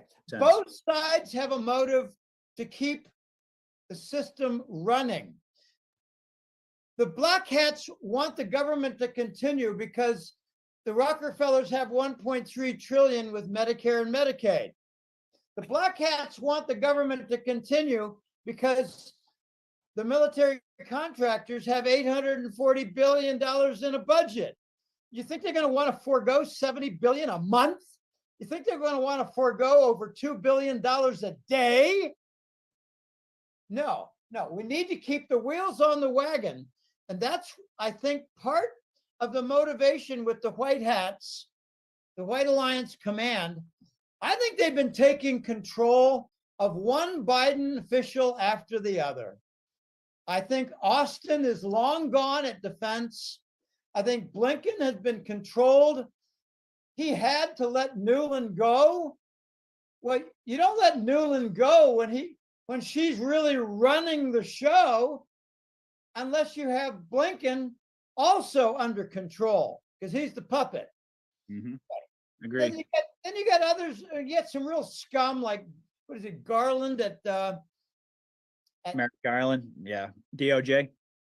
Yeah, at Justice. You know, I think we got a real big target right now. I can't think of her last name, but it's Deanna, the leader of the FEMA. Can't think of her last name. I think she's a real big target right now, and she's underground from what I heard. Do you have her name? I'm looking it up right now. Give me 1 second. She's FEMA a- head Deanna something. FEMA head. Hold on 1 second here. We got Deanna Criswell. What's that again? Deanna Criswell, it looks like. Criswell, yeah. Criswell, yeah. Okay. Criswell, she's been involved in the Panhandle dewdrops. She's been involved in the Maui dewdrops. These are not forest fires. Oh yeah. Forest fires do not leave trees intact in the center median of avenues. That's your hint. So you think this one's the next one on the list? I think so, but she's very elusive. Why is that? She's underground. Oh, okay. I'm sorry. I think you said that. I was looking her up. I think I lost my focus for a moment there. Okay, so she's underground. They're trying to track her down. What you It's hard to track her down. Yeah. She also has a bunch of FBI who put on FEMA uniforms. So we got the FEMA and FBI working together as Mutt and Jeff, kind of as the Gestapo. And for those who don't understand, NATO had its original group of generals a long time ago, around 1950. NATO generals were almost all Nazi army generals. Okay. Part of Paperclip. No, I'm not talking about Paperclip. That's the entrance into the United States. We took the German Wehrmacht and hired them to run NATO. Oh, okay. All right. We took the German army and took their top brass and hired them to run NATO. Gotcha. All right. Well, that makes sense. I mean, it's pretty consistent with what they did with Paperclip anyway. Well, It's yeah, an entire Nazi. the domestic avenue, Yeah. you know, come one, come all. And, you know, for people who don't understand it, it's not 10 people. That's not 10 Nazis. It was more like 2,000. Yeah, thousands. Yeah. It wasn't Werner von Braun and his family. It was everyone he knew, plus a couple dozen bankers, plus a couple dozen pharmaceutical executives, plus a couple other dozen technology types, you know, like electrical engineer types. Plus their MK Ultra specialists. They brought over all that stuff here. That's They brought their entire staff, yep. the families and their staffs, and then some of the families for the staffs. Because what happened was you didn't bring in a pharmaceutical CEO from Germany. He said, no, I have 3 vice presidents who have worked with me for the last 10 years. And they have 2 assistants each. And they have families. Yep. Well, there's 30. Okay, this Operation Paperclip was a grand betrayal to bring in Nazis into the United States, who 1 generation later started the infiltration with Papa Bush. Yep. That's right. And the minute they Papa put them Bush all in there, they next established the generation. CIA right away. 1947. Right? Well, that was yeah, with Paperclip, that was late 1940s. It was the OSS, with the Office of Something Services, Office Secret- of Security Secret- Services, something like that. I just saw it the other day, what OSS stood for. So half the CIA was the OSS, domestic, and the other half of the CIA was the German Gestapo. Okay, this is real treason. And Wall Street funded German Nazi war machine. London and Wall Street funded them. Okay. This is the root. Okay. When I say that we've got a fascist state, I'm referring to Nazi Germany changing residents. Absolutely. Absolutely. And people need to understand this because it's a real bitter, big pill to swallow. Sure is. It sure is. Well, you know, Jim, I mentioned, since we're on the topic of history here, World War II specifically, I did mention Yamashita's gold and the Black Eagle Trust. I mean, this could be a way to segue into that if you want to touch upon that. Yeah. I'm done with the other stuff. I'm kind of worn out. Okay, well, we can wrap up after this if you want. No, I don't mean to cut off. I'm just saying it's tough talking about the politics. Sure. Yeah. And it's tough talking about the bond market. These are full of uncertainties, full of risk, and a lot of lives are at risk, including the life of our nation. Okay. I am getting more and more information, and I'm not going to say that it's a flood. I'm saying it's a pretty steady trickle. I've known about Yamashita Gold for a long time. I heard about it before I started the newsletter in 2004. Yamashita Gold was pretty much a century of Imperial Japan's theft of central banks, museums, banks, and elite vaults all across Asia. Mm-hmm. Okay, all of the above, not just raiding the central banks like the Nazis did in Europe or World War II. Yamashita went into museums, they went into temples, they went into individual vaults. They were unbelievably cruel, murdering thousands, if not millions. Okay, when it looked like the Japanese were about to cave in, Yamashita was a general, and what he did was he built about 7 or 8 tunnel systems in the Philippines and buried, I shouldn't say buried, stored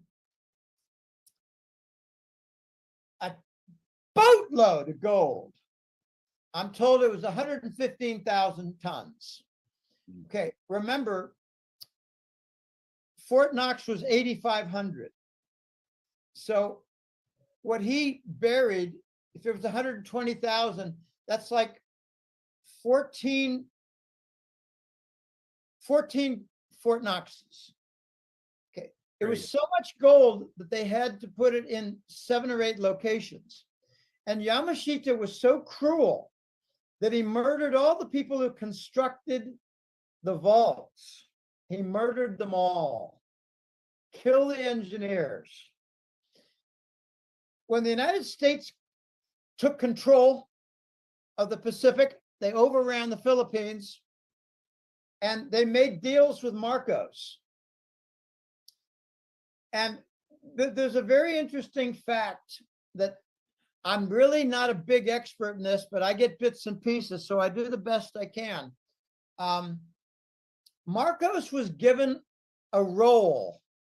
He was told, you've got this 120,000 tons of gold from Yamashita, but you've got a lot of other gold that we've entrusted you with.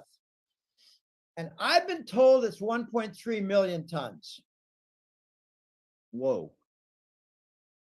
So Yamashita was just 1/10 of it.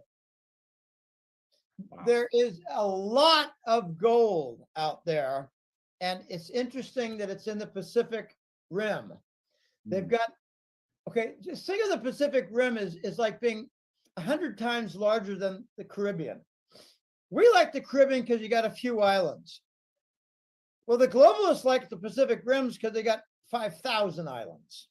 Mm-hmm. And they got 1 billion people populating them. I mean, do Americans know that Malaysia has 250 million people? Do Americans know that Indonesia has almost the same? That's 500 million people. Yeah. Do Americans know anything much about the Pacific Rim? Okay, I'm here just to mention, with my somewhat incomplete information, I've had pictures of the gold in the Philippines given to me. I had some that were photographs and then digital pictures of the photographs. I mean, like the Polaroids, digitalized pictures of digital photos of the paper photos.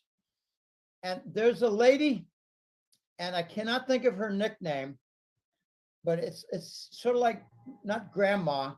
I can't. Gosh, I'm embarrassed. I cannot think of her name, but she's got a $270 billion Canadian bank account, and she is the executor of the Marcos Gold. She is a very important player. Mama something. Oh, I can't think of her name. It's been several months since I've touched that. I wish I could help you out, but Okay. Imelda Marcos is not a player. Now, I don't think you were old enough, Patrick, but in the late 70s and early 80s, Imelda Marcos was under a lot of criticism because the black hats threw Marcos under the bus and they arrested him. And I don't know, might have been a fake death. Imelda lost her shoe collection. Okay, this is a really weird story. But Mama, I'm just going to call her Mama because I cannot think of her nickname. She has 4 names. She's a trillionaire. She's bigger than the Rockefellers. And she commands, as an executor, a lot of gold. And I think she has been making friends with Donald Trump. is this individual of Asian descent, or are they She's Canadian? Philippine. Philippine. Okay. She's the real wife of Marcos, Ferdinand Marcos. Imelda, from what I understand, is the mistress. Okay. To take a deflection of attention. Okay. This Mama, the Philippine Mama, I'm sorry, that's the best I can do. Trying to do searches over here to see if we can find our name, but keep going. You're not going to find much. at Probably all. won't find it though. I'm told it's 1.3 million tons. I'm told it's in maybe a dozen or more mountain vaults. It's the largest collection of gold in the world that we know. But okay, the reason I bring up this entire story is to put some meat on the bones that the Philippines has a lot of gold, not just the Yamashita, which the Americans took control of. Okay. When Marcos was thrown under the bus, the White Hats came in and saved some lives and made the connection. And there have been wars, very small scale wars, where attorneys are murdered. Neil Keenan was murdered. Neil Keenan. Accountants are murdered. Executors are murdered. Their attorneys are murdered. Kissinger's behind the murders. The fact that Kissinger was announced to be dead is very important fact. That means that the Pacific Gold War has been won. Oh. And these are not typical ways of thinking. It means that we've got the foundation for the new dollar, but there's a condition. You got to get rid of the entire Biden show. You got to get rid of all of them. You got to get them out of the defense. You got to get them out of the military. You got to get them out of the banks. You got to get them out of everywhere. You got to get them out of the National Health Institute. You got to get them out of the CDC. You got to get them out of the Rockefellers. You got to get them out of everywhere. So that we can't coexist with these people. That's really the condition. They have to be, have to. Yes. And you got to get the Chinese out of Silicon Valley. This is very deep, very deep. Okay, so we've got the gold. We got the commander in chief.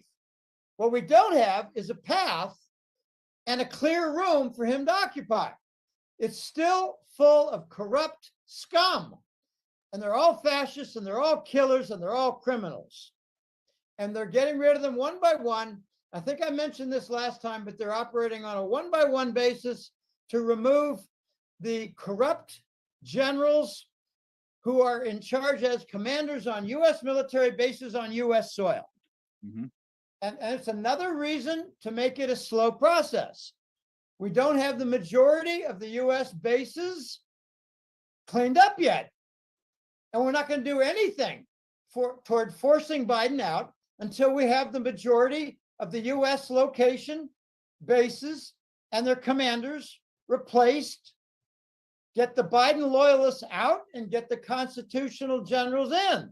This is not an easy task. It's one of the biggest reasons it's taking a long time. Wow. Okay. Black Eagle Trust. That is an entirely different, gigantic gold trove.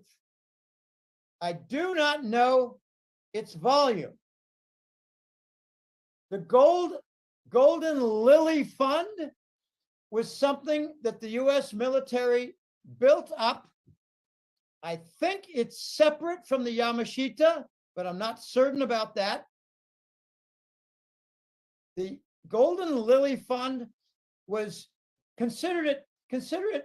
Look at it this way. I saw some photos, and it was General MacArthur and some of his officers looking over an entire section of gold bars. I mean, a section that you might think, well, that's like straight out of Fort Knox.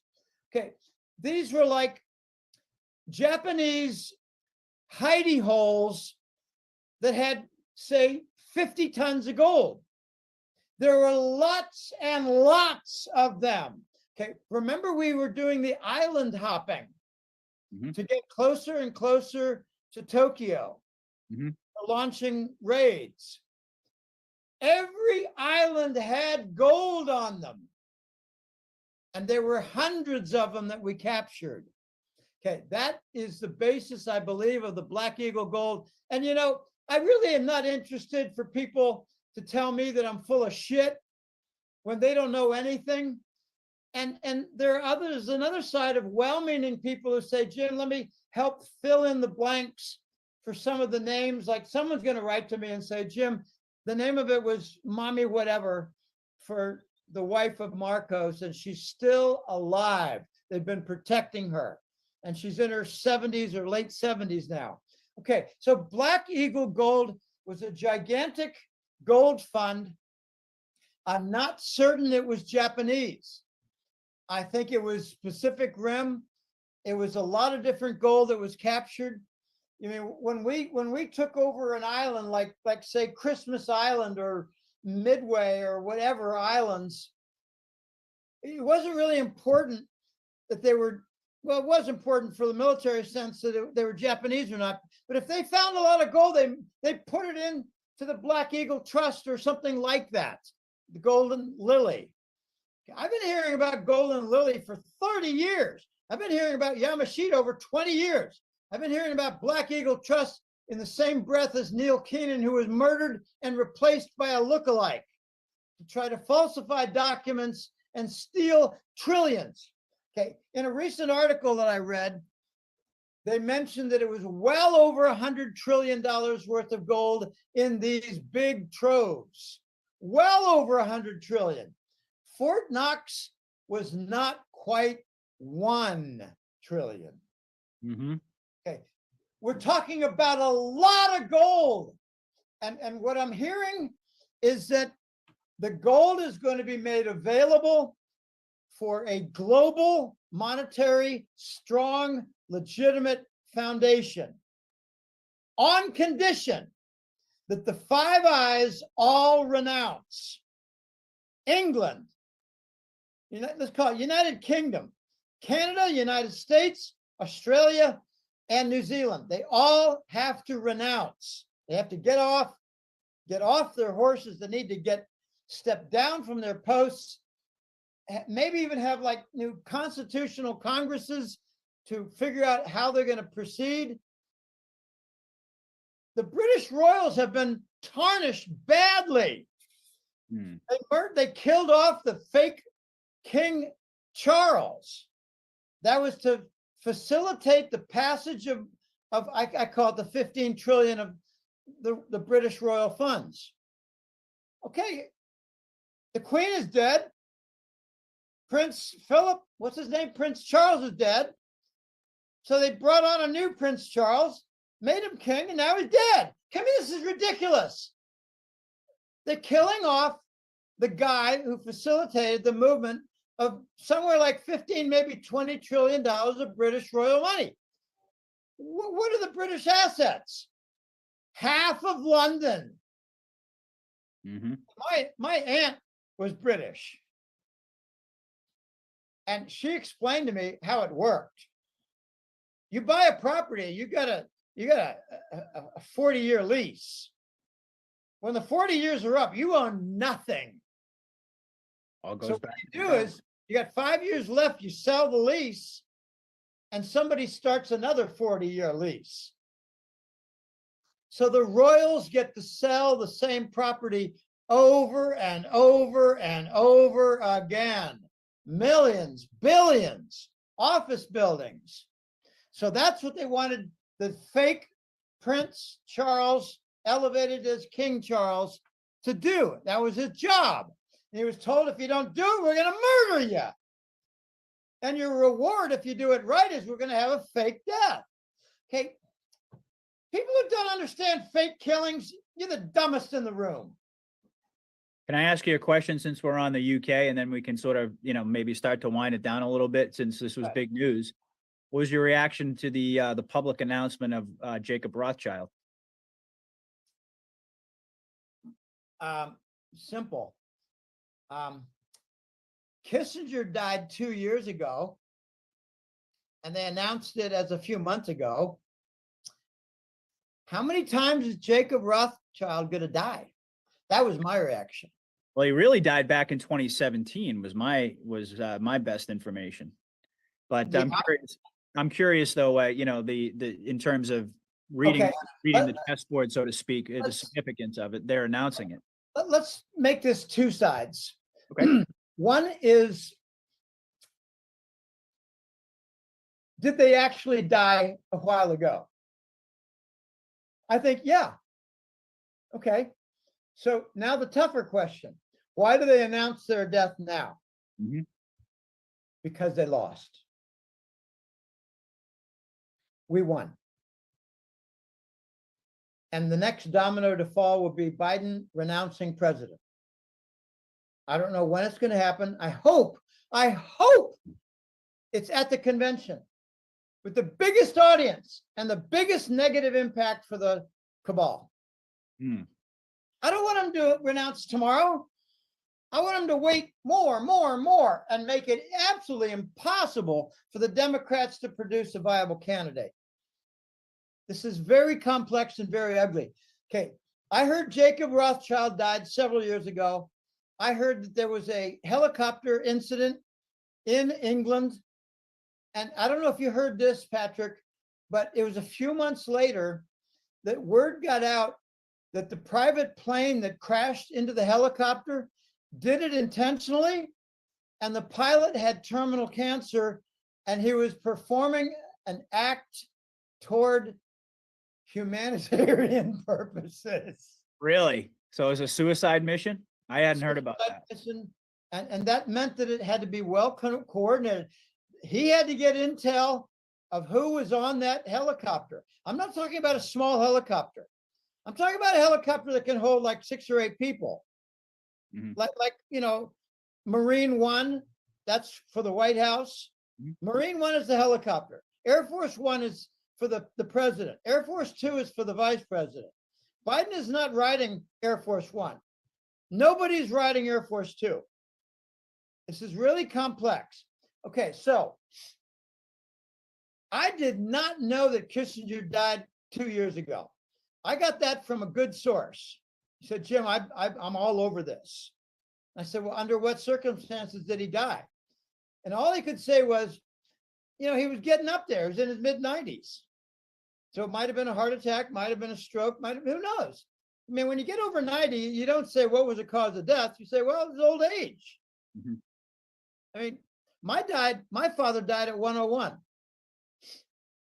What did he die of? His Yeah, heart stopped. 101. Yeah. His heart stopped. Yeah. I mean, at that age, sure.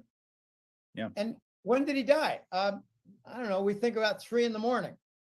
Mhm. You know, I got something very strange to say. I knew he was close. I don't want to break down here. I knew he was close to dying. And I got up with my typical 70-year-old guy taking a pee at 3 in the morning, you know, and there was a cockroach right in my path. And he scurried off.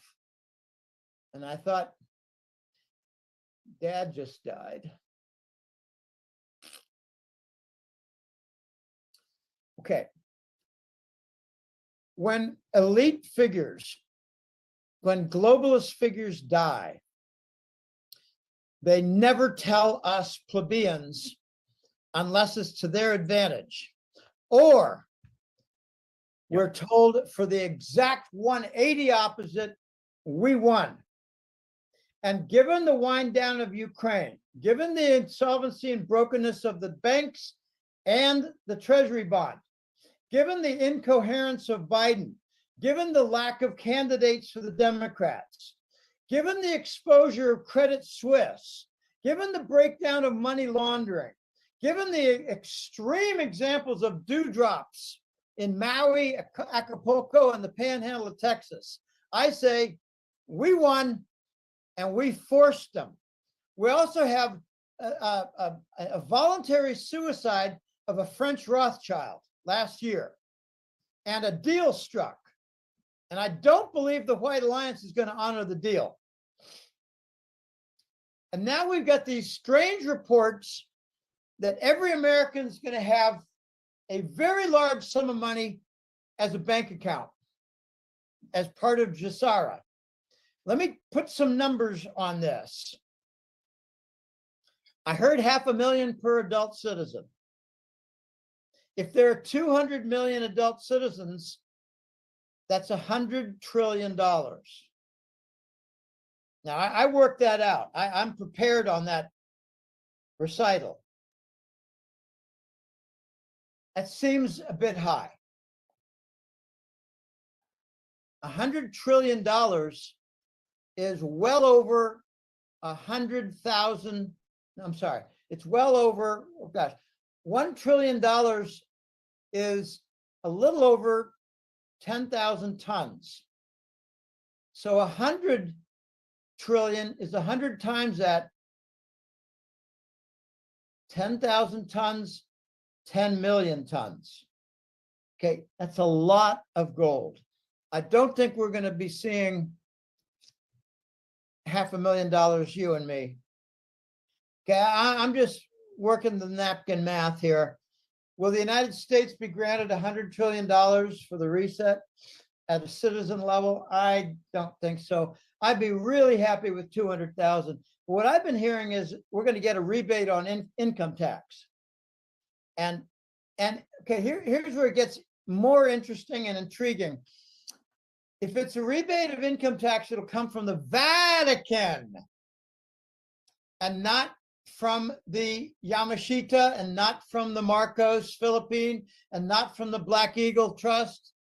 And I believe the Golden Lily was more like a transfer fund rather than a trove. Okay, we've heard a lot of stories about 1,100 miles in a tunnel between Rome and Jerusalem by way of Istanbul, you know, going around the Mediterranean.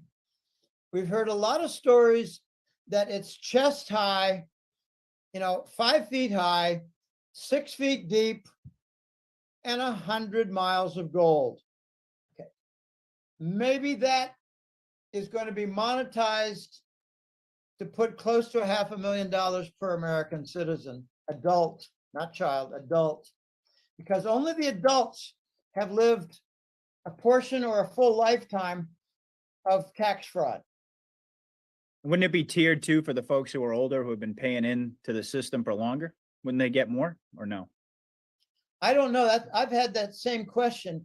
I said to my guy who brought that up, it's not going to be a per capita fixed amount, because you got some people like me who paid a lifetime into it. And you got others who are in their 30s and they've only paid like 6 or 10 years.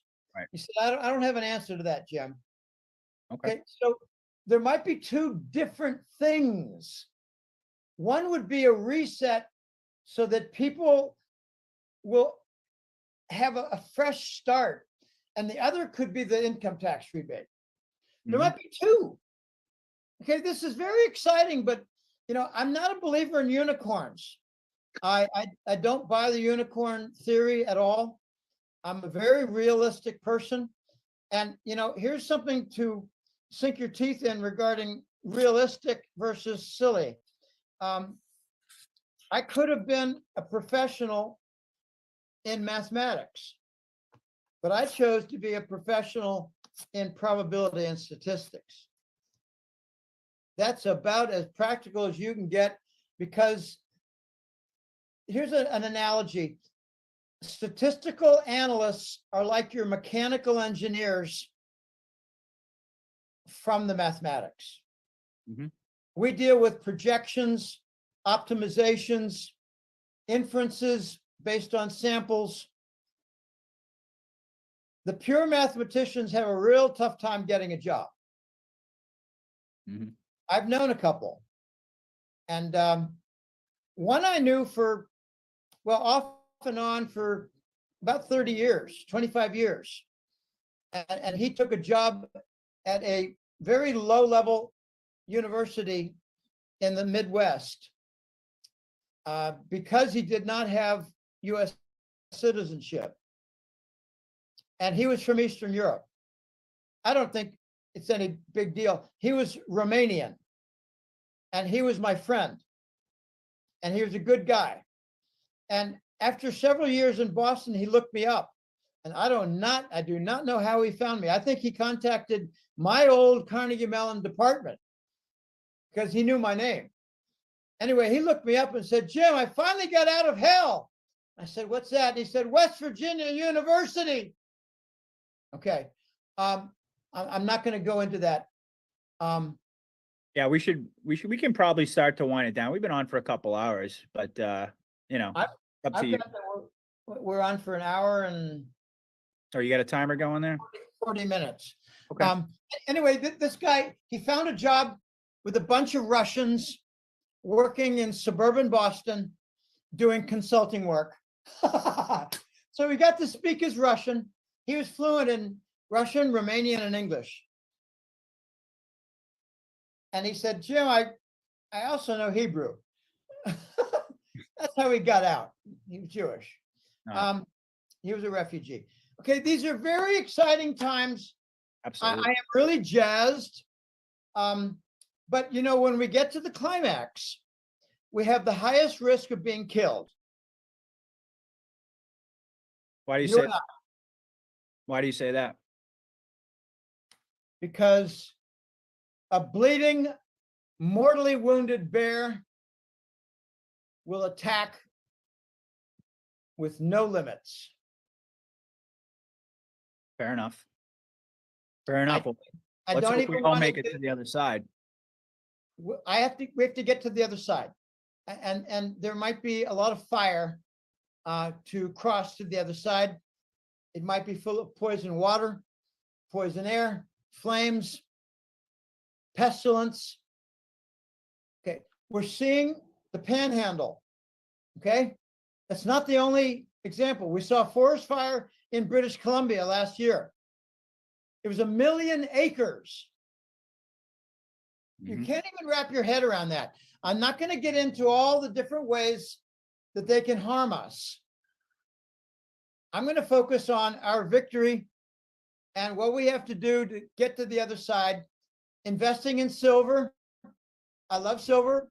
I think it's going to be one of the biggest gainers. There are a lot of really smart analysts out there who call it the bargain of the century. I agree with that completely.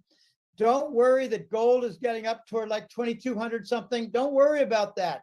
Silver will follow. And when it does and gets over 30, 31, it's going to go to 50 in a flash. from 30 to 50 is a 67% move.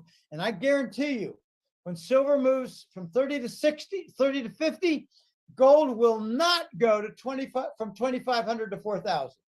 It will not. It'll continue upward. Silver is going to be the big gainer, making a lot of people wealthy. Don't worry about that it weighs a lot. So what? Let it weigh down your basement. All right. All right. Well, this was a great conversation, Jim. You hit it out of the park once again. So folks, golden-jackass.com. And I mentioned the hat trick letter. You want to tell folks just a little bit? I have a lot of new listeners who, this may be the first time they're hearing Jim Willie. So why don't you let them know about the website, what you do over there, and then we can part ways until the next time. Okay. I'm just writing down some notes here. Marcos. And by the way, I just got to kill my camera for a quick second, but I'm still here listening. So. Okay. All right. It's golden-jackass.com. Next month is the 20th anniversary. I started this thing when I was 52. I'm going to turn 72. I got a lot of energy, still at this very eagerly. I've never had as many sources as I have in the last year. They seem to seek me out. My recent military contact is turning out to be rather rich in his information flow. I'm excited by that. He's a good guy, and we're in touch more frequently than before, and I like that. I still got a couple of other military sources. They're not as rich. I use them as sounding board. Does this make sense? I've got a couple of banker type sources, and they're very valuable to me. They keep me informed about what's happening with the bond market and banks. And there's a lot happening with banks and bonds. The way I like to describe it is we got a bond default happening, and the banks are caught in the middle. They're being destroyed. They're caught in the middle. And ironically, it was the doctors that killed them. So there's some battling going on between the bankers who are resentful for what the globalists did with their doctor agents. So that's a reason why JP Morgan, Jamie Dimon, might deliver globalist trillion-dollar accounts, because the globalists put the doctors on watch to destroy the banks. Now the banks are getting their revenge by turning in and sacking the globalists. This is very, very interesting and dangerous.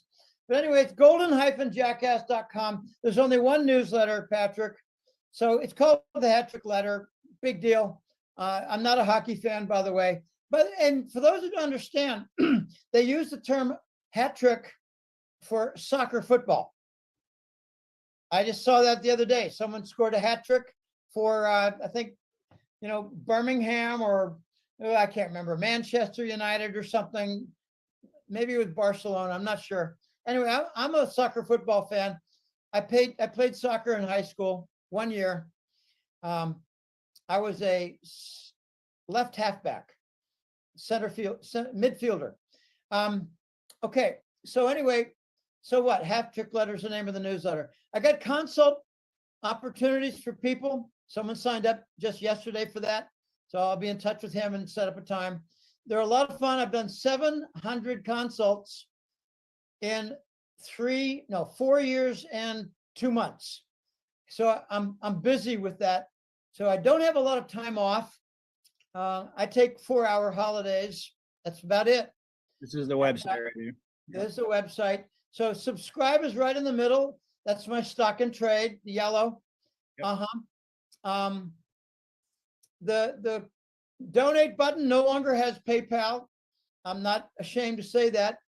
I think they sicked a bank officer, compliance officer. I think they sicked a bank officer on me to shut down a bank account. A collusion between PayPal and my old bank in Pennsylvania. There's a consult button in blue. There's a sponsor button in gray. That's for wealthier people who want to help me in a very big way. And that got pressed a couple times in the last month, in the last couple of weeks. Okay, I should mention that lower down with those little golden triangles is Gold Core. That's for secure vault, gold and silver purchases. I've also recently become an affiliate, and I need to update that affiliate with Miles Franklin. Miles Franklin is very convenient for buying gold and silver when you're in the US and Canada. Gold Core is very excellent, and not a single complaint either for Miles Franklin or Gold Core.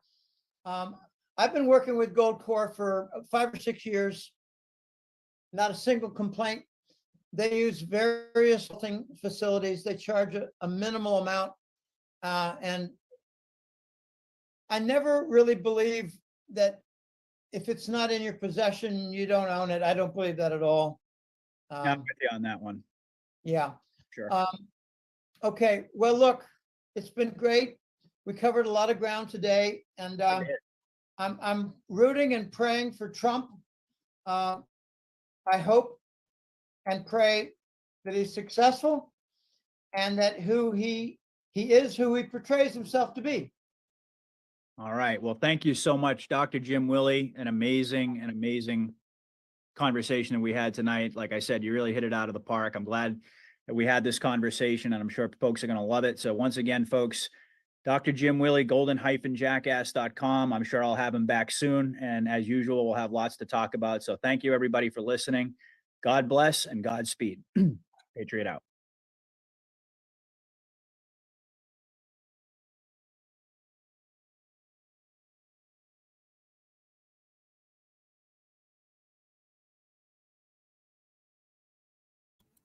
Where am I? Where am I? Dang it. There I am. Okay. Guys.